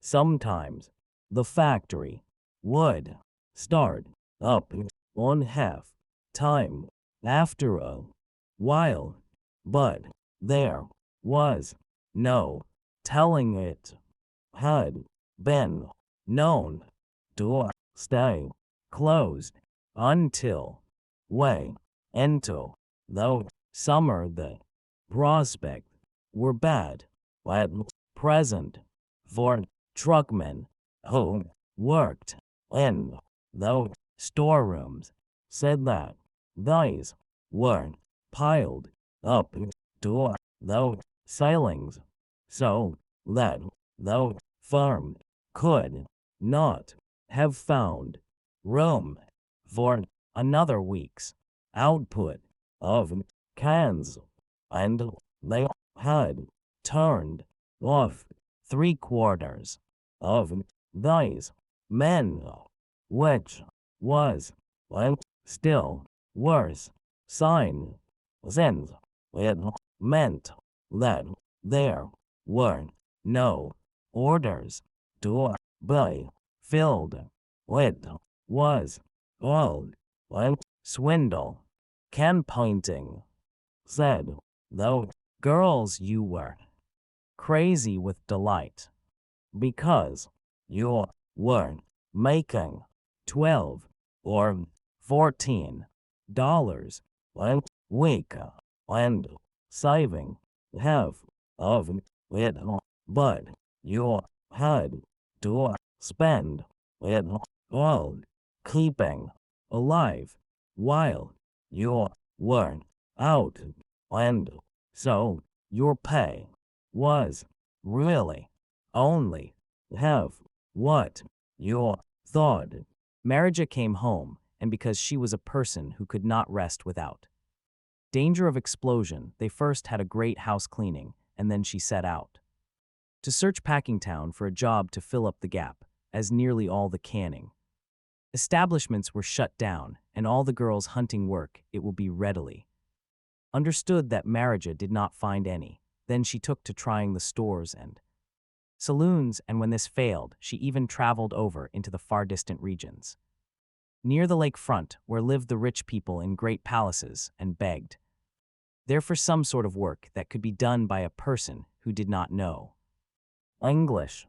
The men upon the killing beds felt also the effects of the slump which had turned Marija out, but they felt it in a different way, and a way which made Jurgis understand at last all their bitterness. The big packers did not turn their hands off and close down like the canning factories, but they began to run for shorter and shorter hours. They had always required the men to be on the killing beds and ready for work at 7 o'clock, although there was almost never any work to be done till the buyers out in the yards had got to work, and some cattle had come over the chutes. That would often be 10 or 11 o'clock, which was bad enough in all conscience, but now in the slack season they would perhaps not have a thing for their men to do till late in the afternoon, and so they would have to loaf around in a place where the thermometer might be 20 degrees below zero. At first one would see them running about or skylarking with each other, trying to keep warm, but before the day was over they would become quite chilled through and exhausted, and when the sea atoll finally came, so near frozen that to move was an agony, and then suddenly the place would spring into activity and the merciless speeding up would begin. There were weeks at a time when Jurgis went home after such a day as this with not more than 2 hours' work to his credit, which meant about 35 cents. There were many days when the total was less than half an hour, and others when there was none at all. The general average was 6 hours a day, which meant for Jurgis about $6 a week, and this 6 hours of work would be done after standing on the killing bed till 1 o'clock, or perhaps even 3 or 4 o'clock in the afternoon. Like as not there would come a rush of cattle at the very end of the day, which the men would have to dispose of before they went 64 home, often working by electric light till 9 or 10 or even 12 or 1 o'clock, and without a single instant for a bite of supper. The men were at the mercy of the cattle.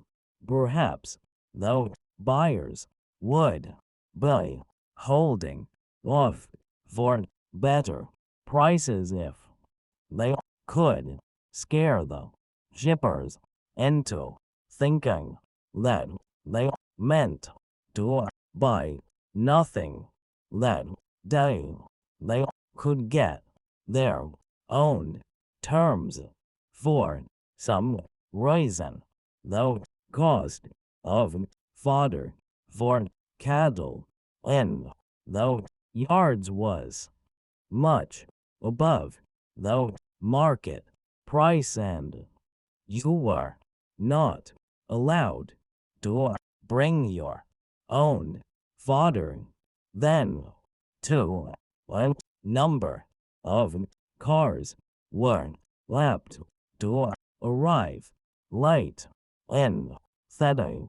Now that the roads were blocked with snow, and the packers would buy their cattle that night to get them cheaper, and then would come into play their ironclad rule that all cattle must be killed the same day they were bought.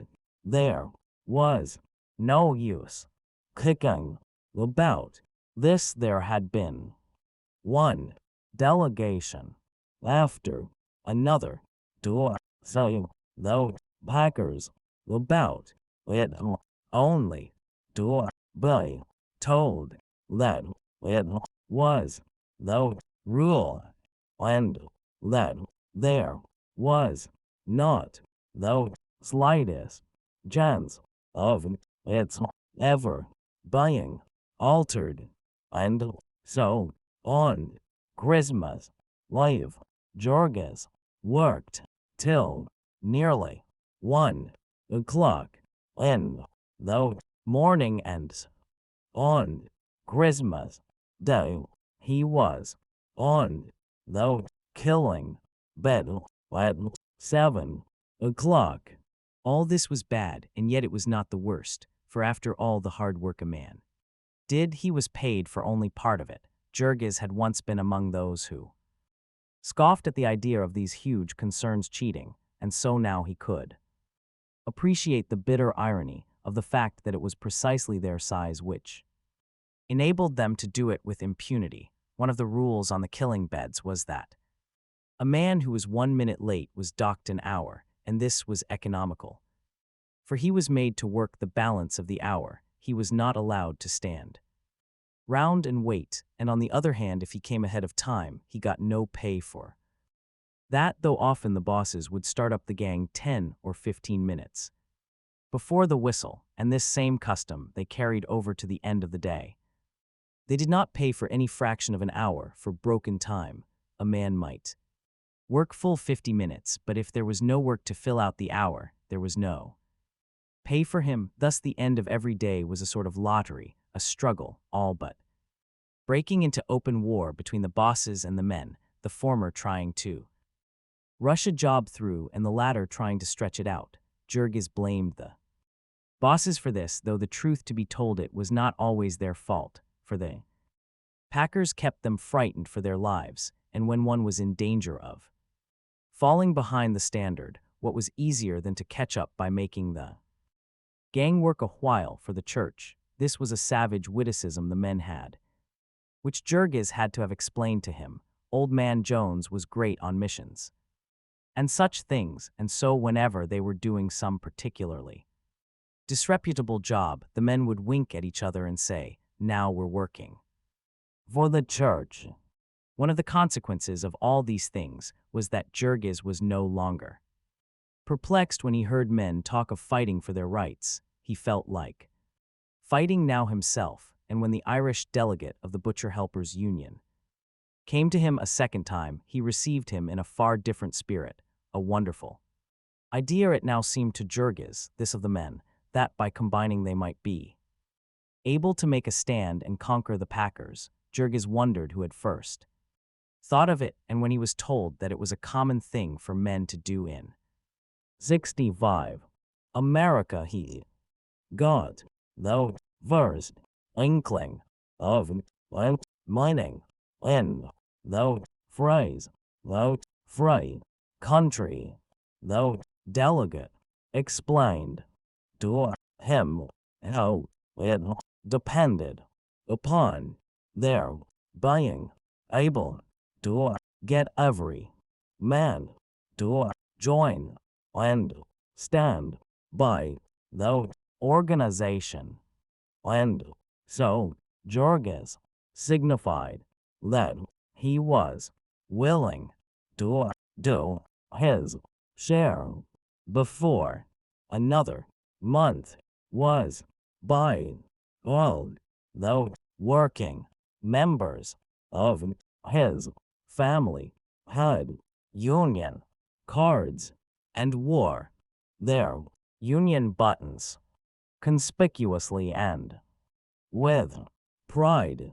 For fully a week they were quite blissfully happy, thinking that belonging to a union meant and to all their troubles. But only 10 days after she had joined, Marriage's canning factory closed down, and that blow quite staggered them. They could not understand why the union had not prevented it, and the very first time she attended a meeting, Marriage got up and Adela's speech about it. It was a business meeting and was transacted in English, but that made no difference to Marriage. She said what was in her, and all the pounding of the chairman's gavel and all the uproar and confusion in the room could not prevail. Quite apart from her own troubles, she was boiling over with a general sense of the injustice of it, and she told what she thought of the Packers and what she thought of a world where such things were allowed to happen. And then, while the echoes of the hall rang with the shock of her terrible voice, she sat down again and fanned herself, and the meeting gathered itself together and proceeded to discuss the election of a recording secretary. Jorges, too, had an adventure the first time he attended a union meeting, but it was not of his own seeking. Jorges had gone with the desire to get into an inconspicuous corner and see what was done, but this attitude of silent and open-eyed attention had marked him out for a victim. Tommy Finnegan was a little Irishman with big staring eyes and a wild aspect, a hoister by trade and badly cracked. Somewhere back in the far distant past, Tommy Finnegan had had a strange experience, and the burden of it rested upon him. All the balance of his life he had done nothing but try to make it understood. When he talked, he caught his victim by the buttonhole, and his face kept coming closer and closer, which was trying because his teeth were so bad. Jorges did not mind that, only he was frightened. The method of operation of the higher intelligences was Tom Finnegan's theme, and he desired to find out if Jorges had ever considered that the representation of things in their present similarity might be altogether unintelligible upon a more elevated plane. There were assuredly wonderful mysteries about the developing of these things, and then, becoming confidential, Mr. Finnegan proceeded to tell of some discoveries of his own. If ye have ever had anything to do wid sh parrots, said he, and looked inquiringly at Jorges, who kept shaking his head. Never mind, continued the other, but their influences may be operatin' upon ye. It's sure as I'm tellin' ye, it's them that has the reference to the immediate surroundings that has the most of power. It was vouchsafed to me in me youthful days to be acquainted with sh parrots, and so Tommy Finnegan went on, expounding a system of philosophy, while the perspiration came out on Jorges' forehead. So great was his agitation and embarrassment. In the end, one of the men, seeing his plight, came over and rescued him, but it was some time before he was able to find anyone to explain things to him, and meanwhile his fear lest the strange little Irishman should get him cornered again was enough to keep him dodging about the room the whole evening. He never missed a meeting, however. He had picked up a few words of English by this time, and friends would help him to understand. They were often very turbulent meetings, with half a dozen men declaiming at once, in as many dialects of English, but the speakers were all desperately in earnest, and Jorges was in earnest too, for he understood that a fight was on and that it was his fight. Since the time of his disillusionment, Jurgis had sworn to trust no man, except in his own family, but here he discovered that he had brothers in affliction and allies. Their one chance for life was in union, and so the struggle became a kind of crusade. Jurgis had always been a member of the church, because it was the right thing to be, but the church had never touched him. He left all that for the women. Here, however, was a new religion, one that did touch him, that took hold of every fiber of him, and with all the zeal and fury of a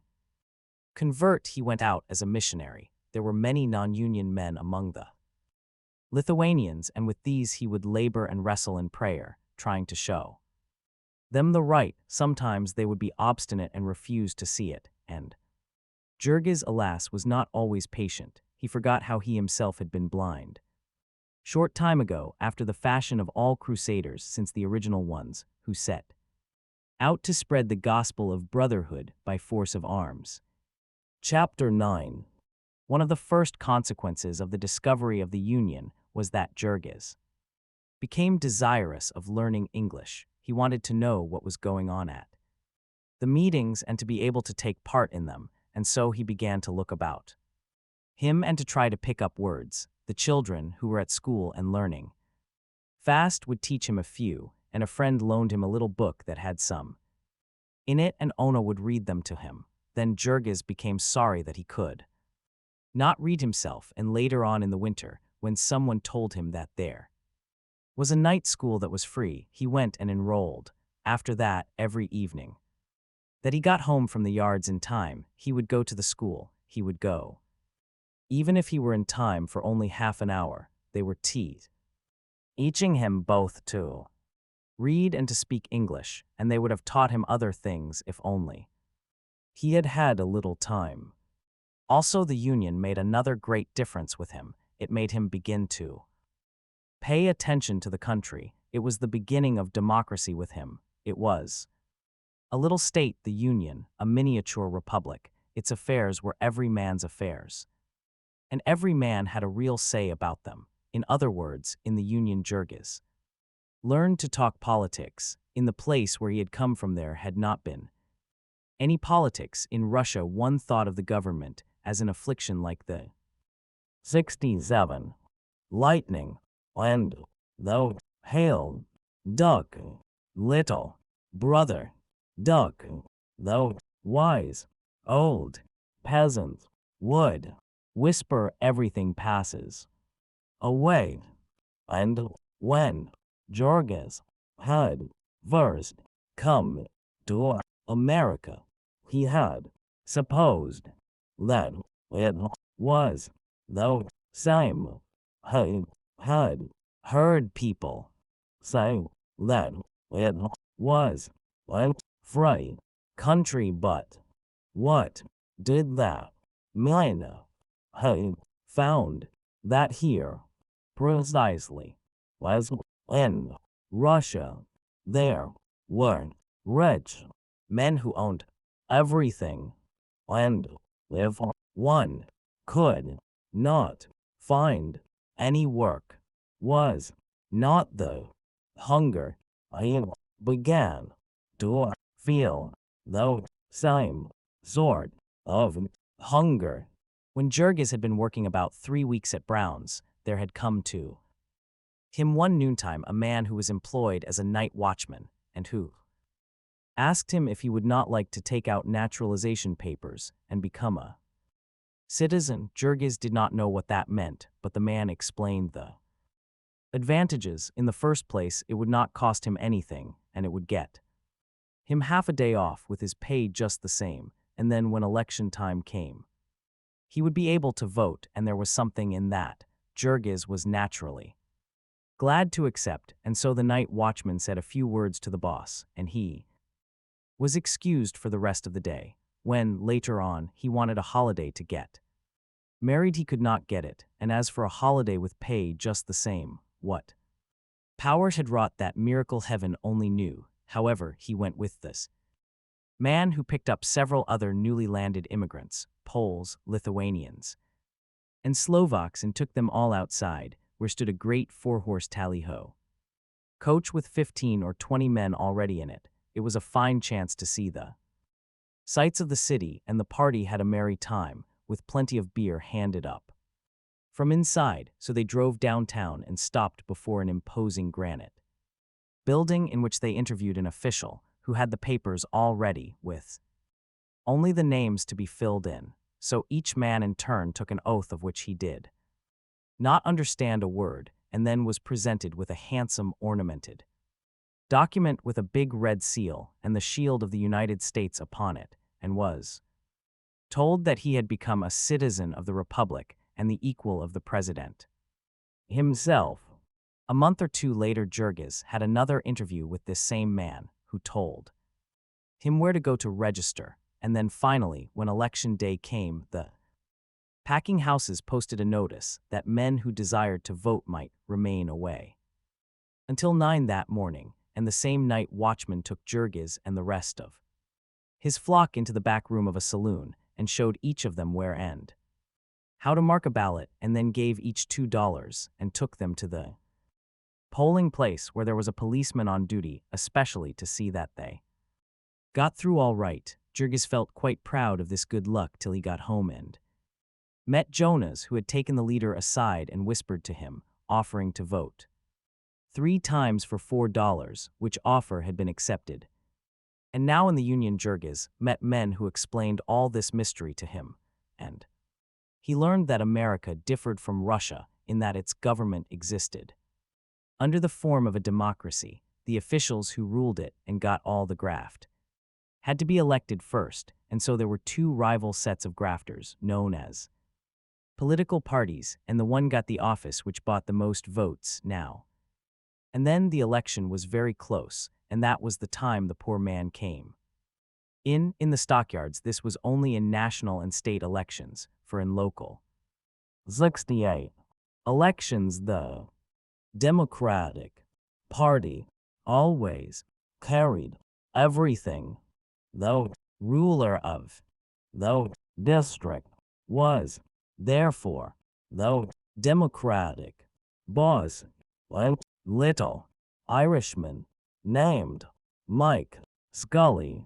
Scully held an important party office in the state and bossed even the mayor of the city.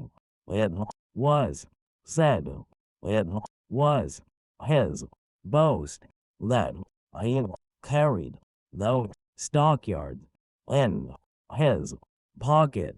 He was an enormously rich man. He had a hand in all the big graft in the neighborhood. It was Scully, for instance, who owned that dump which Jurgis and owner had signed the first day of their arrival. Not only did he own the dump, but he owned the brick factory as well. And first he took out the clay and made it into bricks, and then he had the city bring garbage to fill up the hole so that he could build houses to sell to the people. Then, too, he sold the bricks to the city at his own price, and the city came and got them in its own wagons, and also he owned the other hole nearby where the stagnant water was, and it W as he who cut the ice, and sold it, and what was more, if those men told truth, he had not had to pay any taxes for the water, and he had built the ice house out of city lumber, and had not had to pay anything for that. The newspapers had got hold of that story, and there had been a scandal, but Scully had hired somebody to confess and take all the blame, and then skip the country. It was said too that he had built his brick kiln in the same way, and that the workmen were on the city payroll while they did it. However, one had to press closely to get these things out of the men, for it was not their business, and Mike Scully was a good man to stand in with. A note signed by him was equal to a job any time at the packing houses, and also he employed a good many men himself, and worked them only 8 hours a day, and paid them the highest wages. This gave him many friends, all of whom he had gotten together into the War Whoop League, whose clubhouse, you might say, just outside of the yards. It was the biggest clubhouse and the biggest club in all Chicago, and they had prize fight every now and then, and cogfights, and even dogfights. The policemen in the district all belonged to the league, and instead of suppressing the fights, they sold tickets for them. The man that had taken Jorgis to be naturalized was one of these Indians, as they were called, and on election day there would be hundreds of them out, and all with big wads of money in their pockets, and free drinks at every saloon in the district. That was another thing. The men said all the saloon keepers had to be Indians, and to put up on demand.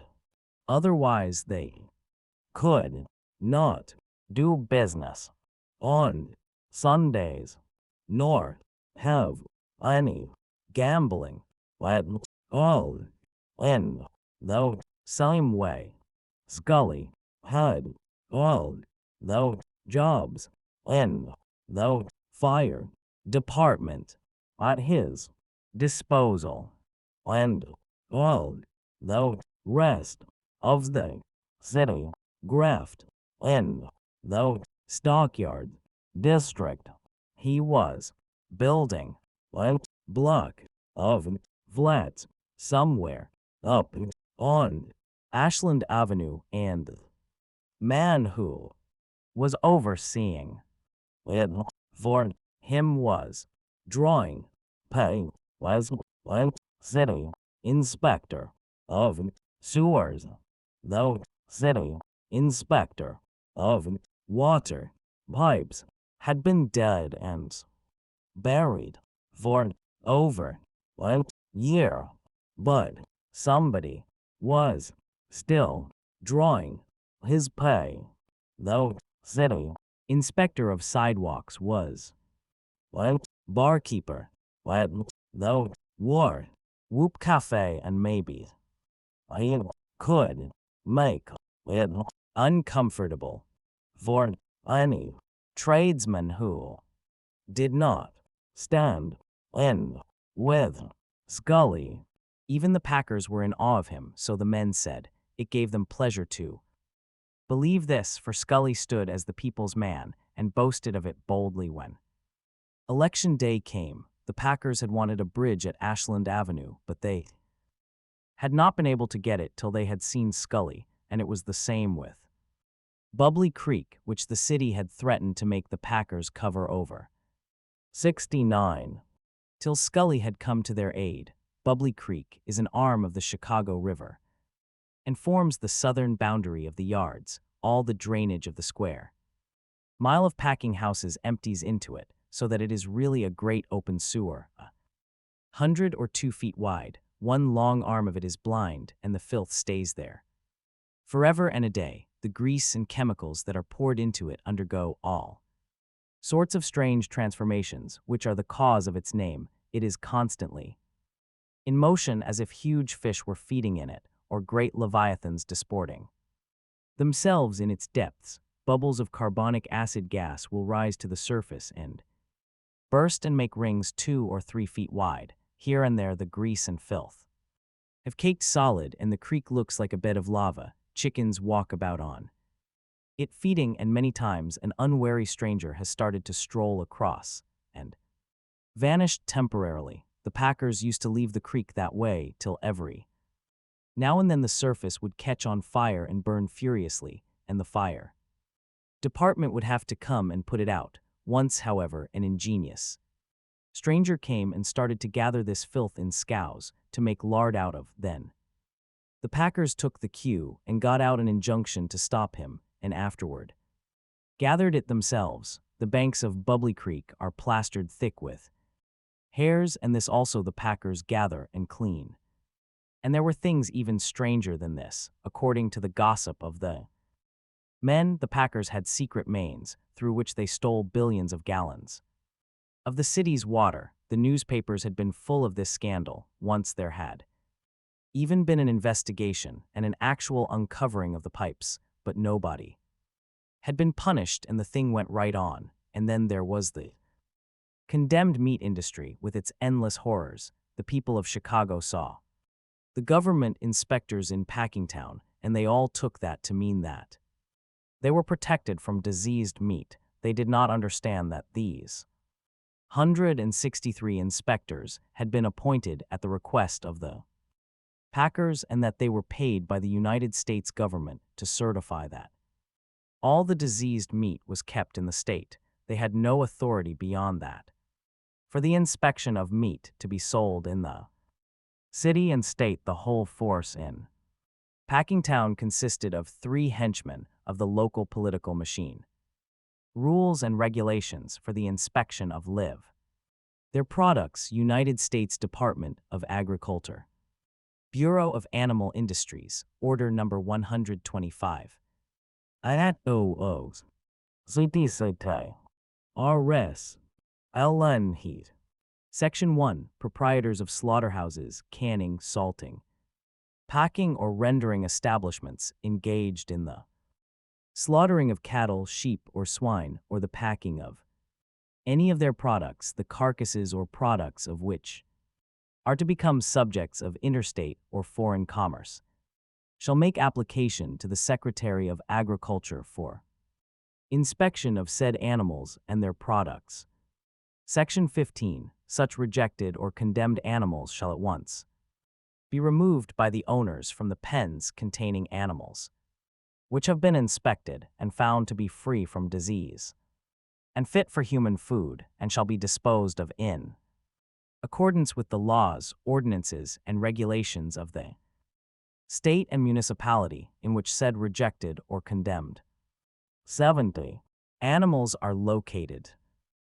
Exported to countries requiring roscopic examination will be made of GS5 interstate trade, but this examination hall be confined to those intended for the export trade. And shortly afterward, one of these, a physician, made the discovery that the carcasses of steers which had been condemned as tubercular by the government inspectors, and which therefore contained ptomaines, which are deadly poisons, were left upon an open platform and carted away to be sold in the city, and so he insisted that these carcasses be treated with an injection of kerosene, and was ordered to resign the same week. So indignant were the packers that they went farther and compelled the mayor to abolish the whole Bureau of Inspection, so that since then there has not been even a pretense of any interference with the graft. There was said to be $2,000 a week hush money from the tubercular steers alone, and as much again from the hogs which had died of cholera on the trains, and which you might see any day being loaded into boxcars and hauled away to a place called Globe in Indiana, where they made a fancy grade of lards. Jurgis heard of these things little by little in the gossip of those who were obliged to perpetrate them. It seemed as if every time you met a person from a new department, you heard of new swindles and new crimes. There was, for instance, a Lithuanian who was a cattle butcher for the plant where Marija had worked, which killed meat for canning only, and to hear this man describe the animals which came to his place would have been worthwhile for a Dante or a Zola. It seemed that they must have agencies all over the country to hunt out old and crippled and diseased cattle to be canned. There were cattle which had been fed on whiskey malt, the refuse of the breweries, and had become what the men called steerly, which means covered with boils. It was a nasty job killing these, for when you plunged your knife into them, they would burst and splash foul smelling stuff into your face, and when a man's sleeves were smeared with blood,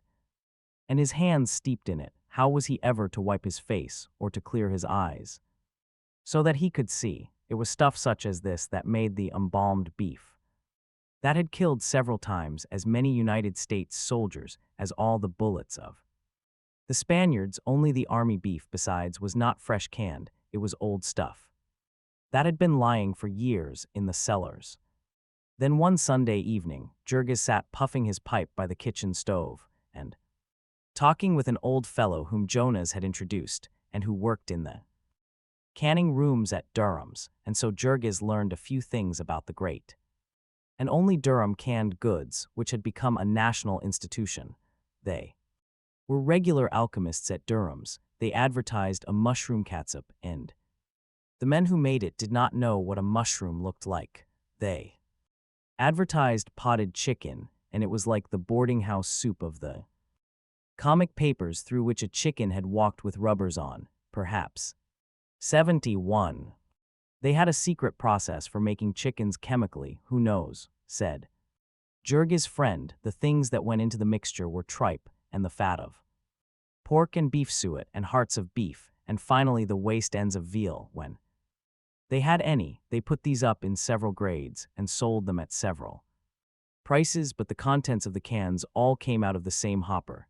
And then there was potted game and potted grouse, potted ham and deviled ham.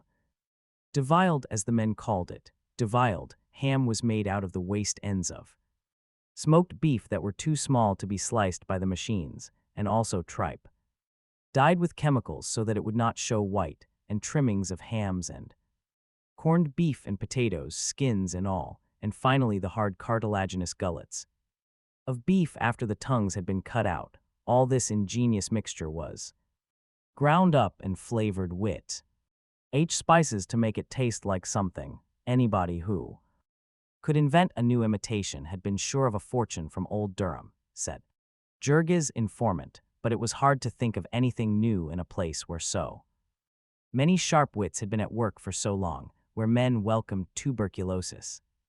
In the cattle they were feeding, because it made them fatten more quickly, and where they bought up all the old rancid butter left over in the grocery stores of a continent and oxidized it by a forced air process to take away the odor, returned it with skim milk, and sold it in bricks in the cities. Up to a year or two ago it had been the custom to kill horses in the yards, ostensibly for fertilizer, but after long agitation, the newspapers had been able to make the public realize that the horses were being canned.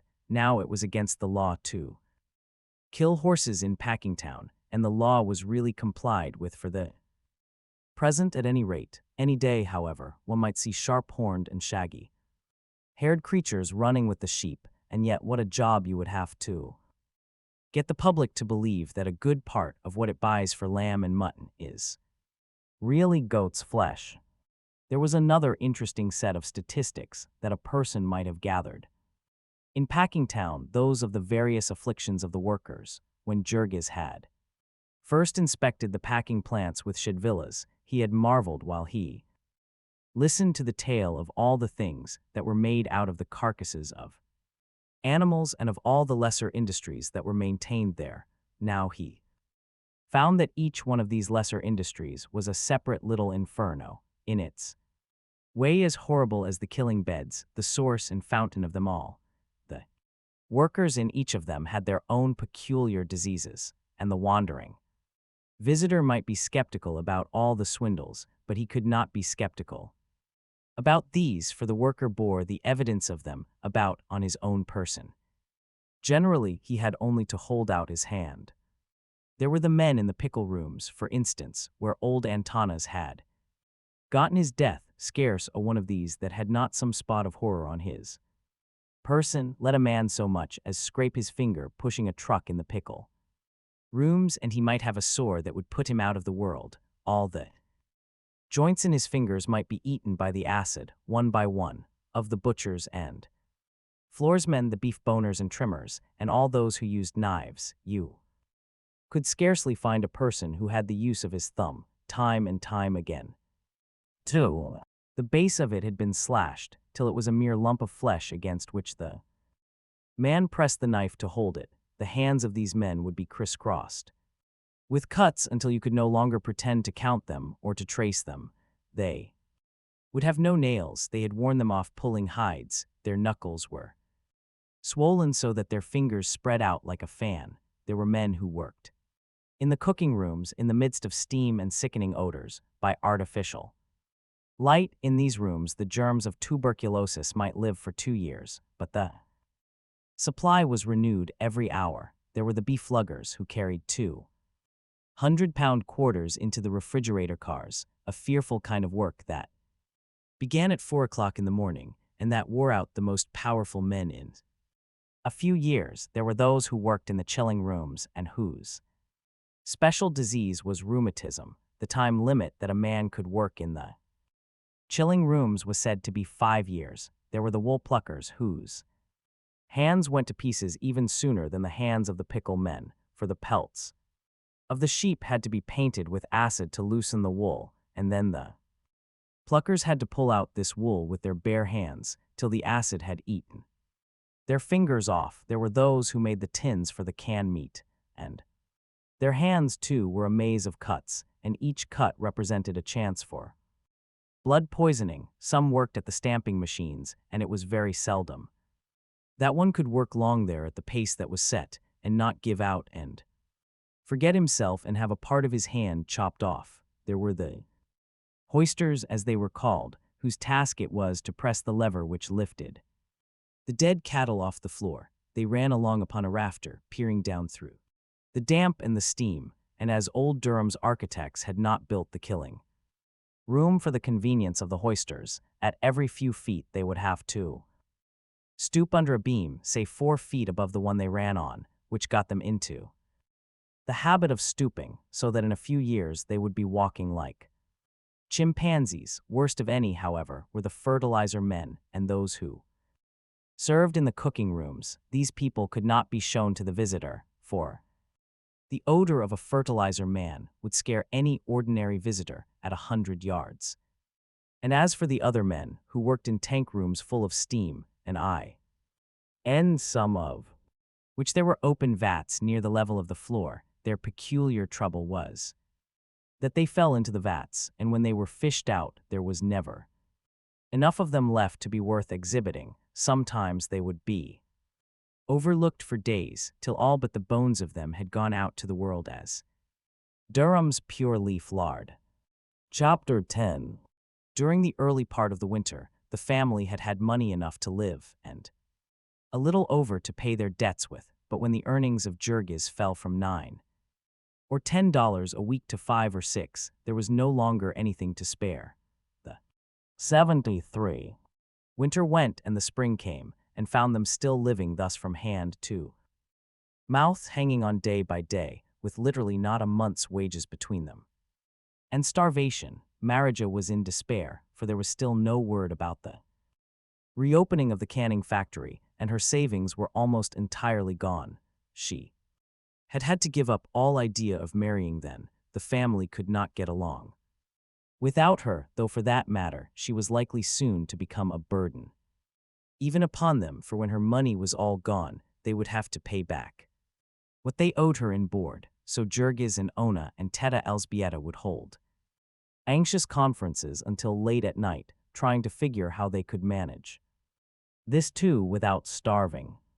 Such were the cruel terms upon which their life was possible, that they might never have nor expect a single instant's respite from worry, a single instant, which they were not haunted by the thought of money. They would no sooner escape as by a miracle from one difficulty than a new one would come into view. In addition to all their physical hardships, there was thus a constant strain upon their minds. They were harried all day and nearly all night by worry and fear. This was in truth not living, it was scarcely even existing, and they felt that it was too little for the price they paid. They were willing to work all the time, and when people did their best, ought they not to be able to keep alive?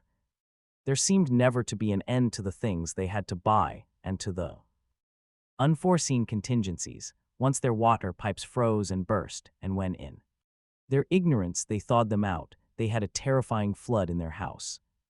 It happened while the men were away, and poor Elzbieta rushed out into the streets screaming for help, for she did not even know whether the flood could be stopped or whether they were ruined for life. It was nearly as bad as the latter. They found in the end, for the plumber charged them 75 cents an hour, and 75 cents for another man who had stood and watched him, and included all the time the two had been going and coming, and also a charge for all sorts of material and extras. And then again, when they went to pay their January's installment on the house, the agent terrified them by asking them if they had had the insurance attended to yet. In answer to their inquiry, he showed them a clause in the deed which provided that they were to keep the house insured for $1,000 as soon as the present policy ran out, which would happen in a few days. Poor Elzbieta, upon whom again fell the blow, demanded how much it would cost them. $7, the man said, and that night came Jurgis, grim and determined, requesting that the agent would be good enough to inform him, once for all, as to all the expenses they were liable. For the deed was signed now, he said, with sarcasm proper to the new way of life. He had learned the deed was signed, and so the agent had no longer anything to gain by keeping quiet, and Jurgis looked the fellow squarely in the eye, and so the fellow wasted no time in conventional protests, but read him the deed. They would have to renew the insurance every year. They would have to pay the taxes, about $10 a year. They would have to pay the water tax, about $6 a year. Jurgis silently resolved to shut off the hydrant. This, besides the interest, and the monthly installments would be all, unless by chance the city should 74 happen to decide to put in a sewer or to lay a sidewalk. Yes, said the agent, they would have to have these, whether they wanted them or not. if the city said so. The sewer would cost them about $22 and the sidewalk $15 if it were wood, $25 if it were cement. So Jurgis went home again. It was a relief to know the worst, at any rate, so that he could no more be surprised by fresh demands. He saw now how they had been plundered, but they were in for it. There was no turning back. They could only go on and make the fight and win, for defeat was a thing that could not even be thought of. When the springtime came, they were delivered from the dreadful cold, and that was a great deal, but in addition they had counted on the money they would not have to pay for coal, and it was just at this time that Marriage's board began to fail. Then, too, the warm weather brought trials of its own. Each season had its trials, as they found. In the spring there were cold rains that turned the streets into canals and bogs. The mud would be so deep that wagons would sink up to the hubs so that half a dozen horses could not move them. Then, of course, it was impossible for anyone to get to work with dry feet, and this was bad for men that were poorly clad and shod, and still worse for women and children. Later came midsummer with the stifling heat, when the dingy killing beds of Durham's became a very purgatory. One time in a single day, 3 men fell dead from sunstroke. All day long the rivers of hot blood poured forth, until, with the sun beating down and the air motionless, the stench was enough to knock a man over. All the old smells of a generation would be drawn out by this heat, for there was never any washing of the walls and rafters and pillars, and they were caked with the filth of a lifetime. The men who worked on the killing beds would come to reek with foulness, so that you could smell one of them 50 feet away. There was simply no such thing as keeping decent. The most careful man gave it up in the end and wallowed in uncleanness. There was not even a place where a man could wash his hands, and the men ate as much raw blood as food. At dinner time, when they were at work, they could not even wipe off their faces. They were as helpless as newly born babes in that respect, and it may seem like a small matter, but when the sweat began to run down their necks and tickle them, or a fly to bother them, it was a torture like being burned alive. Whether it was the slaughterhouses or the dumps that were responsible, one could not say, but with the hot weather there descended upon Packingtown a veritable Egyptian plague of flies. There could be no describing this. The houses would be black with them. There was no escaping. You might provide all your doors and windows with screens, but their buzzing outside would be like the swarming of bees, and whenever you opened the door they would rush in as if a storm of wind were driving them. Perhaps the summertime suggests to you thoughts of the country, visions of green fields and mountains and sparkling lakes. It had no such suggestion for the people in the yards. The great packing machine ground on remorselessly, without thinking of green fields, and the men and women and children who were part of it never saw any green thing, not even a flower. 4 or 5 miles to the east of 75 them lay the blue waters of Lake Michigan, but for all the good it did them, it might have been as far away as the Pacific Ocean. They had only Sundays, and then they were too tired to walk. They were tied to the great packing machine, and tied to it for life. The managers and superintendents and clerks of Packingtown were all recruited from another class, and never from the workers. They scorned the workers, the very meanest of them, a poor devil of a bookkeeper who had been working in Durham's for 20 years at a salary of $6 a week, and might work there for 20 more and do no better, would yet consider himself a gentleman, as far removed as the poles from the most skilled worker on the killing beds. He would dress differently and live in another part of the town, and come to work at a different hour of the day, and in every way make sure that he never rubbed elbows with a laboring man. Perhaps this was due to the repulsiveness of the work. At any rate, the people who worked with their hands were a class apart and were made to feel it. In the late spring, the canning factory started up again, and so once more Marija was heard to sing, and the love music of Tamasius took on a less melancholy tone. It was not for long, however, for a month or two later a dreadful calamity fell upon Marija, just 1 year and 3 days after she had begun work as a can painter. She lost her job.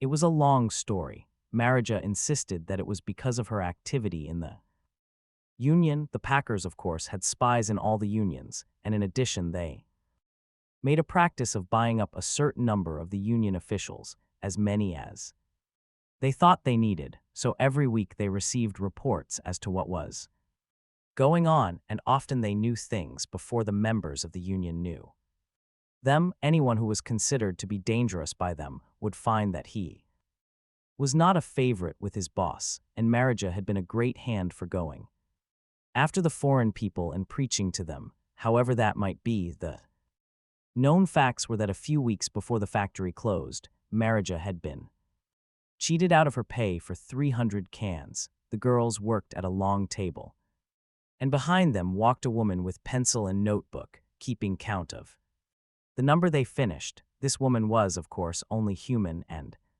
sometimes made mistakes. When this happened, there was no redress. If on Saturday you got less money than you had earned, you had to make the best of it.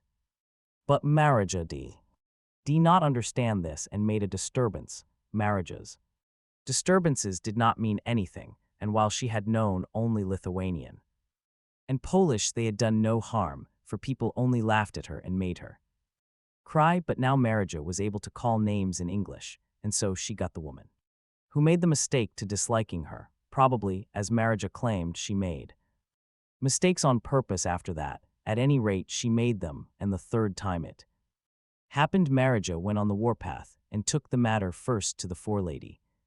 And when she got no satisfaction there, to the superintendent. This was unheard of presumption, but the superintendent said he would see about it, which Marija took to mean that she was going to get her money. After waiting 3 days, she went to see the superintendent again. This time the man frowned and said that he had not had time to attend to it, and when Marija, against the advice and 76. warning of everyone, tried it once more, he ordered her back to her work in a passion. Just how things happened after that Marija was not sure, but that afternoon the forelady told her that her services would not be any longer required. Poor Marija could not have been more dumbfounded had the woman knocked her over the head. At first she could not believe what she heard, and then she grew furious and swore that she would come anyway, that her place belonged to her. In the end she sat down in the middle of the floor and wept and wailed.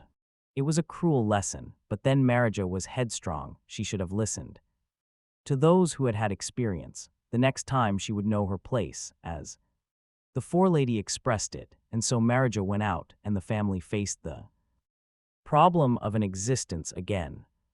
It was especially hard this time, for Ona was to be confined before long, and Jurgis was trying hard to save up money for this. He had heard dreadful stories of the midwives who grow as thick as fleas in Packingtown, and he had made up his mind that Ona must have a man doctor. Jurgis could be very obstinate when he wanted to, and he was in this case, much to the dismay of the women, who felt that a man doctor was an impropriety, and that the matter really belonged to them. The cheapest doctor they could find would charge them $15, and perhaps more when the bill came in, and here was Jurgis declaring that he would pay it, even if he had to stop eating in the meantime. Marija had only about $25 left. Day after day she wandered about the yards begging a job, but this time without hope of finding it. Marija could do the work of an able-bodied man when she was cheerful, but discouragement wore her out easily, and she would come home at night a pitiable object. She learned her lesson this time, poor creature. She learned it 10 times over. All the family learned it along with her, that when you have once got a job in Packingtown, you hang on to it, come what will. 4 weeks Marija hunted, and half of a 5th week, of course she stopped paying her dues to the union. She lost all interest in the union, and cursed herself for fool that she had ever been dragged into one. She had about made up her mind that she was a lost soul, when somebody told her of an opening, and she went and got a place as a beef trimmer. She got this because the boss saw that she had the muscles of a man, and so he discharged a man and put Marija to do his work, paying her a little more than half what he had been paying before.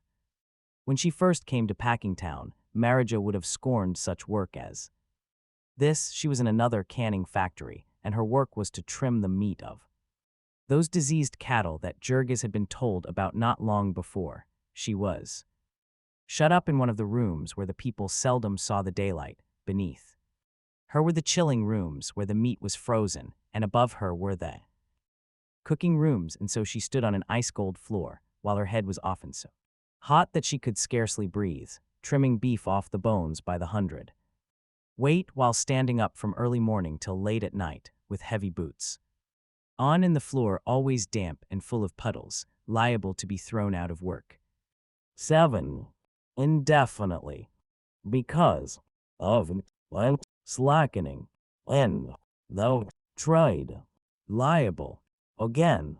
To be kept overtime in rush seasons and be worked till she trembled in every nerve and lost her grip on her slimy knife and gave herself a poisoned wound that was, though no life that unfolded itself before Marija, but because Marija was a human horse, she merely laughed and went at it would enable her to pay her board again and keep the family going, and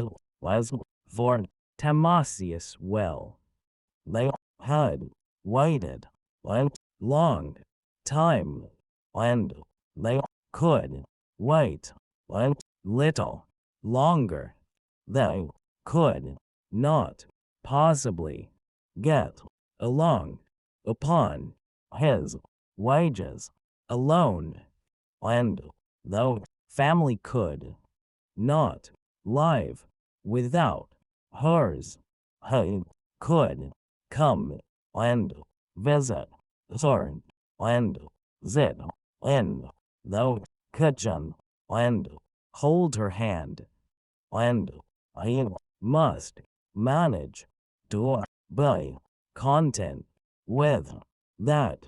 But day by day, the music of Timasius' violin became more passionate and heartbreaking, and Marija would sit with her hands clasped and her cheeks wet and all her body a tremble, hearing in the wailing melodies the voices of the unborn generations, which cried out in her for life.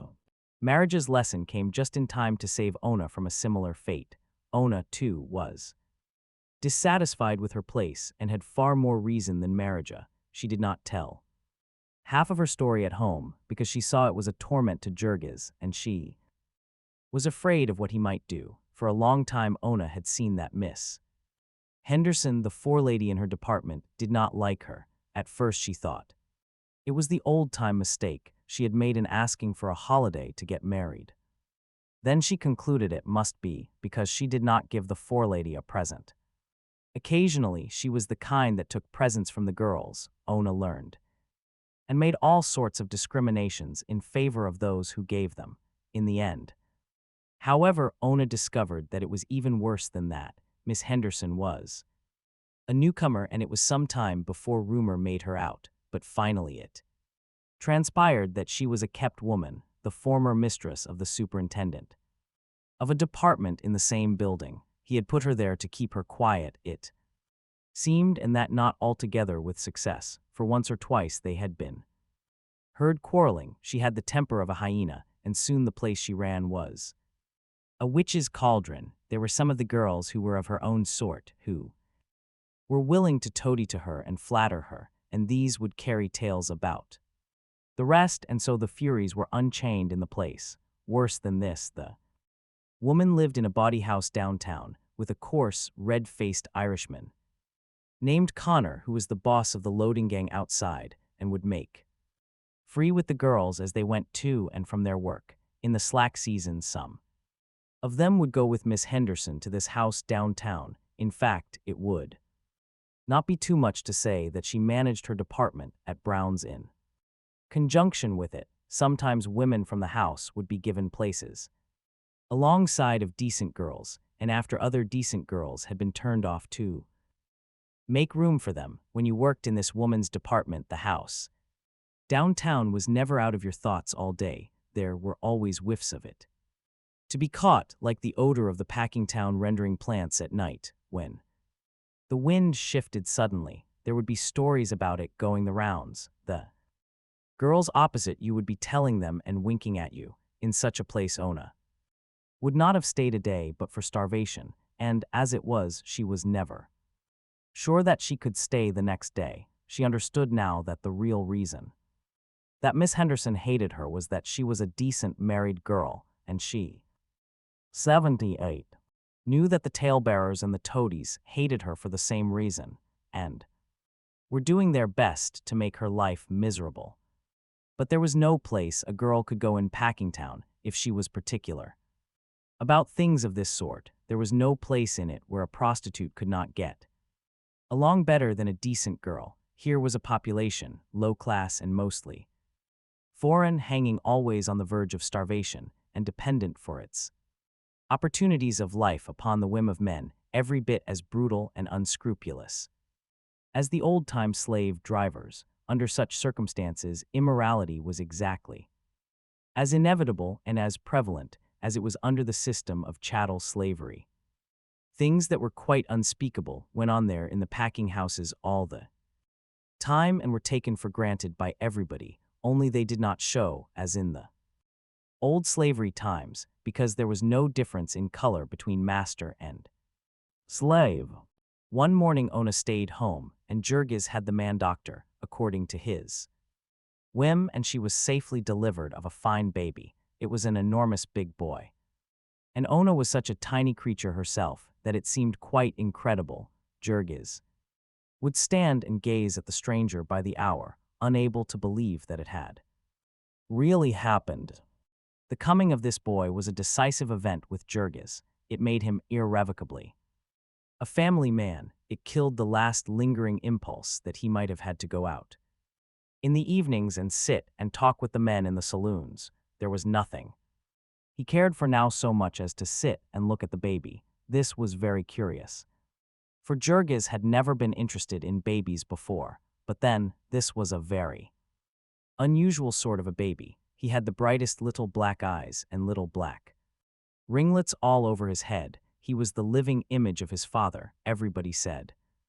And Jurgis found this a fascinating circumstance. It was sufficiently perplexing that this tiny mite of life should have come into the world at all in the manner that it had, that it should have come with a comical imitation of its father's nose, was simply uncanny.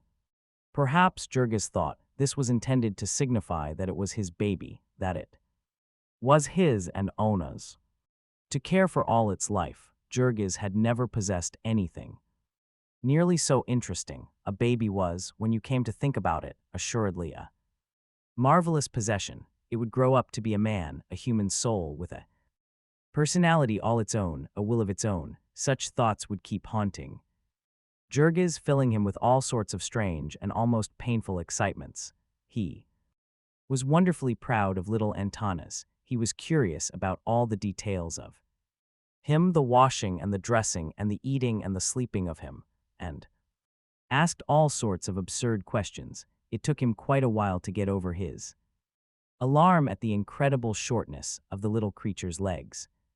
Jurgis had, alas, very little time to see his baby. He never felt the chains about him more than just then. When he came home at night, the baby would be asleep, and it would be the merest chance if he awoke before Jurgis had to go to sleep himself. Then in the morning there was no time to look at him, so really the only chance the father had was on Sundays. This was more cruel yet for Ona, Age. who ought to have stayed home and nursed him, the doctor said, for her own health as well as the baby's, but Ona had to go to work and leave him for Teta Elsbieta to feed upon the pale blue poison that was called milk at the corner grocery. Ona's confinement lost her only a week's wages. She would go to the factory the second Monday, and the best that Jurgis could persuade her was to ride in the car and let him run along behind and help her to Brown's when she's alighted. After that it would be all right, said Ona. It was no strain sitting still, sewing hams all day, and if she waited longer she might find that her dreadful forelady had put someone else in her place. That would be a greater calamity than ever. Now, Ona continued, on account of the baby, they would all have to work harder now on his account. It was such a responsibility. They must not have the baby grow up to suffer as they had, and this indeed had been the first thing that Jurgis had thought of himself. He had clenched his hands and braced himself anew for the struggle, for the sake of that tiny mite of human possibility. And so Ona went back to Brown's and saved her place and a week's wages, and so she gave herself one of the 1,000 ailments that women group under the title of womb trouble, and was never again a well person as long as she lived. It is difficult to convey in words all that this meant to Ona. It seemed such a slight offense, and the punishment was so out of all proportion, that neither she nor anyone else ever connected the two. Womb trouble to Ona did not mean a specialist's diagnosis and a course of treatment, and perhaps an operation or two. It meant simply headaches and pains in the back, and depression and heartsickness and neuralgia when she had to go to work in the rain. The great majority of the women who worked in Packingtown suffered in the same way, and from the same cause, so it was not deemed a thing to see the doctor about. Instead, Ona would try patent medicines, one after another, as her friends told her about them. As these all contained alcohol or some other stimulant, she found that they all did her good while she took them, and so she was always chasing the phantom of good health and losing it because she was too poor to continue. Chapter 11. During the summer, the packing houses were in full activity again, and Jurgis made more money. He did not make so much, however, as he had the previous summer, for the packers took on more hands. There were new men every week. It seemed it was a regular system, and this number they would keep over to the next slack season, so that everyone would have less than ever, sooner or later. By this plan, they would have all the floating labor of Chicago trained to do their work, and how very cunning a trick was that. The men were to teach new hands, who would some day come and break their strike, and meantime they were kept so poor that they could not prepare for the trial. But let no one suppose that this superfluity of employees meant easier work for anyone. On the contrary, the speeding up seemed to be growing more savage all the time. They were continually inventing new devices to crowd the work on. It was for all the world like the thumbscrew of the medieval torture chamber.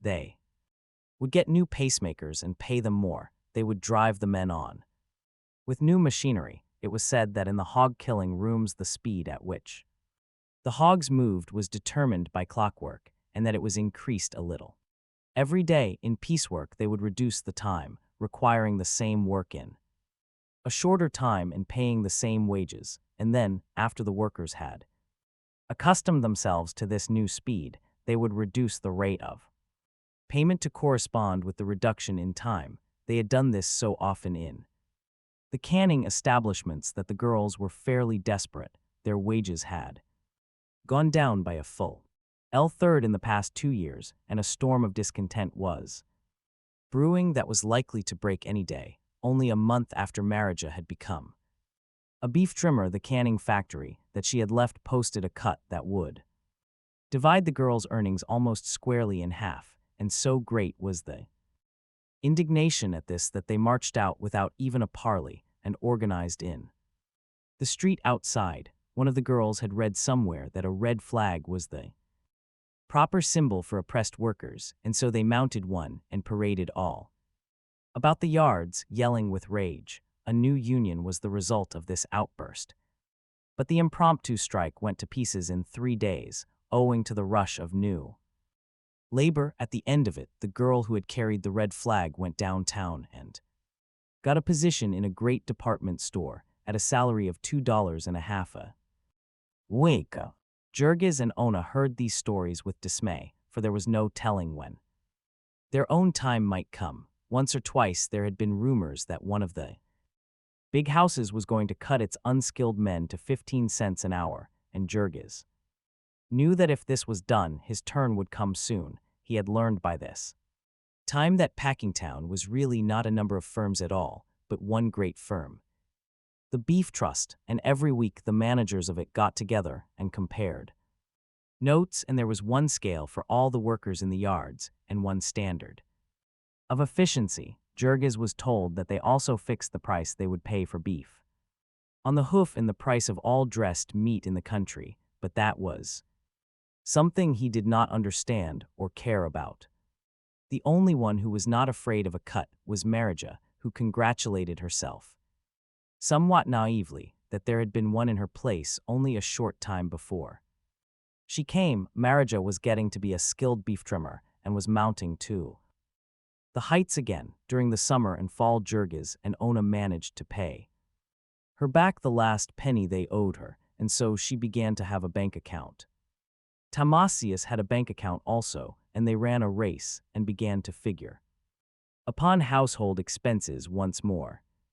The possession of vast wealth entails cares and responsibilities, however, as poor Marija found out. She had taken the advice of a friend and invested her savings in a bank on Ashland Avenue. Of course, she knew nothing about it except that it was big and imposing. What possible chance has a poor foreign working girl to 81 understand, though banking business was conducted in this land of frenzied finance?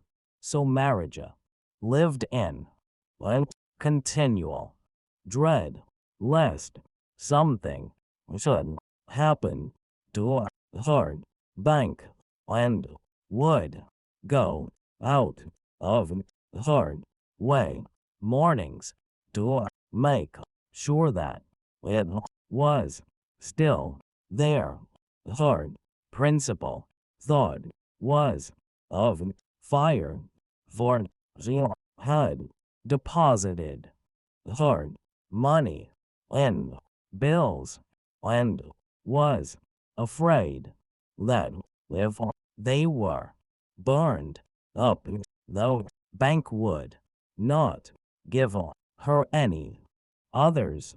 Jurgis made fun of her for this, for he was a man and was proud of his superior knowledge, telling her that the bank had fireproof vaults and all its millions of dollars hidden safely away in them. However, one morning Marija took her usual detour and, to her horror and dismay, saw a crowd of people in front of the bank, filling the avenue solid for half a block. All the blood went out of her face for terror. She broke into a run, shouting to the people to ask what was the matter, but not stopping to hear what they answered till she had come to where the throng was so dense that she could no longer advance. There was a run on the bank, they told her then, but she did not know what that was, and turned from one person to another, trying in an agony of fear to make out what they meant. Had something gone wrong with the bank? Nobody was sure, but they thought so. Couldn't she get her money? There was no telling. The people were afraid not, and they were all trying to get it. It was too early yet to tell anything. The bank would not open for nearly 3 hours, so in a frenzy of despair, Marija began to claw her way toward the doors. of this building through a throng of men, women, and children, all as excited as herself. It was a scene of wild confusion, women shrieking and wringing their hands and fainting, and men fighting and trampling down everything in their way. In the midst of the melee, Marija recollected that she did not have her bank book and could not get her money anyway, so she fought her way out and started on a run for home. This was fortunate for her, for a few minutes later the police reserves arrived. In half an hour Marija was back, Teta Elzbieta with her, both of them breathless with running and sick with fear. The crowd was now formed in a line, extending for several blocks, with 100 policemen keeping guard, and so there was nothing for them to do but to take their places at the end of it. At 9:00 the bank opened and began to pay the waiting throng. But then, what good did that do Marija, who saw 3,000 people before her, enough to take out the last penny of a D.O.'s and banks? To make matters worse, a drizzling rain came up and soaked them to the skin. Yet all the morning they stood there, creeping slowly toward the goal. All the afternoon they stood there, heartsick, seeing that the hour of closing was coming and that they were going to be left out. Marija made up her mind that, come what might, she would stay there and keep her place, but as nearly all did the same all through the long, cold night, she got very little closer to the bank. For that, toward evening Jurgis came. He had heard the story from the children, and he brought some food and dry wraps, which made it a little easier. The next morning, before daybreak, came a bigger crowd than ever, and more policemen from downtown. Marija held on like grim death, and toward afternoon, she got into the bank and got her money, all in big silver dollars, a handkerchief full. When she had once got her hands on them, her fear vanished, and she wanted to put them back again, but the man at the window was savage and said that the bank would receive no more deposits from those who had taken part in the run, so Marija was forced to take her dollars home with her, watching to right and left, expecting every instant that someone would try to rob her. And when she got home, she was not much better off, until she could find another bank. There was nothing to do but sew them up in her clothes, and so Marija went about for a week or more, loaded down with bullion and afraid to cross the street in front of the house, because Jurgis told her she would sink out of sight in the mud. Waded this way, she made her way to the yards, again in fear, this time to see if she had lost her place, but fortunately about 10% of the working people of Packingtown had been depositors in that bank, and it was not convenient to discharge that many at once. The cause of the panic had been the attempt of a policeman to arrest a drunken man in a saloon next door, which had drawn a crowd at the hour the people were on their way to work, and so started the run. About this time, Jurgis and Ona also began a bank account, besides having paid Jonas and Marija. They had almost paid for their furniture and could have that little sum to count on, so long as each of them could bring home $9 or $10 a week. They were able to get along finely. Also, election day came round again, and Jurgis made half a week's wages out of that, all net profit. It was a very close election that year, and the echoes of the battle reached even to Packingtown. The two rival sets of grafters hired halls and set off fireworks and made speeches to try to get the people interested in the matter. Although Jurgis did not understand it all, he knew enough by this time to realize that it was not supposed to be right to sell your vote. However, as everyone did it, and his refusal to join would not have made the slightest difference in the results, the idea of refusing would have seemed absurd had it ever come into his head.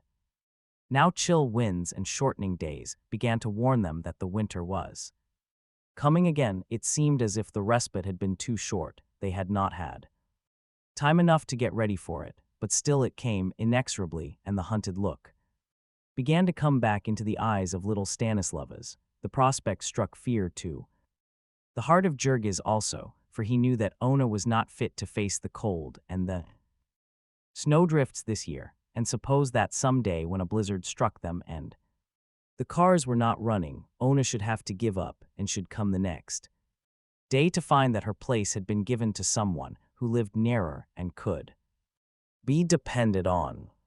It was the week before Christmas that the first storm came, and then the soul of Jurgis rose up within him like a sleeping lion. There were 4 days that the Ashland Avenue cars were stalled, and in those days, for the first time in his life, Jurgis knew what it was to be really opposed. He had faced difficulties before, but they had been child's play. Now there was a death struggle, and all the furies were unchained within him. The first morning they set out 2 hours before dawn. Ona wrapped all in blankets and tossed upon his shoulder like a sack of Audiobook. meal, and the little boy, bundled nearly out of sight, hanging by his coat tails. There was a raging blast beating in his face, and the thermometer stood below 0. The snow was never short of his knees, and in some of the drifts it was nearly up to his armpits. It would catch his feet and try to trip him. It would build itself into a wall before him to beat him back, and he would fling himself into it, plunging like a wounded buffalo, puffing and snorting in rage. So foot by foot he drove his way, and when at last he came to Durham's, he was staggering and almost blind, and leaned against a pillar, gasping and thanking God that the cattle came late to the killing beds that day. In the evening the same thing had to be done again, and because Jurgis could not tell what hour of the night he would get off, he got a saloon keeper to let Ona sit and wait for him in a corner. Once it was 11 o'clock at night and black as the pit, but still they got home. That blizzard knocked many a man out, for the crowd outside begging for work was never greater, and the packers would not wait long for anyone. When it was over, the soul of Jurgis was a song, for he had met the enemy and conquered, and felt himself the master of his fate. So it might be with some monarch of the forest that has vanquished his foes in fair fight, and then falls into some cowardly trap in the night time. A time of peril on the killing beds was when a steer broke loose. Sometimes, in the haste of speeding up, they would dump one of the animals out on the floor before it was fully stunned, and it would get upon its feet and run amok. Then there would be a yell of warning. The men would drop everything and dash for the nearest pillar, slipping here and there on the floor and tumbling over each other. This was bad enough in the summer when a man could see. In wintertime, it was enough to make your hair stand up, for the room would be so full of steam that you could not make anything out 5 feet in front of you. To be sure, the steer was generally blind and frantic, and not especially bent on hurting anyone.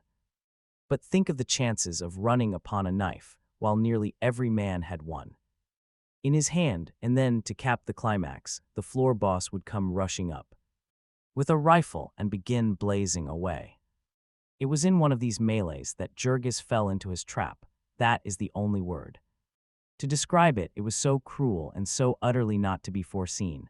At first he hardly noticed it. It was such a slight accident, simply that in leaping out of the way he turned his ankle. There was a twinge of pain, but Jurgis was used to pain and did not coddle himself. When he came to home, however, he realized that it was hurting him a great deal, and in the morning his ankle was swollen out nearly double its size, and he could not get his foot into his shoe. Still, even then, he did nothing more than swear a little, and wrapped his foot in old rags, and hobbled out to take the car. It chanced to be a rush day at Durham's, and all the long morning he limped about with his aching foot. By noontime the pain was so great that it made him faint, and after a couple of hours in the afternoon he was fairly beaten and had to tell the boss. They sent for the company doctor, and he examined the foot and told Jurgis to go home to bed, adding that he had probably laid himself up for months by his folly.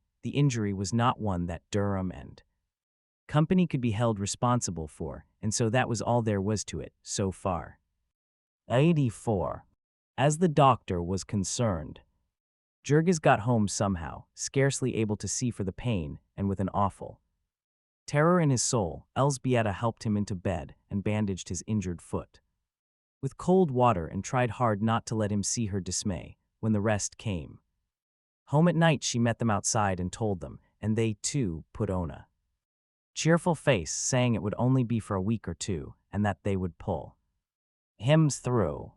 When they had gotten him to sleep, however, they sat by the kitchen fire and talked it over in frightened whispers. They were in for a siege that was plainly to be seen. Jurgis had only about $60 in the bank, and the slack season was upon them. Both Jonas and Marija might soon be earning no more than enough to pay their board, and besides that there were only the wages of Ona and the pittance of the little boy. There was the rent to pay and still some on the furniture. There was the insurance just due, and every month there was sack after sack of coal. It was January, midwinter, an awful time to have to face privation. Deep snows would come again, and who would carry Ona to her work?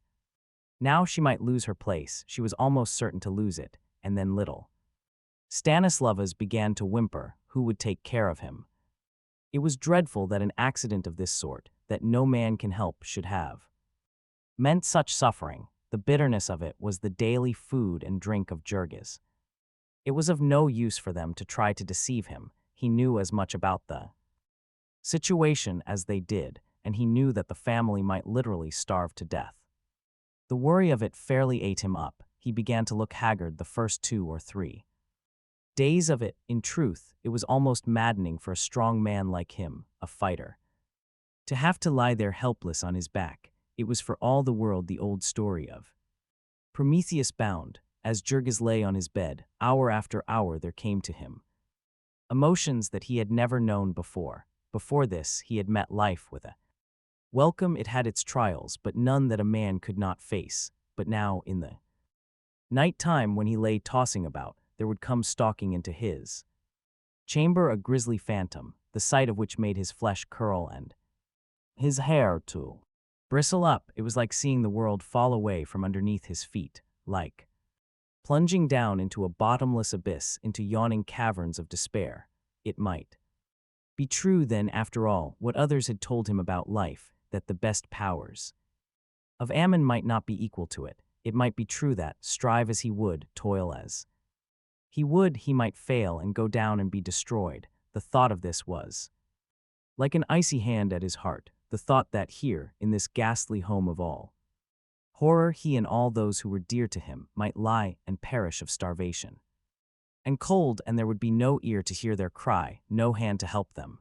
It was true, that here in this huge city, with its stores of heaped-up wealth, human creatures might be hunted down and destroyed by the wild beast powers of nature, just as truly as ever they were in the days of the cavemen. Ona was now making about $30 a month, and Stanislav is about 13. To add to this, there was the board of Jonas and Marija, about $45. Deducting from this the rent, interest, and installments on the furniture. 85. They had left $60, and deducting the coal they had 50. They did without everything that human beings could do without. They went in old and ragged clothing that left them at the mercy of the cold, and when the children's shoes wore out, they tied them up with string. Half invalid as she was, Ona would do herself harm by walking in the rain and cold when she ought to have ridden.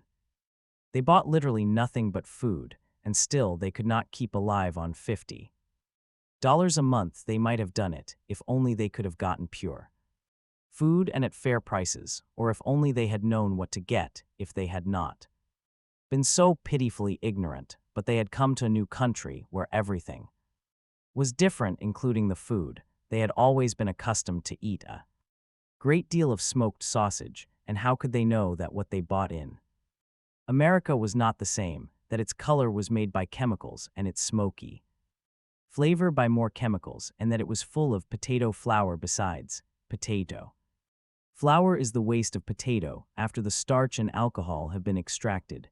It has no more food value than so much wood, and as its use as a food adulterant is a penal offense in Europe, thousands of tons of it are shipped to America every year. It was amazing what quantities of food such as this were needed every day by 11 hungry persons. $1.65 a day was simply not enough to feed them, and there was no use trying, and so each week they made an inroad upon the pitiful little bank account that Ona had begun. because the account was in her name. It was possible for her to keep this a secret from her husband, and to keep the heartsickness of it for her own. It would have been better if Jurgis had been really ill, if he had not been able to think, for he had no resources such as most invalids have. All he could do was to lie there and toss about from side to side. Now and then he would break into cursing regardless of everything, and now and then his impatience would get the better of him and he would try to get up, and poor Teta Elżbieta would have to plead with him in a frenzy.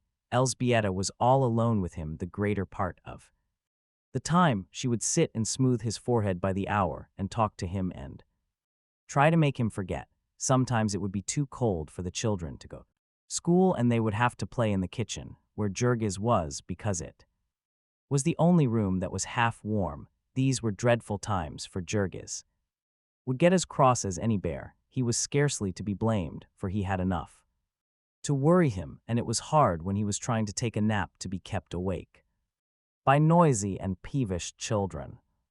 Elżbieta's only resource in those times was little Antanas. Indeed, it would be hard to say how they could have gotten along at all if it had not been for little Antanas. It was the one consolation of Jurgis' long imprisonment, that now he had time to look at his baby. Teta Elżbieta would put the clothes basket in which the baby slept alongside of his mattress, and Jurgis would lie upon one elbow and watch him by the hour, imagining things. Then little Antanas would open his eyes. He was beginning to take notice of things now, and he would smile. How he would smile! So Jurgis would begin to forget and be happy, because he was in a world where there was a thing so beautiful as the smile of little Antanas, and because such a world could not but be good at the heart of it, he looked more 86. like his father every hour. Elżbieta would say, and said it many times a day, because she saw that it pleased Jurgis. The poor little terror-stricken woman was planning all day and all night to soothe the prisoned giant who was entrusted to her care. Jurgis, who knew nothing about the age-long and everlasting hypocrisy of woman, would take the bite tea and grin with delight, and then he would hold his finger in front of little Antana's eyes and move it this way and that and laugh with glee to see the baby follow it. There is no pet quite so fascinating as a baby. He would look into Jurgis' face with such uncanny seriousness, and Jurgis would start and cry, "Palok, look Muma, he knows his papa, he does too. Mano Shurdel, the little rascal." Chapter 12. For 3 weeks after his injury, Jurgis never got up from bed. It was a very obstinate sprain. The swelling would not go down and the pain still continued. At the end of that time, however, he could contain himself no longer and began trying to walk a little every day, laboring to persuade himself that he was better. No arguments could stop him, and 3 or 4 days later he declared that he was going back to work. He limped to the cars and got to Brown's, where he found that the boss had kept his place, that is, was willing to turn out into the snow the poor devil he had hired in the meantime.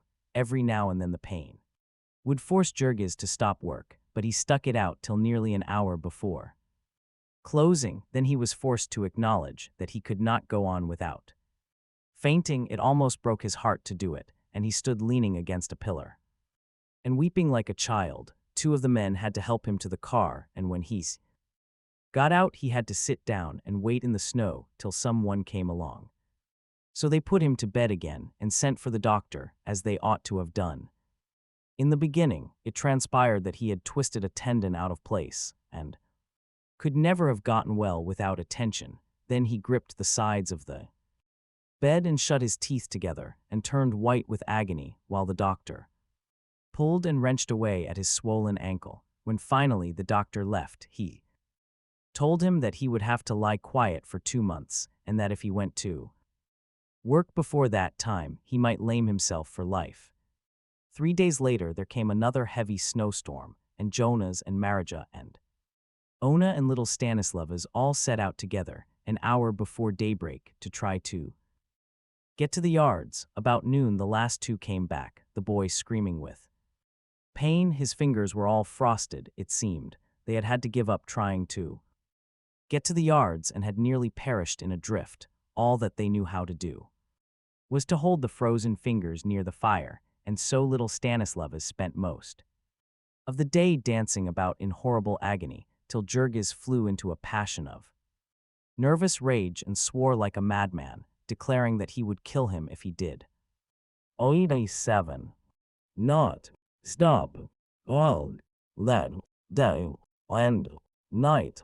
The family was half crazed with fear that Ona and the boy had lost their places, and in the morning they set out earlier than ever after the little fellow had been bitten with a stick by Jorges. There could be no trifling in a case like this. It was a matter of life and death. Little Stanislavas could not be expected to realize that he might a great deal better freeze in the snowdrift than lose his job at the lard machine. Ona was quite certain that she would find her place gone, and was all unnerved when she finally got to Brown's and found that the forelady herself had failed to come, and was therefore compelled to be lenient. One of the consequences of this episode was that the first joints of 3 of the little boy's fingers were permanently disabled, and another that thereafter he always had to be beaten before he set out to work, whenever there was fresh snow on the ground. Jurgis was called upon to do the beating, and as it hurt his foot he did it with a vengeance, but it did not tend to add to the sweetness of his temper. They say that the best dog will turn cross if he be kept chained all the time, and it was the same with the man. He had not a thing to do all day but lie and curse his fate, and the time came when he wanted to curse everything. This was never for very long, however, for when Ona began to cry, Jurgis could not stay angry. The poor fellow looked like a homeless ghost, with his cheeks sunken in and his long black hair straggling into his eyes. He was too discouraged to cut it or to think about his appearance. His muscles were wasting away, and what were left were soft and flabby. He had no appetite, and they could not afford to tempt him with delicacies. It was better, he said, that he should not eat. It was a saving. About the end of March, he had got hold of Ona's bank book and learned that there was only $3 left to them in the world. But perhaps the worst of the consequences of this long siege was that they lost another member of their family. Brother Jonas disappeared one Saturday night.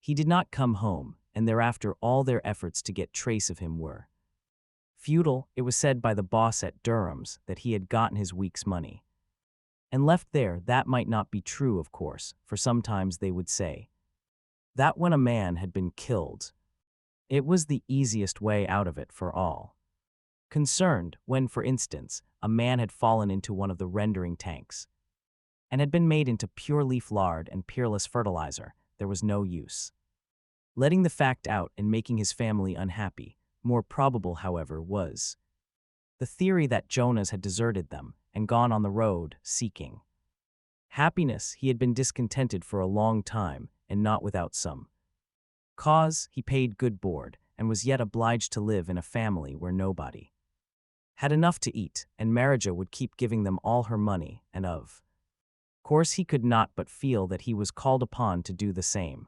Then there were crying brats and all sorts of misery. A man would have had to be a good Deal of a hero to stand it all without grumbling, and Jonah's was not in the least a hero. He was simply a weather-beaten old fellow who liked to have a good supper and sit in the corner by the fire and smoke his pipe in peace before he went to bed. Here there was not room by the fire, and through the winter the kitchen had already ate.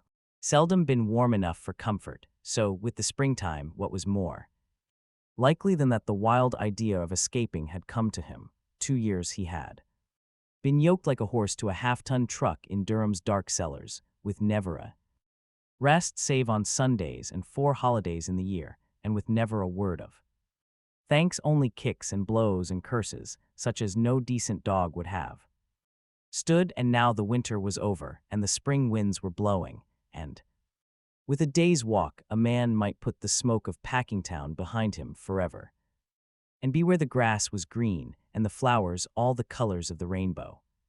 But now the income of the family was cut down more than 1/3, and thus food demand was cut only 1/11, so that they were worse off than ever. Also, they were borrowing money from Marija and eating up her bank account, and spoiling once again her hopes of marriage and happiness, and they were even going into debt to Tamasius Kusleka and letting him impoverish himself. Poor Tamasius was a man without any relatives and with a wonderful talent. Besides, and he ought to have made money and prospered, but he had fallen in love and so given hostages to fortune, and was doomed to be dragged down too.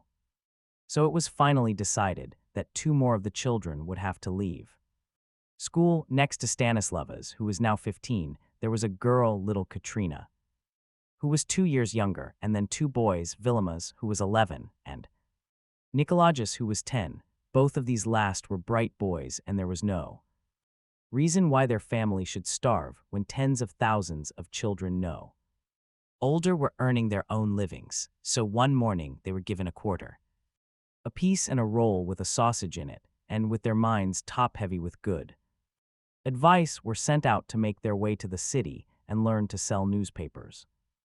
They came back late at night in tears, having walked for the 5 or 6 miles to report that a man had offered to take them to a place where they sold newspapers and had taken their money and gone into a store to get them, and never more been seen. So they both received a whipping, and the next morning set out again. This time they found the newspaper place and procured their stock, and after wandering about till nearly noontime, saying paper to every one they saw, they had all their stock taken away and received a thrashing, besides from a big newsman upon whose territory they had trespassed.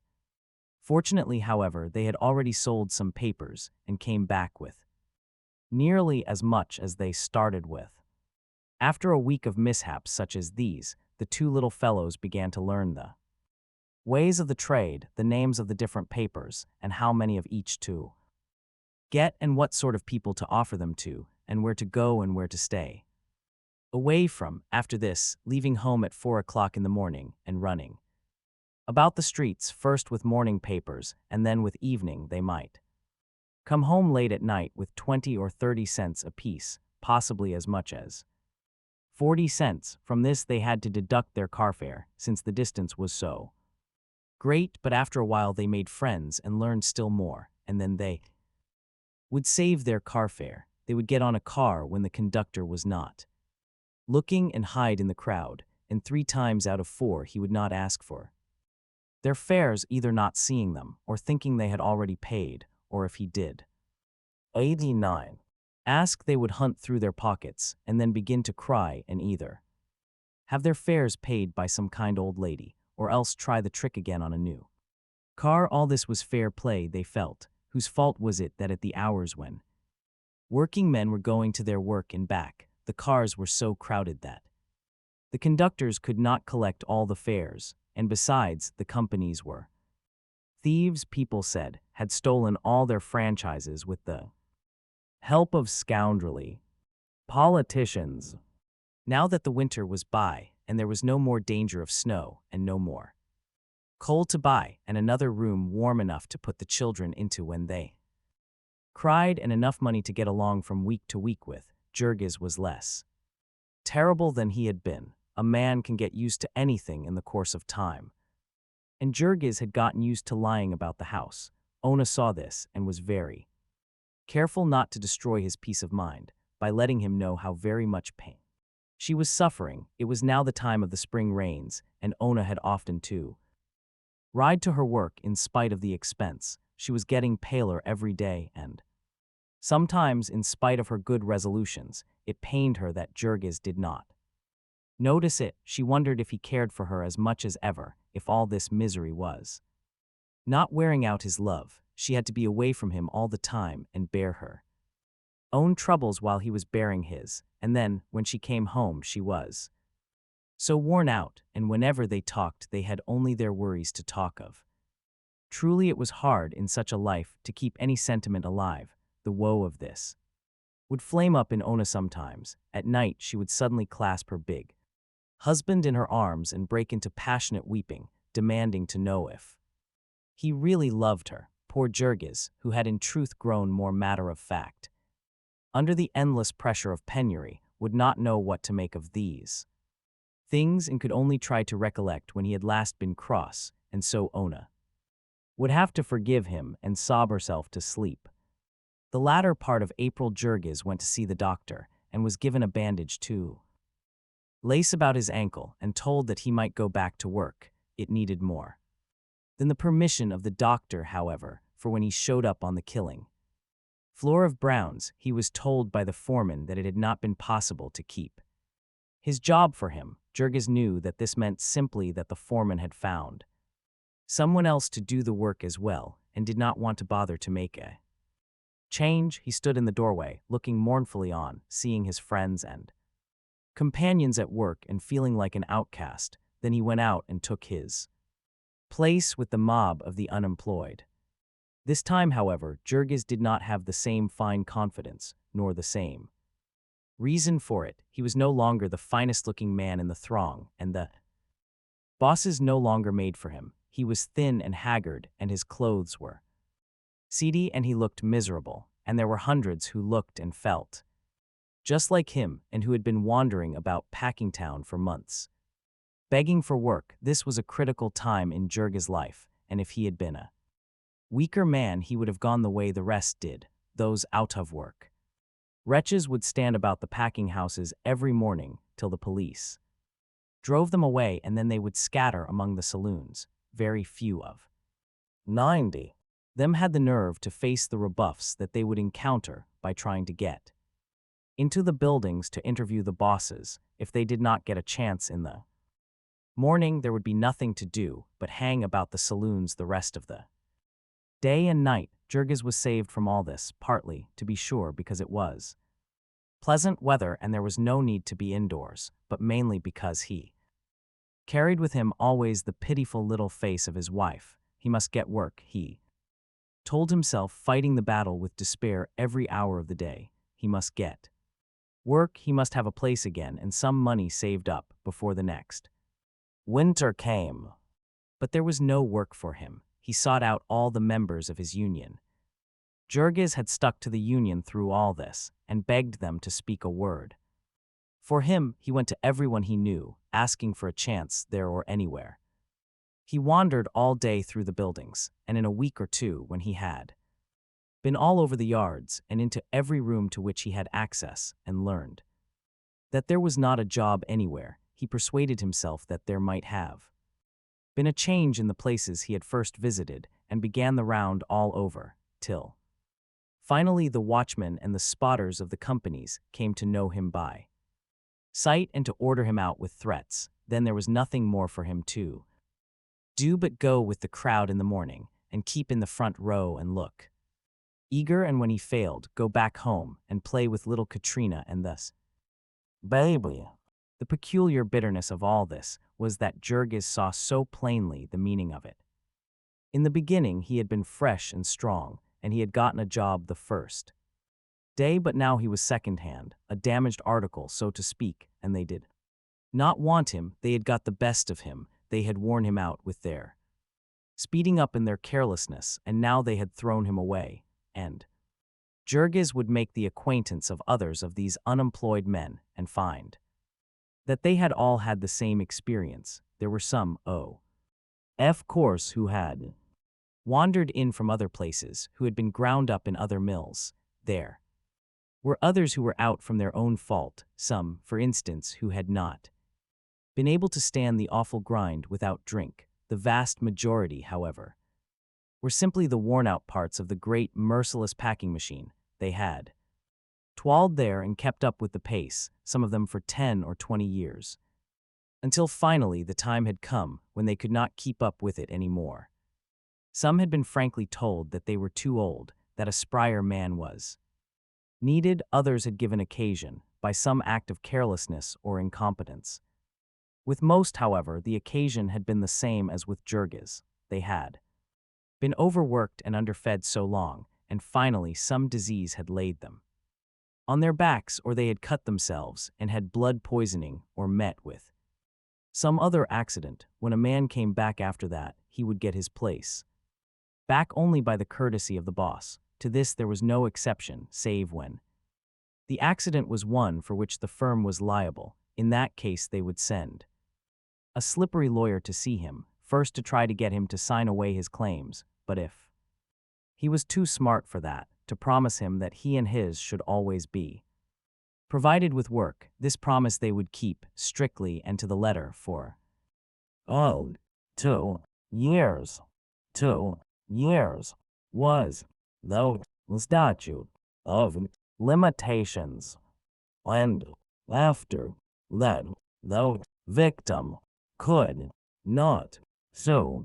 what happened to a man after any of these things all depended upon the circumstances. If he were of the highly skilled workers, he would probably have enough saved up to tide him over. The best paid men, the splitters, made 50 cents an hour, which would be $5 or $6 a day in the rush seasons, and 1 or 2 in the dullest. A man could live and save on that, but then there were only half a dozen splitters in each place, and one of them that Jurgis knew had a family of 22 children, all hoping to grow up to be splitters like their father, for an unskilled man who made $10 a week in the rush seasons, and 5 in the dull. It all depended upon his age and the number he had dependent upon him. An unmarried man could save if he did not drink, and if he was absolutely selfish, that is, if he paid no heed to the demands of his old parents or of his little brothers and sisters,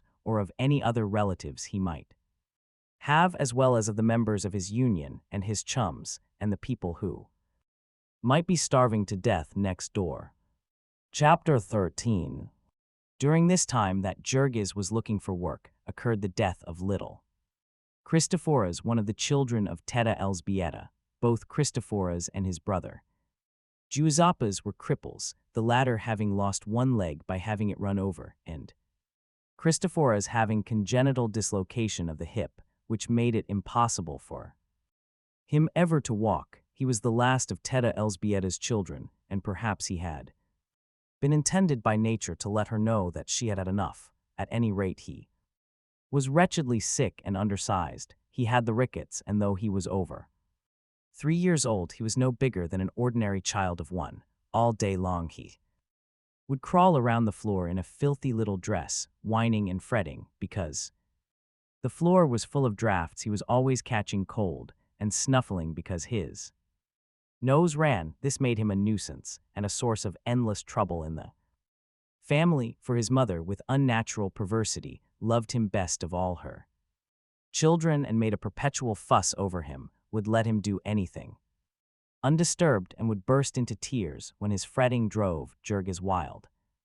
And now he died. Perhaps it was the smoked sausage he had eaten that morning, which may have been made out of some of the tubercular pork that was condemned as unfit for export. At any rate, an hour after eating it, the child had begun to cry with pain, and in another hour he was rolling about on the floor in convulsions. Little Katrina, who was all alone with him, ran out screaming for help, and after a while a doctor came, but not until Christoforas had howled his last howl. No one was really sorry about this, except poor Elzbieta, who was inconsolable. Jurgis announced that so far as he was concerned the child would have to be buried by the city since they had no money for a funeral, and at this, the poor woman almost went out of her senses, wringing her hands and screaming with grief and despair, her child to be buried in a pauper's grave, and her stepdaughter to stand by and hear it said without protesting.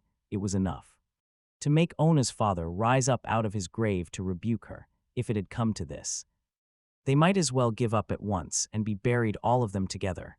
In the end, Marija said that she would help with $10, and Jurgis being still obdurate, Elzbieta went in tears and begged the money from the neighbors, and so little Christophoras had a mass and a hearse with white plumes on it, and a tiny plot in a graveyard with a wooden cross to mark the place. The poor mother was not the same for months after that. The mere sight of the floor where little Christophoras had crawled about would make her weep. He had never had a fair chance, poor little fellow, she would say. He had been handicapped from his birth. If only she had heard about it in time, so that she might have had that great doctor to cure him of his lameness. Some time ago, Elzbieta was told. Chicago billionaire had paid a fortune to bring a great European surgeon over to cure his little daughter of the same disease from which Christophoras had suffered. And because this surgeon had to have bodies to demonstrate upon, he announced that he would treat the children of the poor, a piece of magnanimity over which the papers became quite eloquent. Elzbieta, alas, did not read the papers, and no one had told her, but perhaps it was as well, for just then they would not have had the car fare to spare to go every day to wait upon the surgeon, nor for that matter anybody with the time to take the child. All this while that he was seeking for work, there was a dark shadow hanging over Jurgis, as if a savage beast were lurking somewhere in the pathway of his life, and he knew it, and yet could not help approaching the place. There are all stages of being out of work in Packingtown, and he faced in dread the prospect of reaching the lowest. There is a place that waits for the lowest man, the fertilizer plant.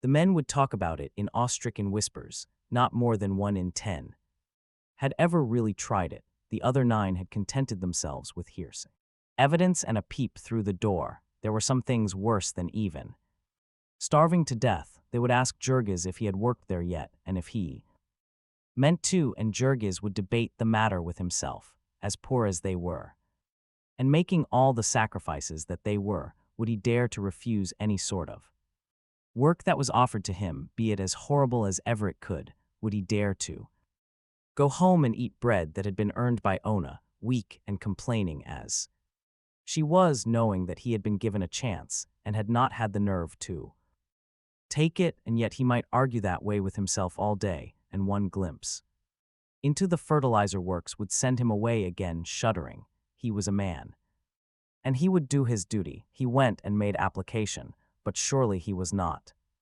also required to hope for success. The fertilizer works of Durham's lay away from the rest of the plant. Few visitors ever saw them, and the few who did would come out looking like Dante, of whom the peasants declared that he had been into hell. To this part of the yards came 3.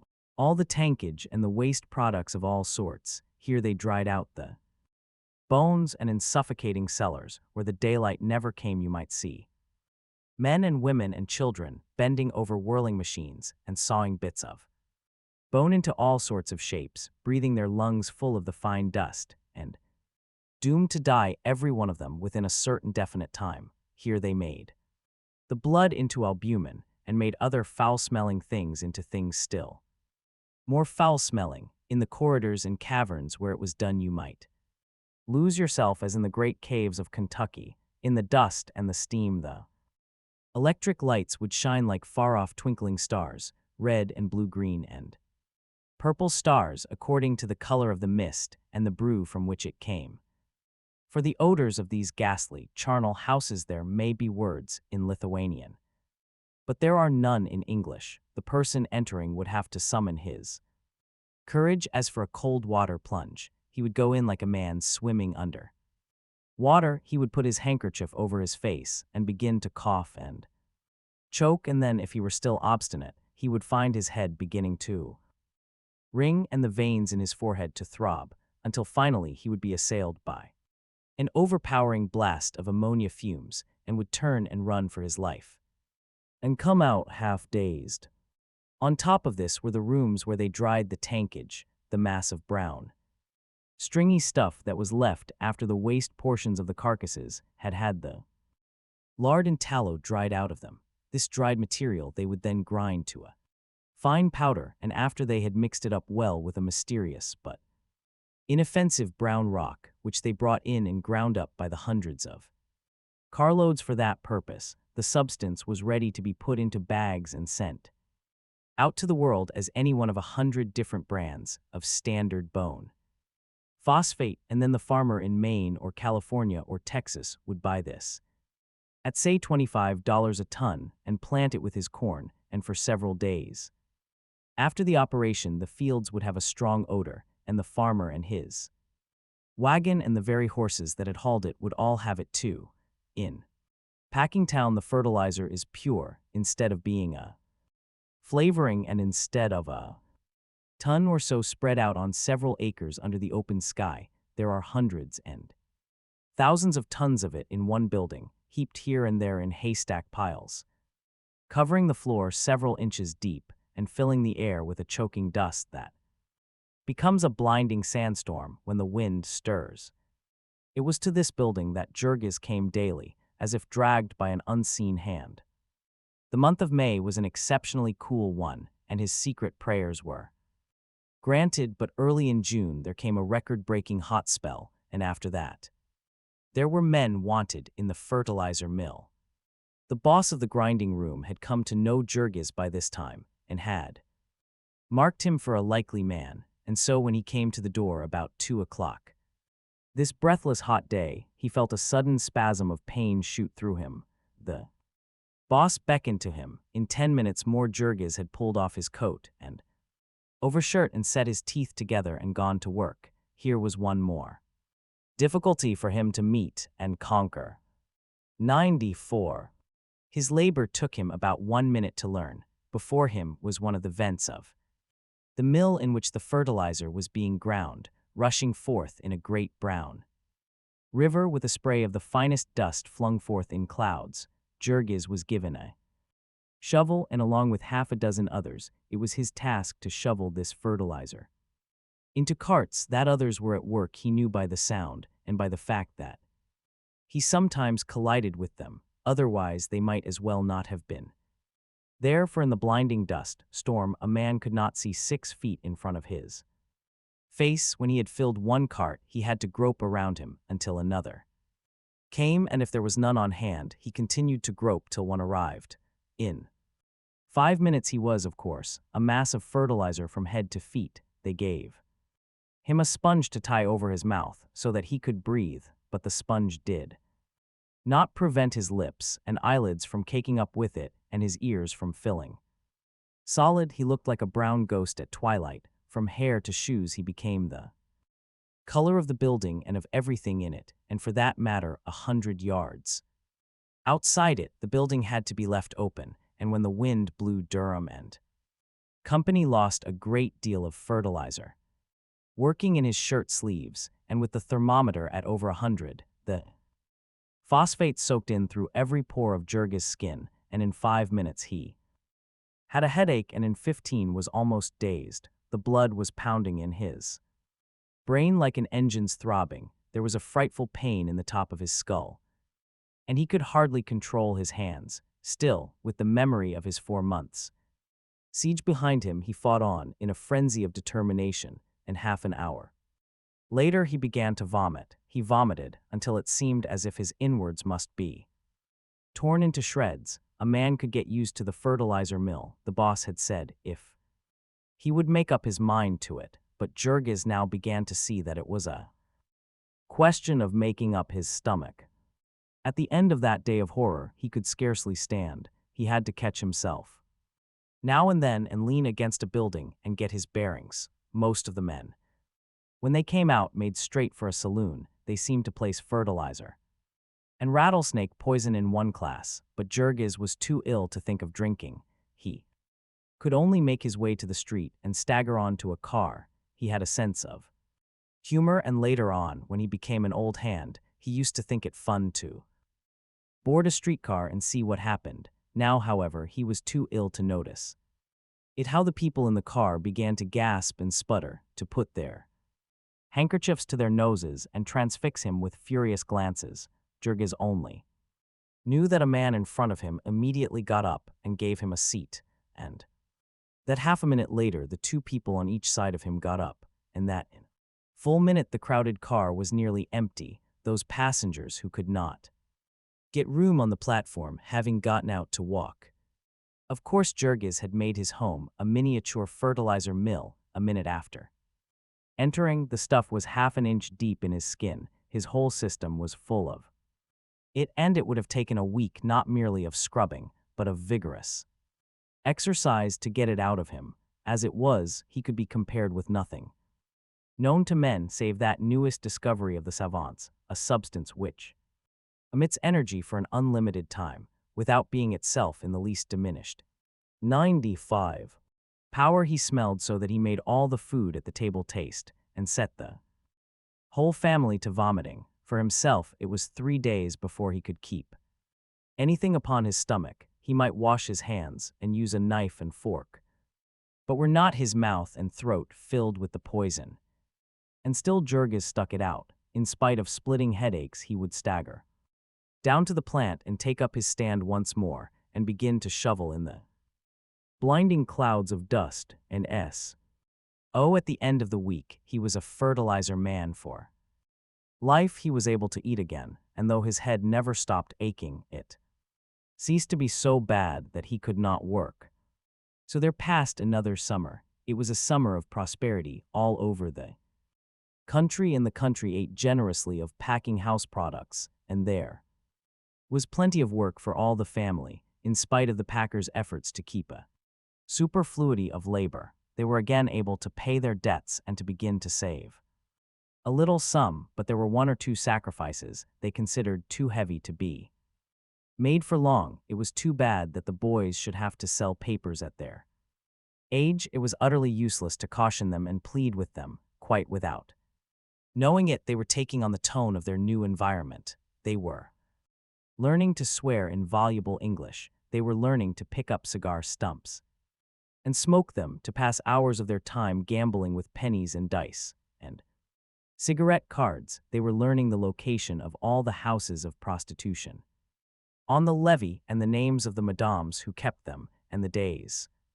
when they gave their state banquets, which the police captains and the big politicians all attended. If a visiting country customer were to ask them, they could show him which was Hinkadink's famous saloon, and could even point out to him by name the different gamblers and thugs and hold-up men who made the place their headquarters. And worse yet, the boys were getting out of the habit of coming home at night. What was the use, they would ask, of wasting time and energy and a possible car fare riding out to the stockyards every night, when the weather was pleasant and they could crawl under a truck or into an empty doorway and sleep exactly as well, so long as they brought home a $50 for each day? What mattered it when they brought it? But Jurgis declared that from this to ceasing to come at all would not be a very long step, and so it was decided that Vilimas and Nicolaus should return to school in the fall, and that instead Elzbieta should go out and get some work, her place at home being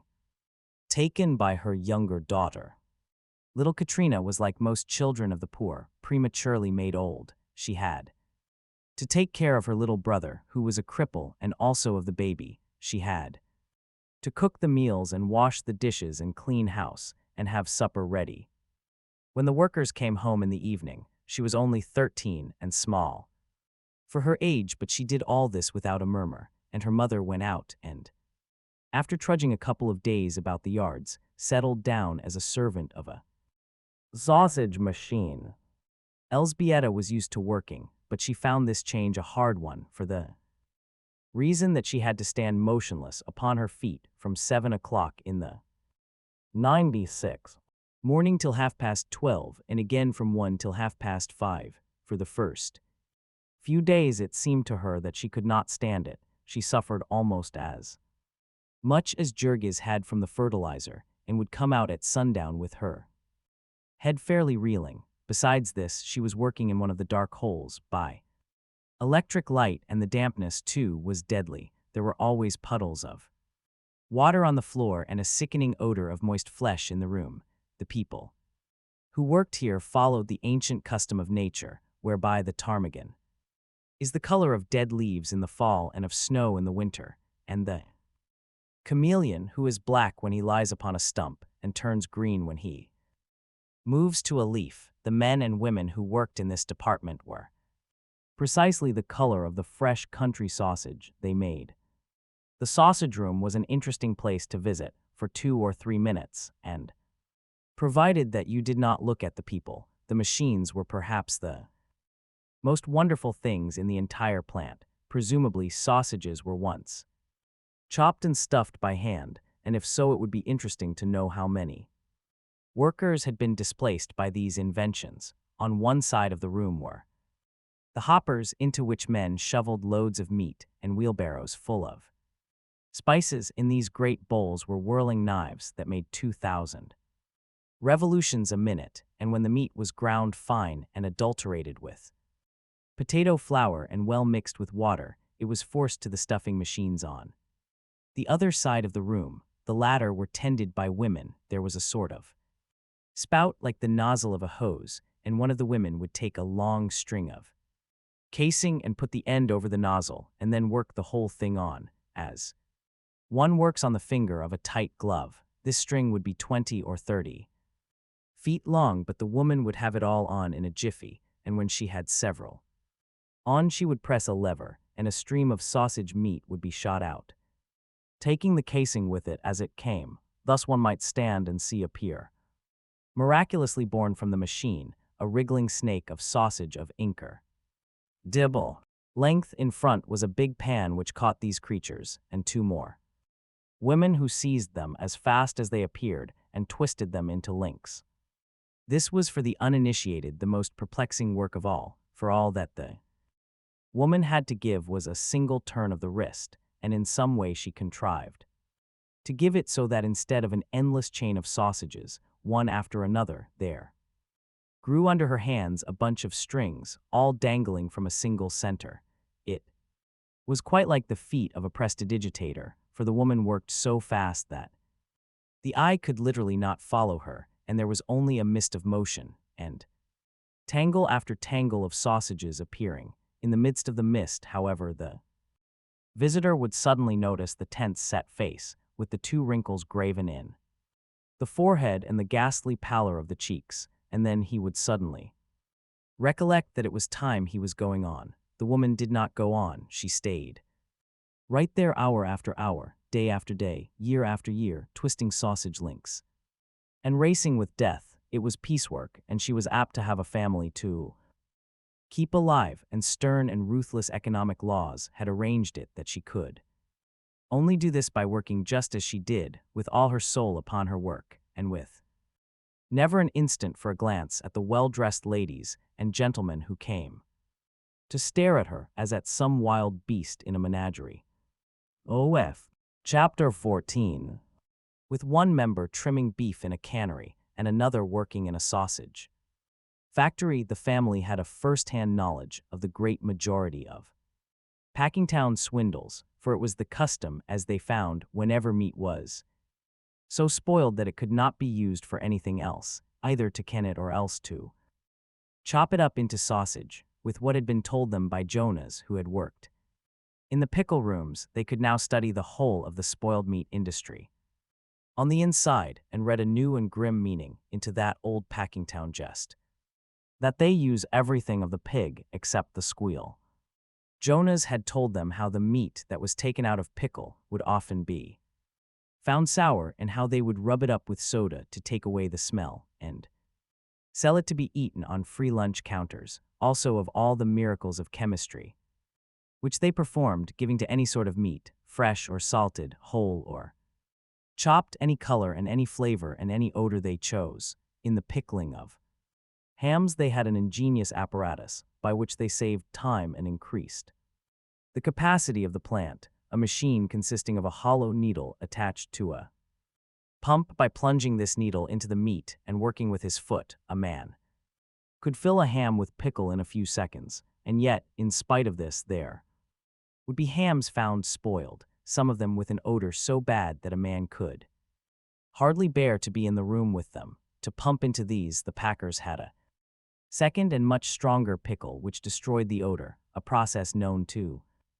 the workers as giving them 30%. Also, after the hams had been smoked, there would be found some that had gone to the bad. Formerly these had been sold as number 3 grade, but later on some ingenious person had hit upon a new device, and now they would extract the bone, about which the bad part generally lay, and insert in the hole a white-hot iron.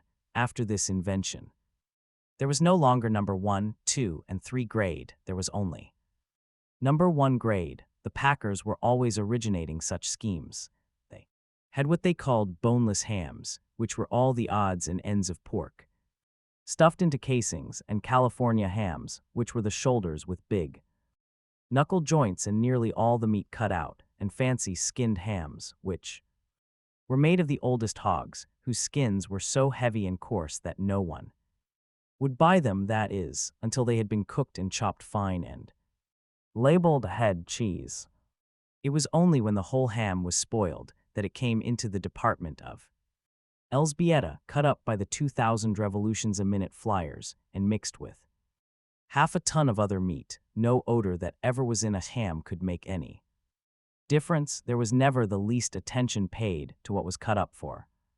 Sausage, there would come all the way back from Europe old sausage that had been rejected, and that was moldy and white. It would be dosed with borax and 98 glycerine and dumped into the hoppers and made over again for home consumption. There would be meat that had tumbled out on the floor, in the dirt and sawdust where the workers had tramped and spit uncounted billions of consumption germs. There would be meat stored in great piles in rooms, and the water from leaky roofs would drip over it, and thousands of rats would race about on it. It was too dark in these storage places to see well, but a man could run his hand over these piles of meat and sweep off handfuls of the dried dung of rats. These rats were nuisances, and the packers would put poison br weed out for them. They would die, and then rats, bread, and meat would go into the hoppers together. This is no fairy story and no joke.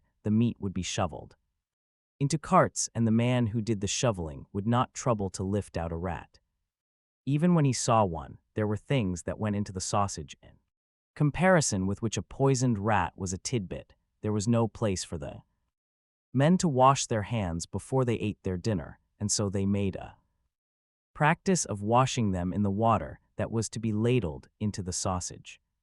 There were the butt ends of smoked meat, and the scraps of corned beef, and all the odds and ends of the waste of the plants that would be dumped into old barrels in the cellar and left there, under the system of rigid economy which the packers enforced. There were some jobs that it only paid to do once in a long time, and among these was the cleaning out of the waste barrels. Every spring they did it, and in the barrels would be dirt and rust and old nails and stale water. And cartload after cartload of it would be taken up and dumped into the hoppers with fresh meat and sent out to the public's breakfast. Some of it they would make into smoked sausage, but as the smoking took time and was therefore expensive, they would call upon their chemistry department and preserve it with borax and color it with gelatine to make it brown. All of their sausage came out of the same bowl, but when they came to wrap it, they would stamp some of it special, and for this they would charge 2 cents more a pound.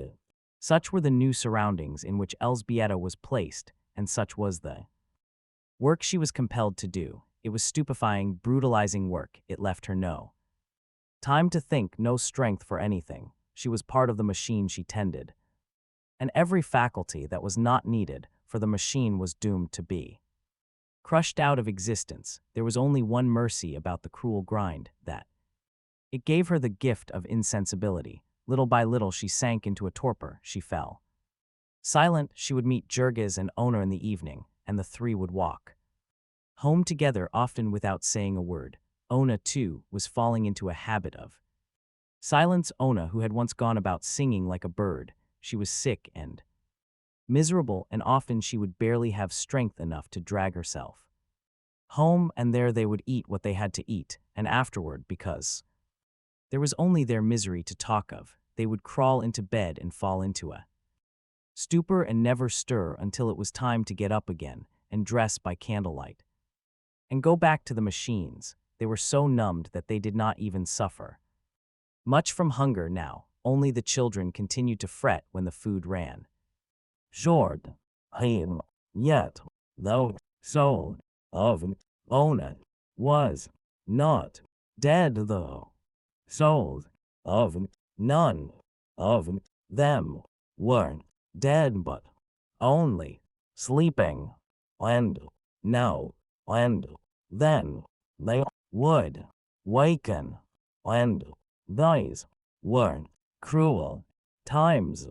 The gates of memory would roll open, old joys would stretch out their arms to them, old hopes and dreams would call to them, and they would stir beneath the burden that lay upon them, and feel its forever immeasurable weight. They could not even cry out beneath it, but anguish would seize them, more dreadful than the agony of death. It was a thing scarcely to be spoken, a thing never spoken by all the world, that will not know its own defeat. They were beaten, they had lost the game, they were swept aside. It was not less tragic because it was so sordid, because it had to do with wages and grocery bills and rents. They had dreamed of freedom, of a chance to look about them and learn something, to be decent and clean, to see their child grow up to be strong. And now it was all gone. It would never be. They had played the game, and they had lost. 6 years more of toil they had to face before they could expect the least respite, the cessation of the payments upon the house, and how cruelly certain it was that they could never stand 6 years of such a life as they were living. They were lost, they were going down, and there was no deliverance for them, no hope. For all the help it gave them, the vast city in which they lived might have been an ocean waste, a wilderness, a desert, a tomb. So often this mood would come to Ona in the night time. When something wakened her, she would lie afraid of the beating of her own heart, fronting the blood-red eyes of the old primeval terror of life. Once she cried aloud and woke Jurgis, who was tired and cross. After that she learned to weep silently. Their moods so seldom came together now. It was as if their hopes were buried in separate graves. Jurgis, being a man, had troubles of his own. There was another specter following him. He had never spoken of it, nor would he allow anyone else to speak of it. He had never acknowledged its existence to himself. Yet the battle with it took all the manhood that he had, and once or twice, alas, a little more. Jurgis had discovered drink. He was working in the steaming pit of hell, day after day, week after week, until now there was not an organ of his body that did its work without pain, until the sound of ocean breakers echoed in his head day and night, and the buildings swayed and danced before him as he went down the street, and from all the unending horror of this there was a respite, a deliverance. He could drink, he could forget the pain, he could slip off the burden, he would see clearly again, he would be master of his brain, of his thoughts, of his will. His dead self would stir in him, and he would find himself laughing and cracking jokes with his companions. He would be a man again, and master of his life. It was not an easy thing for Jurgis to take more than 2 or 3 drinks. With the first drink he could eat a meal, and he could persuade himself that that was Economy with the second he could eat another meal, but there would come a time when he could eat no more, and then to pay for a drink was an unthinkable. Extravagance, a defiance of the age-long instincts of his hunger-haunted class. One day, however, he took the plunge and drank up all that he had in his 100 pockets and went home half-piped, as the men phrase it. He was happier than he had been in a year, and yet, because he knew that the happiness would not last, he was savage, too, with those who would wreck it, and with the world and with his life, and then again, beneath this, he was sick with the shame of himself. Afterward, when he saw the despair of his family, and reckoned up the money he had spent, the tears came into his eyes, and he began the long battle with the specter. It was a battle that had no end, that never could have won, but Jurgis did not realize that very clearly. He was not given much time for reflection. He simply knew that he was always fighting, steeped in misery and despair as he was. Merely to walk down the street was to be put upon the rack. There was surely a saloon on the corner, perhaps on all four corners, and some in the middle of the block as well, and each one stretched out a hand to him. Each one had a personality of its own, allurements unlike any other, going and coming before sunrise and after dark. There was warmth and a glow of light, and the steam of hot food, and perhaps music, or a friendly face, and a word of good cheer. Jurgis developed a fondness for having Ona on his arm whenever he went out on the street, and he would hold her tightly and walk fast. It was pitiful to have Ona know of this. It drove him wild to think of it. The thing was not fair, for Ona had never tasted drink and so could not understand. Sometimes, in desperate hours, he would find himself wishing that she might learn what it was, so that he need not be ashamed in her presence. They might drink together and escape from the horror, escape for a while, come what would. So there came a time when nearly all the conscious life of Jurgis consisted of a struggle with the craving for liquor. He would have ugly moods when he hated Ona and the whole family because they stood in his way. He was a fool to have married. He had tied himself down, had made himself a slave. It was all because he was a married man that he was compelled to stay in the yards. If it had not been for that, he might have gone off like Jonas and to hell with the packers. There were few single men in the fertilizer mill, and those few were working only for a chance to escape. Meantime, too, they had something to think about. While they worked, they had the memory of the last time they had been drunk, and the hope of the time when they would be drunk again. As for Jurgis, he was expected to bring home every penny. He could not even go with the men at noontime. He was supposed to sit down and eat his dinner on a pile of fertilizer dust. This was not always his mood, of course. He still loved his family, but just now was a time of trial. Poor little Antanas, for instance, who had never failed to win him with a smile. Little Antanas was not smiling just now, being a mass of fiery red pimples. He had had all the diseases that babies are heir to in quick succession: scarlet fever, mumps, and whooping cough in the first year, and now he was down with the measles. There was no one to attend him but Katrina.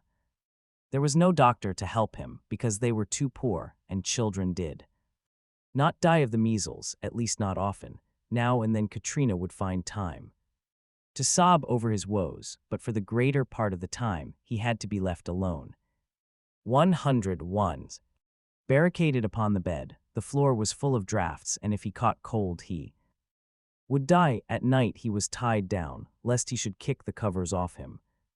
While the family lay in their stupor of exhaustion, he would lie and scream for hours, almost in convulsions, and then, when he was worn out, he would lie whimpering and wailing in his torment. He was burning up with fever, and his eyes were running sores. In the daytime he was a thing uncanny and impish to behold, a plaster of pimples and sweat, a great purple lump of misery. Yet all this was not really as cruel as it sounds, for sick as he was, little Antanas was the least unfortunate member of that family. He was quite able to bear his sufferings. It was as if he had all these complaints to show what a prodigy of Health he was the child of his parents' youth and joy. He grew up like the conjurer's rosebush, and all the world was his oyster. In general, he toddled around the kitchen all day with a lean and hungry look. The portion of the family's allowance that fell to him was not enough, and he was unrestrainable in his demand for more. Antanas was but little over a year old, and already no one but his father could manage him.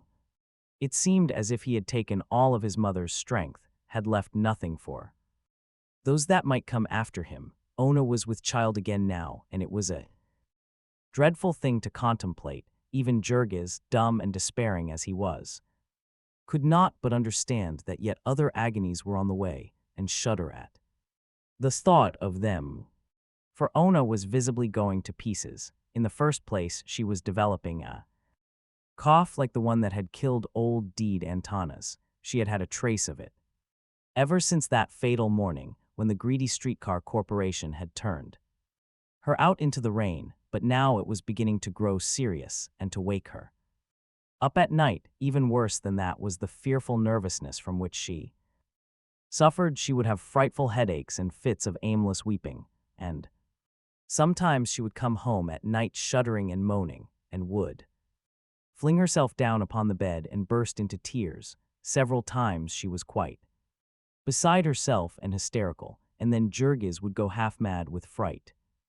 Elzbieta would explain to him that it could not be helped, that a woman was subject to such things when she was pregnant, but he was hardly to be persuaded, and would beg and plead to know what had happened. She had never been like this before, he would argue. It was monstrous and unthinkable. It was the life she had to live, the accursed work she had to do, that was killing her by inches. She was not fitted for it. No woman was fitted for it. No woman ought to be allowed to do such work. If the world could not keep them alive any other way, it ought to kill them at once and be done with it. They ought not to marry, to have children. No working man ought to marry. If he, Jurgis, had known what a woman was like, he would have had his eyes torn out first. So he would carry on, becoming half hysterical himself, which was an unbearable thing to see in a big man. Ona would pull herself together and fling herself into his arms, begging him to stop till he still, that she would be better, it would be all right. So she would lie and sob out her grief upon his shoulder, while he gazed at her, as helpless as a wounded animal, the target of unseen enemies. 102. Chapter 15. The beginning of these perplexing things was in the summer and late time. Anna would promise him, with terror in her voice, that it would not happen again, but in vain. Late crisis would leave Jurgis more and more frightened, more disposed to distrust Elzbieta's consolations, and to believe that there was some terrible thing about all this that he was not allowed to know. Once or twice in these outbreaks, he caught Ona's eye, and it seemed to him like the eye of a hunted animal. There were broken phrases of anguish and despair, now and then, amid her frantic weeping. It was only because he was so numb and beaten himself that Jurgis did not worry more about this, but he never thought of it except when he was dragged to it. He lived like a dumb beast of burden, knowing only the moment in which he was. The winter was coming on again, more menacing and cruel than ever. It was October and the holiday rush had begun. It was necessary for the packing. Machines to grind till late at night to provide food that would be eaten at. Christmas breakfasts and Marija and Elżbieta and Ona, as part of the machine, began working 15 or 16 hours a day. There was no choice about this. Whatever work there was to be done they had to do if they wished to keep their places. Besides that, it added another pittance to their incomes, so they staggered on with the awful load. They would start work every morning at 7 and eat their dinners at noon, and then work until 10 or 11 at night without another mouthful of food. Jurgis wanted to wait for them to help them home at night, but they would not think of this. The fertilizer mill was not running overtime, and there was no place for him to wait save in a saloon. Each would stagger out into the darkness and make her way to the corner where they met, or if the others had already gone, would get into a car and begin a painful struggle to keep awake. When they got home, they were always too tired either to eat or to undress. They would crawl into bed with their shoes on and lie like logs. If they should fail, they would certainly be lost. If they held out, they might have enough coal for the winter.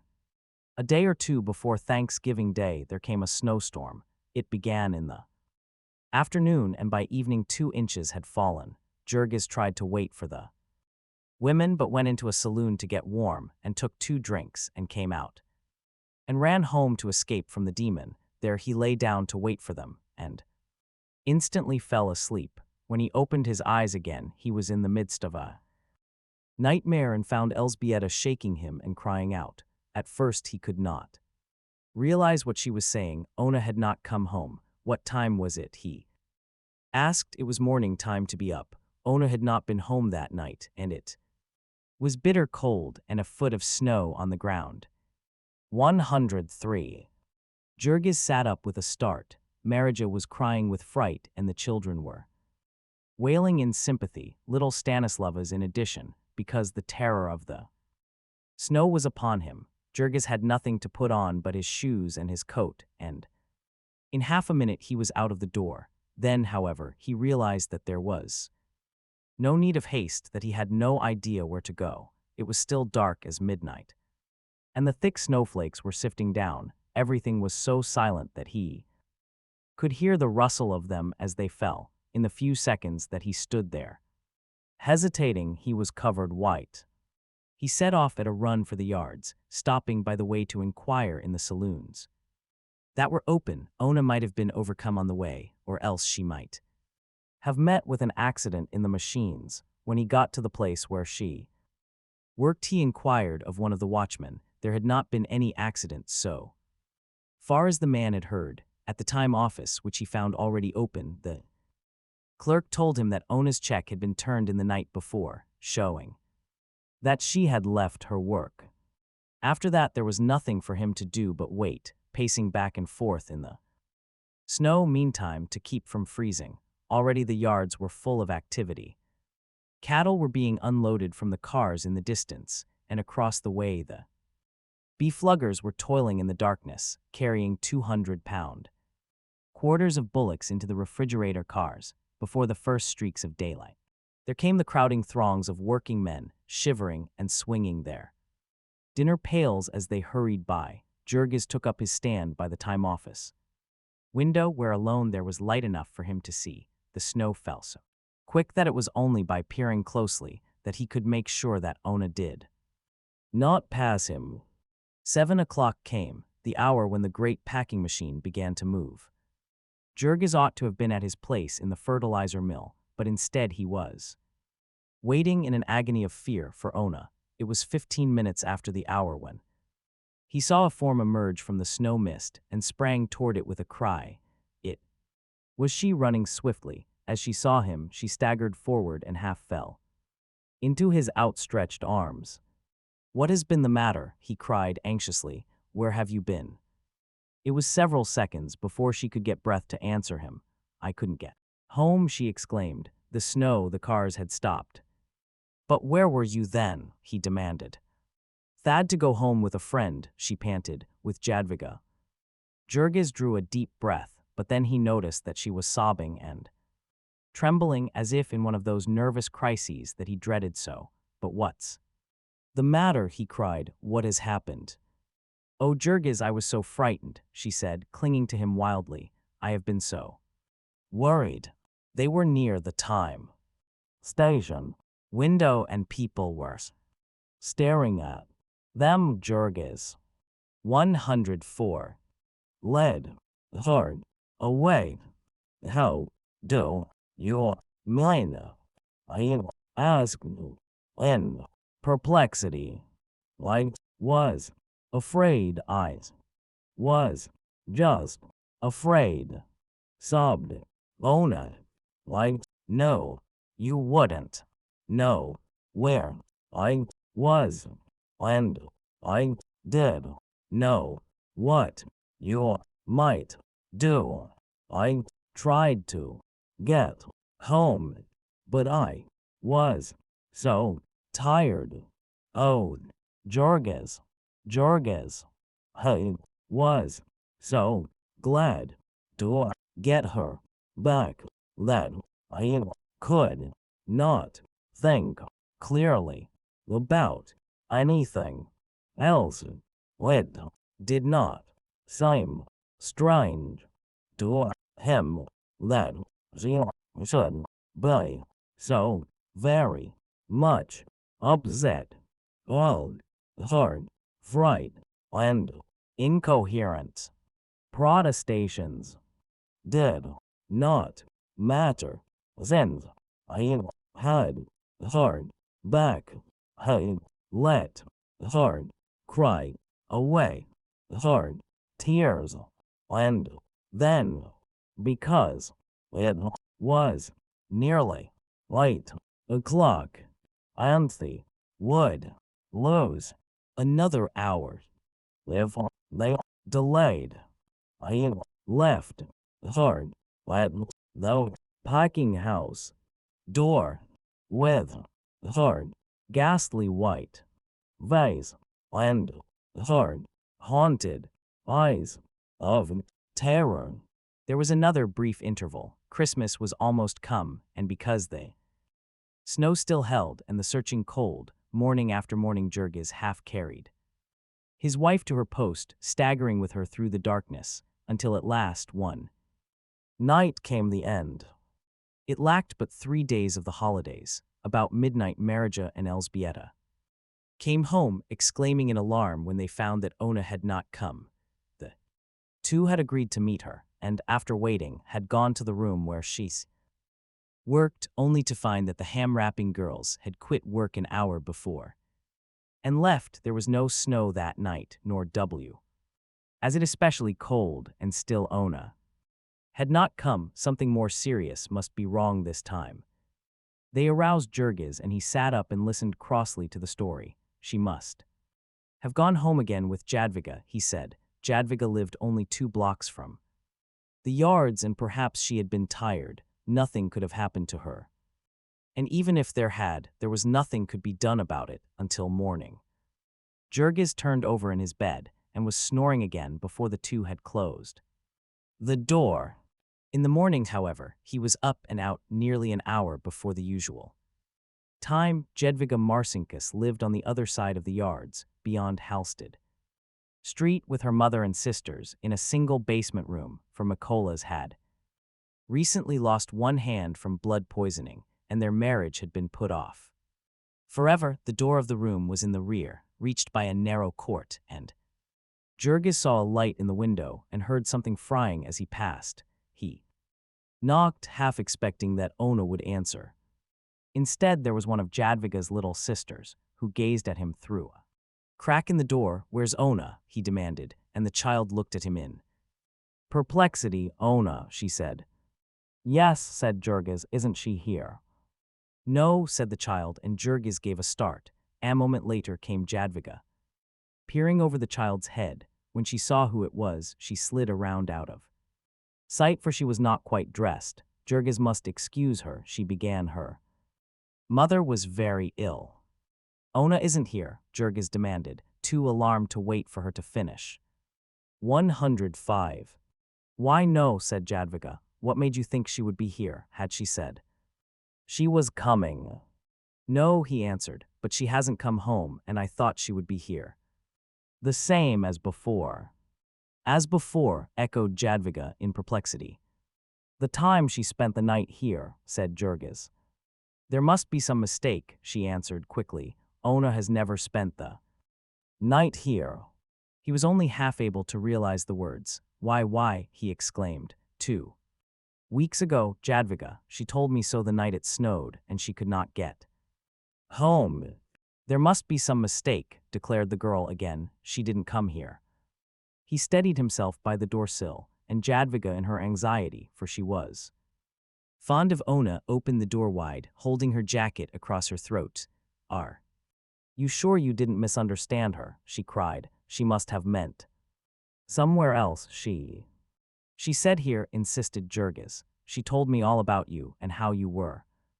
And what you said, are you sure? You haven't forgotten. You weren't away.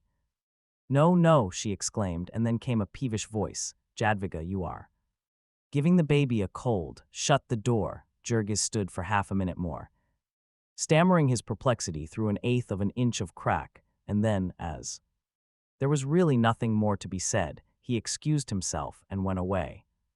He walked on half-dazed, without knowing where he went. Ona had deceived him. She had lied to him, and what could it mean? Where had she been? Where was she now? He could hardly grasp the thing, much less try to solve it, but 100 wild surmises came to him. A sense of impending calamity overwhelmed him. Because there was nothing else to do, he went back to the time office to watch. Again, he waited until nearly an hour after 7, and then went to the room where Ona worked to make inquiries of Ona's forelady. The forelady he found had not yet come. All the lines of cars that came from downtown were stalled. There had been an accident in the powerhouse, and no cars had been running since last night. Meantime, however, the hem-wrappers were working away with someone else in charge of them. The girl who answered Jurgis was busy, and as she talked, she looked to see if she were being watched. Then a man came up wheeling a truck. He knew Jurgis for Ona's husband and was curious about the mystery. Maybe the cars had something to do with it, he suggested. Maybe she had gone downtown. No, said Jurgis, she never went downtown. 106. Perhaps not, said the man. Jurgis thought he saw him exchange a swift glance with the girl as he spoke, and he demanded quickly, what do you know about But the man had seen that the boss was watching him. He started on again, pushing his truck. I don't know anything about it, he said, over his shoulder. How should I know where your wife goes? Then Jurgis went out again and paced up and down before the building. All the morning he stayed there with no thought of his work. About noon he went to the police station to make inquiries, and then came back again for another anxious vigil. Finally, toward the middle of the afternoon, he set out for home once more. He was walking out Ashland Avenue. The streetcars had begun running again, and several passed him, packed to the steps with people. The sight of them set Jurgis to thinking again of the man's sarcastic remark, and half involuntarily he found himself watching the cars. The result that he gave a sudden startled exclamation and stopped short in his tracks. Then he broke into a run. For a whole block he tore after the car, only a little ways behind. That rusty black hat with the drooping red flower, it might not be Ona's, but there was very little likelihood of it. He would know for certain very soon, for she would get out 2 blocks ahead. He slowed down and let the car go on. She got out, and as soon as she was out of sight on the side street, Jurgis broke into a run. Suspicion was rife in him now, and he was not ashamed to shadow her. He saw her turn the corner near their home, and then he ran again and saw her as she went up the porch steps of the house. After that he turned back and, for 5 minutes, paced up and down, his hands clenched tightly and his lips set, his mind in a turmoil. Then he went home and entered. As he opened the door, he saw Elzbieta, who who had also been looking for Ona, and had come home again. She was now on tiptoe and had a finger on her lips. Jurgis waited until she was close to him. "Don't make any noise," she whispered hurriedly.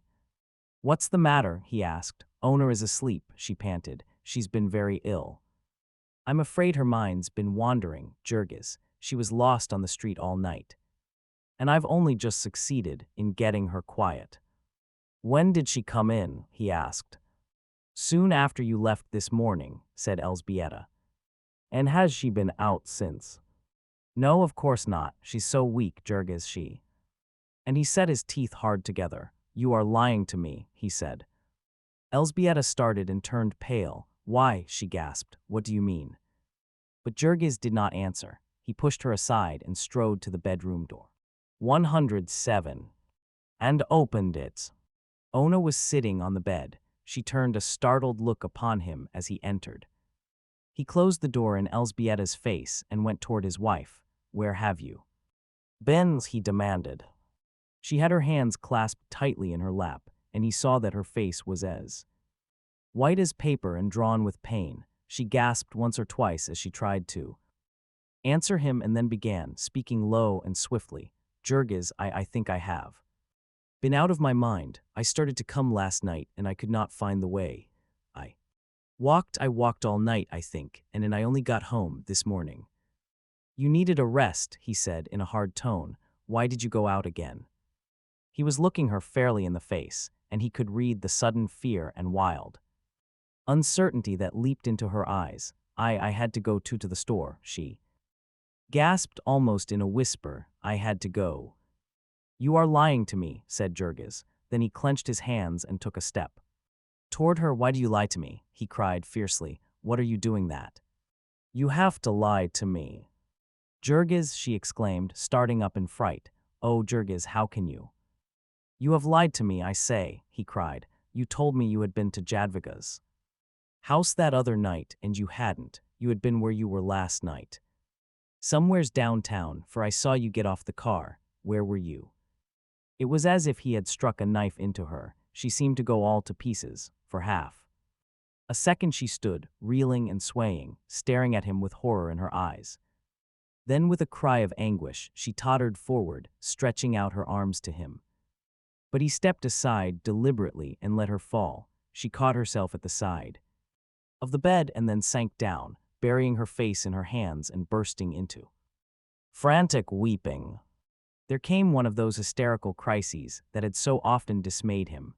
Ona sobbed and wept, her fear and anguish building themselves up into long climaxes. Furious gusts of emotion would come sweeping over her, shaking her.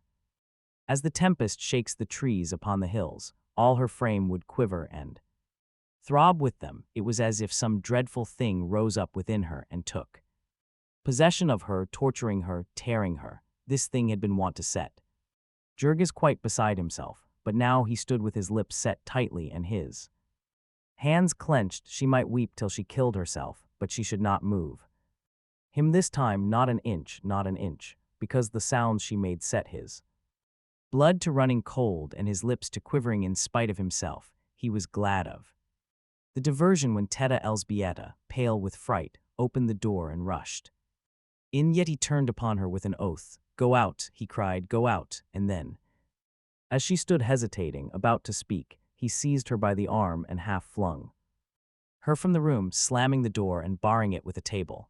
Then he turned again and faced Ona, crying, "Now answer me." Yet she did not hear him. She was still in the grip of the fiend. Jurgis could see. 108.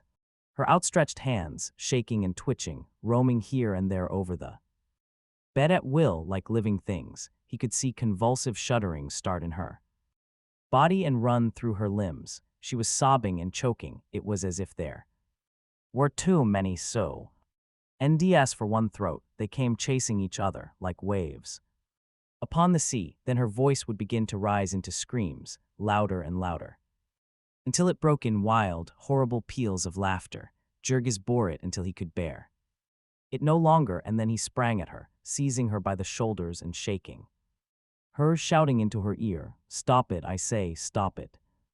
She looked up at him out of her agony, then she fell forward at his feet. She caught them in her hands, in spite of his efforts to step aside, and with her face upon the floor lay writhing. It made a choking in Jurgis' throat to hear her, and he cried again more savagely than before, "Stop it, I say." This time she heeded him and caught her breath and lay silent, save for the gasping sobs that wrenched all her frame. For a long minute she lay there, perfectly motionless, until a cold fear seized her husband, thinking that she was dying. Suddenly, however, he heard her voice faintly, "Jurgis, Jurgis." "What is it?" he said. He had to bend down to her, she was so weak. She was pleading with him in broken phrases painfully uttered. "Have faith in me, believe me." "Believe what?" he cried. "Believe that I know best, that I love you, and do not ask me what you did. Oh, Jurgis, please, please, it is for the best, it is." He started to speak again, but she rushed on frantically, heading him off. "If you will only do it, if you will only believe me. It wasn't my fault, I couldn't help it, it will be all right, it is nothing, it is no harm. Oh, Jurgis, please." "Please." She had hold of him and was trying to raise herself to look at him. He could feel the palsied shaking of her hands and the heaving of the bosom she pressed against him. She managed to catch one of his hands and gripped it convulsively, drawing it to her face and bathing it in her tears. "Oh, believe me, believe me." She wailed again, and he shouted in fury, "I will not." But still she clung to him, wailing aloud in her despair. "Oh, Jurgis, think what you are doing. It will ruin us, it will ruin us. Oh no, you must not do it, no. Don't do it, you must not do it. It will drive me mad, it will kill me, no, no. Jurgis, I am crazy, it is nothing. You do not really need to know. We can be happy. We can love each other just the same. Oh, please, please, believe me." Her words fairly drove him wild. He tore his hands loose and flung her off. "Answer me," he cried. "God damn it, I say, answer me." She sank down upon the floor, beginning to cry again. It was like listening to the moan of a damned soul, and Jurgis could not stand it. He smote his fist upon the table by his side and shouted again at her, "Answer me." 109. She began to scream aloud, her voice like the voice of some wild beast. Ah. I can't do it." "Why can't you do it?" he shouted. Don't know how." He sprang and caught her by the arm, lifting her up and glaring into her face. "Tell me where you were last night," he panted. "Quick, out with it." Then she began to whisper, one word at a time. "I was in a house downtown." "What house? What do you mean?" She tried to hide her eyes away, but he held her. "Miss Henderson's house," she gasped. He did not understand at first. "Miss Henderson's house," he echoed. And then suddenly, as in an explosion, the horrible truth burst over him, and he reeled and staggered back with a scream. He caught himself against the wall and put his hand to his forehead, staring about him and whispering, "Jesus. Jesus." An instant later he leaped at her. As she lay groveling at his feet, he seized her by the throat. "Tell me," he gasped hoarsely. "Quick, who took you to that place?" She tried to get away, making him furious. He thought it was fear of the pain of his clutch. He did not understand that it was the agony of her shame. Still she answered him, "Connor." "Connor," he gasped. "Who is Connor?" "The boss," she answered, "the man." He tightened his grip in his frenzy, and only when he saw her eyes closing did he realize that he was choking her. Then he relaxed his fingers and crouched, waiting until she opened her lids again. His breath beat hot into her face. "Tell me," he whispered at last, "tell me about it." She lay perfectly motionless, and he had to hold his breath to catch her words. "I did not want to do it," she said. I tried not to do it. I only did it to save us. It was our only chance." Again, for a space, there was no sound but his panting. Ona's eyes closed, and when she spoke again, she did not open them. "He told me he would have me turned off. He told me he would. We would all of us lose our places. We could never get anything to do here again. He meant it. He would have ruined us." Jurgis' arms were shaking so that he could scarcely hold himself up, and lurched forward now and then as he listened. When did this begin?" he gasped. "At the very first," she said. She spoke as if in a trance. "It was there. Plot, Miss Henderson's plot. She hated me and he wanted me. He used to. 110. Speak to me out on the platform. Then he began to make love to me. He offered me money. He begged me. He said he loved me. Then he threatened me. He knew all about us. He knew we would starve. He knew your boss. He knew marriages. He would hound us to death, he said. Then he said if one would, we would all of us be sure of work, always. Then one day he caught hold of me. He would not let go or he. Where was this? In the hallway at night, after everyone had gone. I could not help it, I thought. Of you, of the baby, of mother and the children. I was afraid of him, afraid to cry out. A moment ago her face had been ashen gray, now it was scarlet. She was beginning to breathe hard again. Jurgis made not a sound.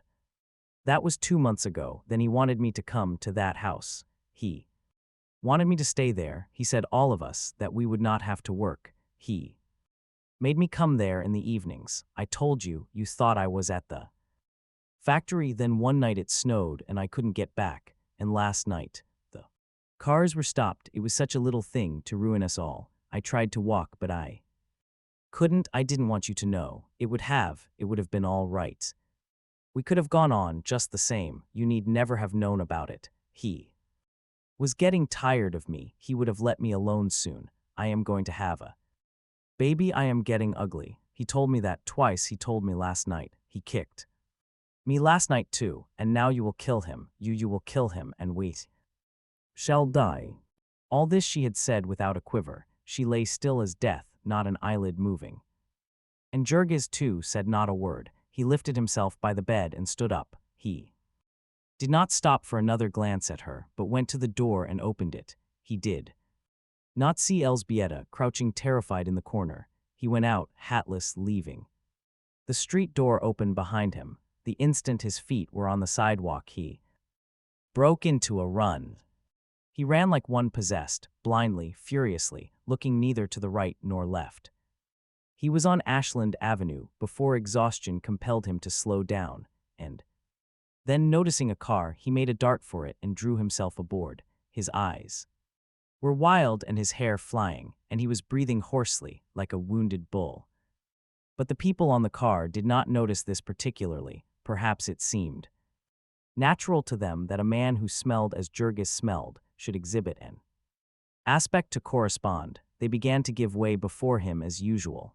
The conductor took his nickel gingerly with the tips of his fingers and then left him with the platform to himself. Jurgis did not even notice it. His thoughts were far away. Within his soul it was like a roaring furnace. He stood waiting, crouching as if for a spring. He had some of his breath back when the car came to the entrance of the yards. And so he leaped off and started again, racing at full speed. People turned and stared at him, but he saw no one. There was the factory, and he bounded through. 111. The doorway and down the corridor. He knew the room where Ona worked, and he knew Connor, the boss of the loading gang outside. He looked for the man as he sprang into the room. The truckmen were hard at work, loading the freshly packed boxes and barrels upon the cars. Jurgis shot one swift glance up and down the platform. The man was not on it, but then suddenly he heard a voice in the corridor and started for it with a bound. In an instant more he fronted the boss. He was a big, red-faced Irishman, coarse-featured and smelling of liquor. He saw Jurgis as he crossed the threshold and turned white. He hesitated 1 second, as if meaning to run, and in the next his assailant was upon him. He put up his hands to protect his face, but Jurgis, lunging with all the power of his arm and body, struck him fairly between the eyes and knocked him backward. The next moment he was on top of him, burying his fingers in his throat. To Jurgis, this man's whole presence reeked of the crime he had committed. The touch of his body was madness to him. It set every nerve of him a-tremble. It aroused all the demon in his soul. It had worked its will upon Ona, this great Beast, and now he had it, he had it. It was his turn now, things swam blood before him, and he screamed aloud in his fury, lifting his victim and smashing his head upon the floor. The place, of course, was in an uproar, women fainting and shrieking and men rushing in. Jurgis was so bent upon his task that he knew nothing of this, and scarcely realized that people were trying to interfere with him.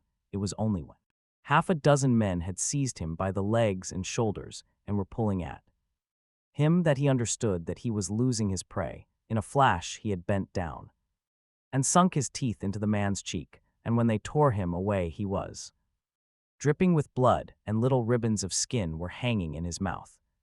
They got him down upon the floor, clinging to him by his arms and legs, and still they could hardly hold him. He fought like a tiger, writhing and twisting, half flinging them off and starting toward his unconscious enemy, but yet others rushed in until there was a little mountain of twisted limbs and bodies, heaving and tossing and working its way about the room. In the end, by their sheer weight, they choked the breath out of him, and then they carried him to the company police station, where he lay still until they had summoned a patrol wagon to take him away. Chapter 16. When Jurgis got up again, he went quietly enough. He was exhausted and half dazed, and besides he saw the blue uniforms of the policemen. He drove in a patrol wagon with half a dozen of them watching him, keeping as far away as 112 possible, however, on account of the fertilizer. Then he stood before the sergeant's desk and gave his name and address, and saw a charge of assault and battery entered against him. On his way to his cell, a burly policeman cursed him because he started down the wrong corridor, and then added a kick when he was not quick enough. Nevertheless, Jurgis did not even lift his eyes. He had lived 2 years and a half in Packingtown, and he knew what the police were. It was as much as a man's very life was worth to anger them here in their inmost lair. Like as not, a dozen would pile on to him at once and pound his face into a pulp.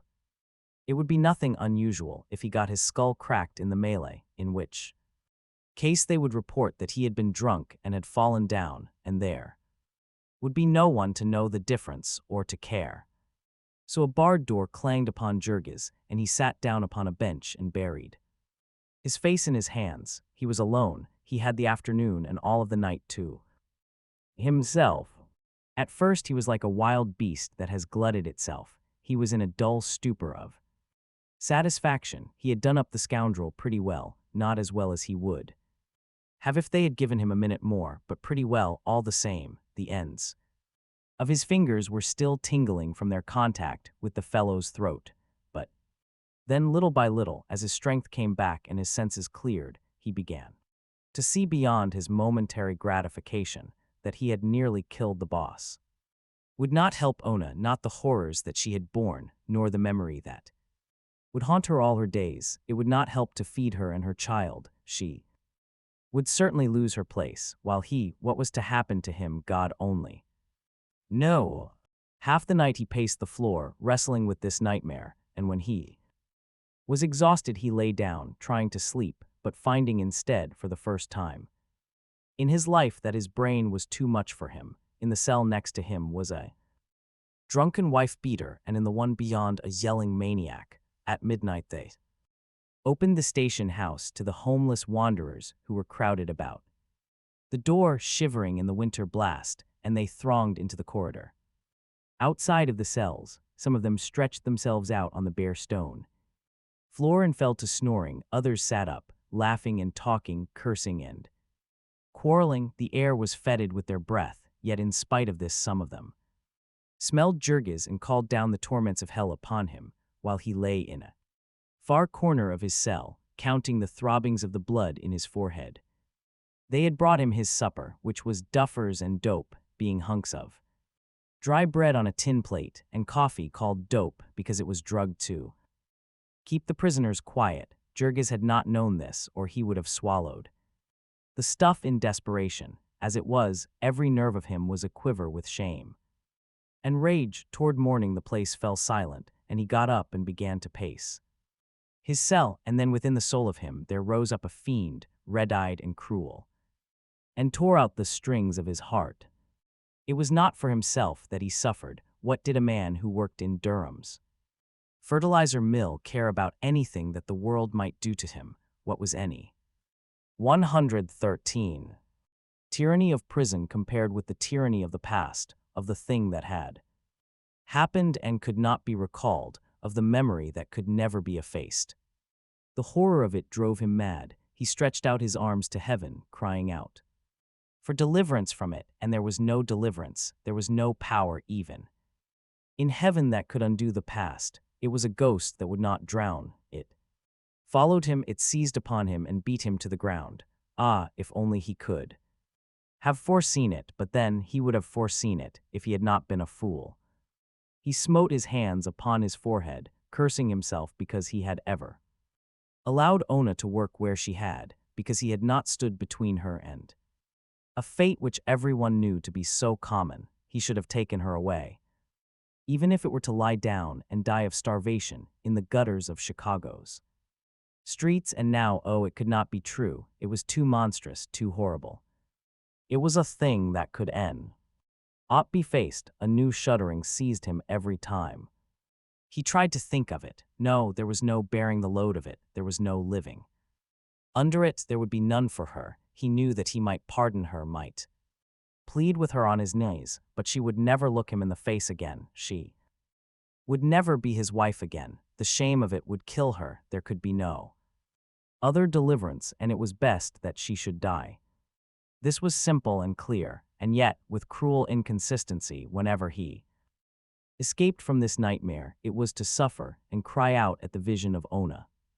Starving, they had put him in jail, and they would keep him here a long time.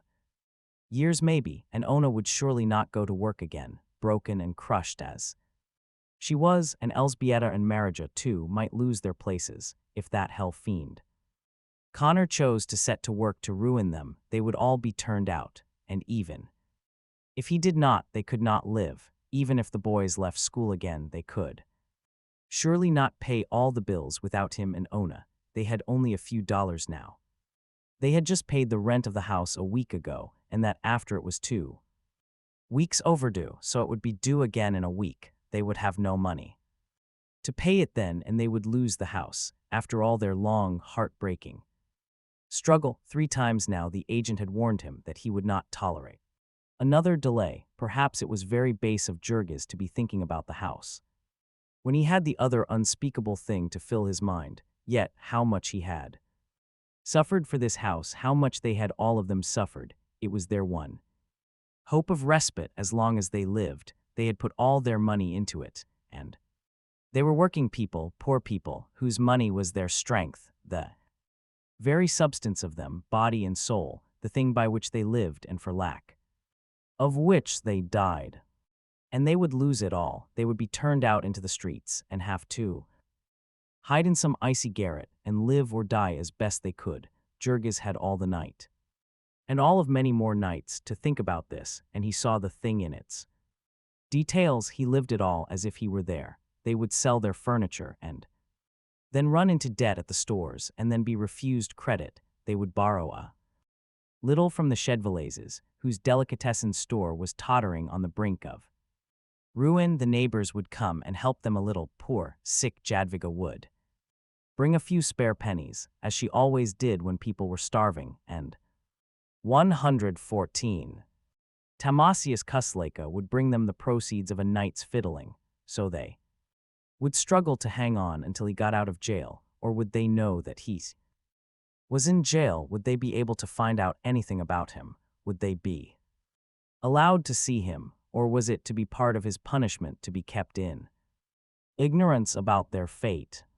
His mind would hang upon the worst possibilities. He saw Ona ill and tortured, Marija out of her place, little Stanislava's unable to get to work for the snow, the whole family turned out on the street. God Almighty, would they actually let them lie down in the street and die? Would there be no help even then? Would they wander about in the snow till they froze? Jurgis had never seen any dead bodies in the streets, but he had seen people evicted and disappear. No one knew where, and though the city had a relief bureau, though there was a charity Organization Society in the Stockyards district. In all his life there he had never heard of either of them. They did not advertise their activities, having more calls than they could attend to without that. So on until morning. Then he had another ride in the patrol wagon, along with the drunken wife-beater and the maniac, several plain drunks and saloon fighters, a burglar, and 2 men who had been arrested for stealing meat from the packing houses. Along with them, he was driven into a large, white-walled room, stale-smelling and crowded. In front, upon a raised platform behind a rail, sat a stout, florid-faced personage with a nose broken out in purple blotches. Our friend realized vaguely that he was about to be tried. He wondered what for. Whether or not his victim might be dead, and if so, what they would do with him, hang him perhaps, or beat him to death. Nothing would have surprised Jurgis, who knew little of the laws, yet he had picked up gossip enough to have it occurred to him that the loud-voiced man upon the bench might be the notorious Justice Callahan, about whom the people of Packingtown spoke with bated breaths. Pat Callahan, Growler Pat, as he had been known before he ascended the bench, had begun life as a butcher boy and a bruiser of local reputation. He had gone into politics almost as soon as he had learned to talk, and had held 2 offices at once before he was old enough to vote. If Scully was the thumb, Pat Callahan was the first finger of the unseen hand whereby the Packers held down the people of the district. No politician in Chicago ranked higher in their confidence. He had been at it a long time, had been the business agent in the city council of Old Durham, the self-made merchant, way back in the early days. When the whole city of Chicago had been up at auction, Growler Pat had given up holding city offices very early in his career, caring only for party power, and giving the rest of his time to superintending his dives and brothels of late years. However, since his children were growing up, he had begun to value respectability and had had himself made a magistrate, a position for which he was admirably fitted because of his strong conservatism and his contempt for foreigners. Jurgis sat gazing about the room for an hour or two. He was in hopes that some 115 one of the family would come, but in this he was disappointed. Finally, he was led before the bar, and a lawyer for the company appeared against him. Connor was under the doctor's care, the lawyer explained briefly, and if his honor would hold the prisoner for a week, $300, said his honor promptly. Jurgis was staring from the judge to the lawyer in perplexity. Have you anyone to go on your bond? Demanded the judge, and then a clerk who stood at Jurgis' elbow explained to him what this meant. The latter shook his head, and before he realized what had happened, the policemen were leading him away again. They took him to a room where other prisoners were waiting, and here he stayed until court adjourned, when he had another long and bitterly cold ride in a patrol wagon to the county jail, which is on the north side of the city and 9 or 10 miles from the stockyards. Here they searched Jurgis, leaving him only his money, which consisted of 15 cents. Then they led him to a room and told him to strip for a bath, after which he had to walk down a long gallery, past the grated cell doors of the inmates of the jail. This was a great event to the latter, the daily review of the new arrivals.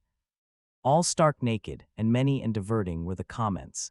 Jurgis was required to stay in the bath longer than anyone, in the vain hope of getting out of him a few of his phosphates and acids. The prisoners roomed 2 in a cell, but that day there was one left over, and he was the one. The cells were in tiers, opening upon galleries. His cell was about 5 feet by 7 in size, with a stone floor and a heavy wooden bench built into it.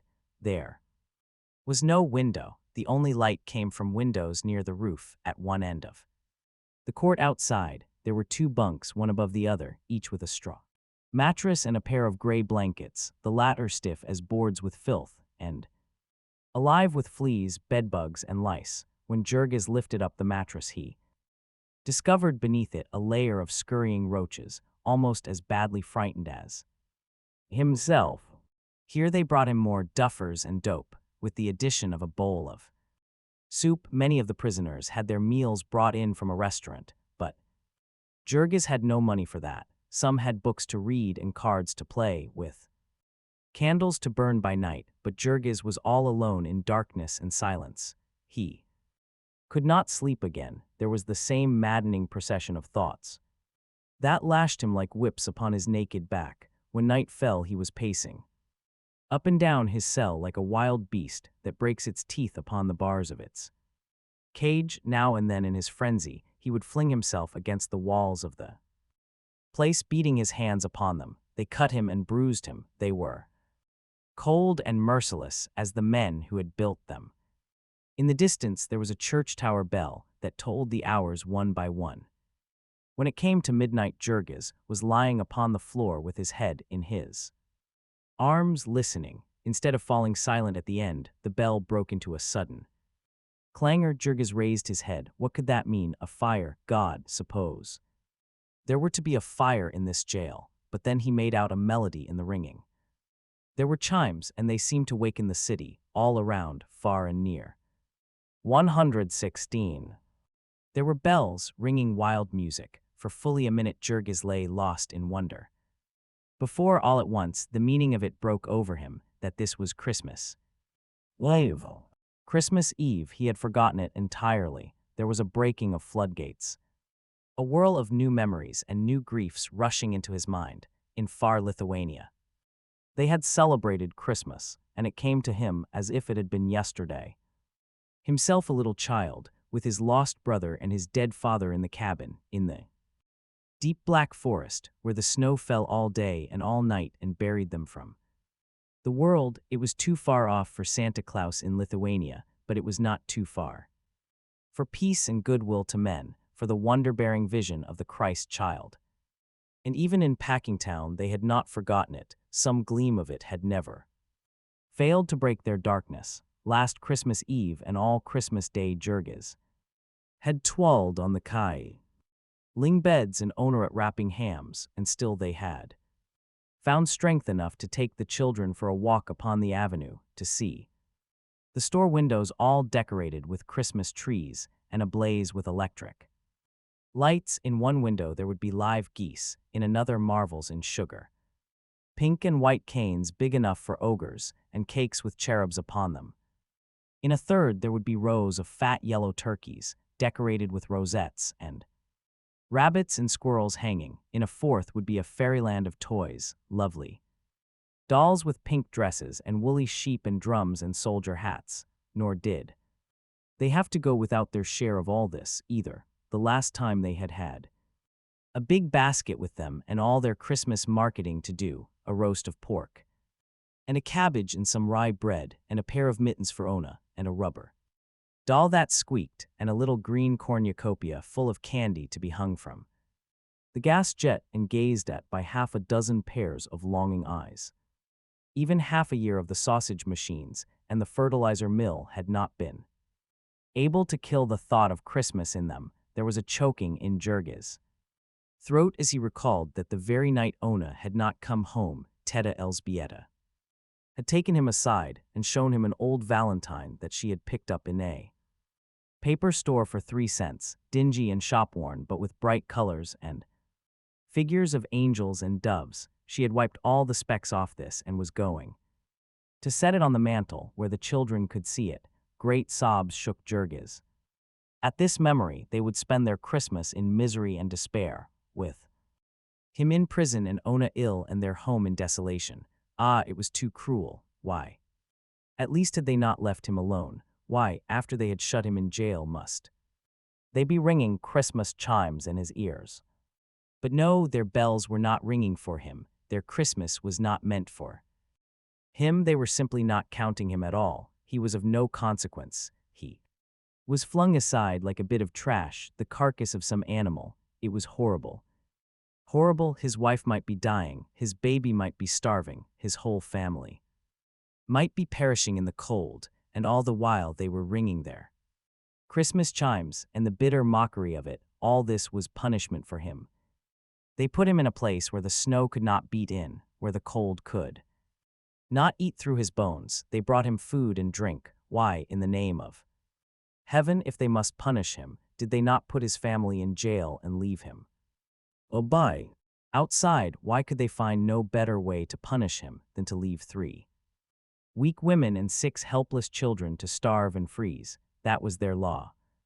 That was their justice. Jurgis stood upright, trembling with passion, his hands clenched and his arms upraised, his whole soul ablaze with hatred and defiance. 10,000 curses upon them and their law, their justice. It was a lie, a hideous, brutal lie, a thing too black and hateful for any world but a world of nightmares. It was a sham and a loathsome mockery. There was no justice, there was no right. Anywhere in it was only force, it was tyranny, the will and the power, reckless and unrestrained. They had ground him beneath their heel, they had devoured all his substance, they had murdered his old father, they had broken and wrecked his wife, they had crushed and cowed his whole family, and now they were through with him. They had no further use for him, and because he had interfered with them, had gotten in their way, this was what they had done to him. They had put him behind bars, as if he had been a wild beast, a thing without sense or reason, without rights, without affections, without feelings. Nay, they would not even have treated a beast as they had treated him, would any man in his senses have trapped a wild thing in its lair and left its young behind to die.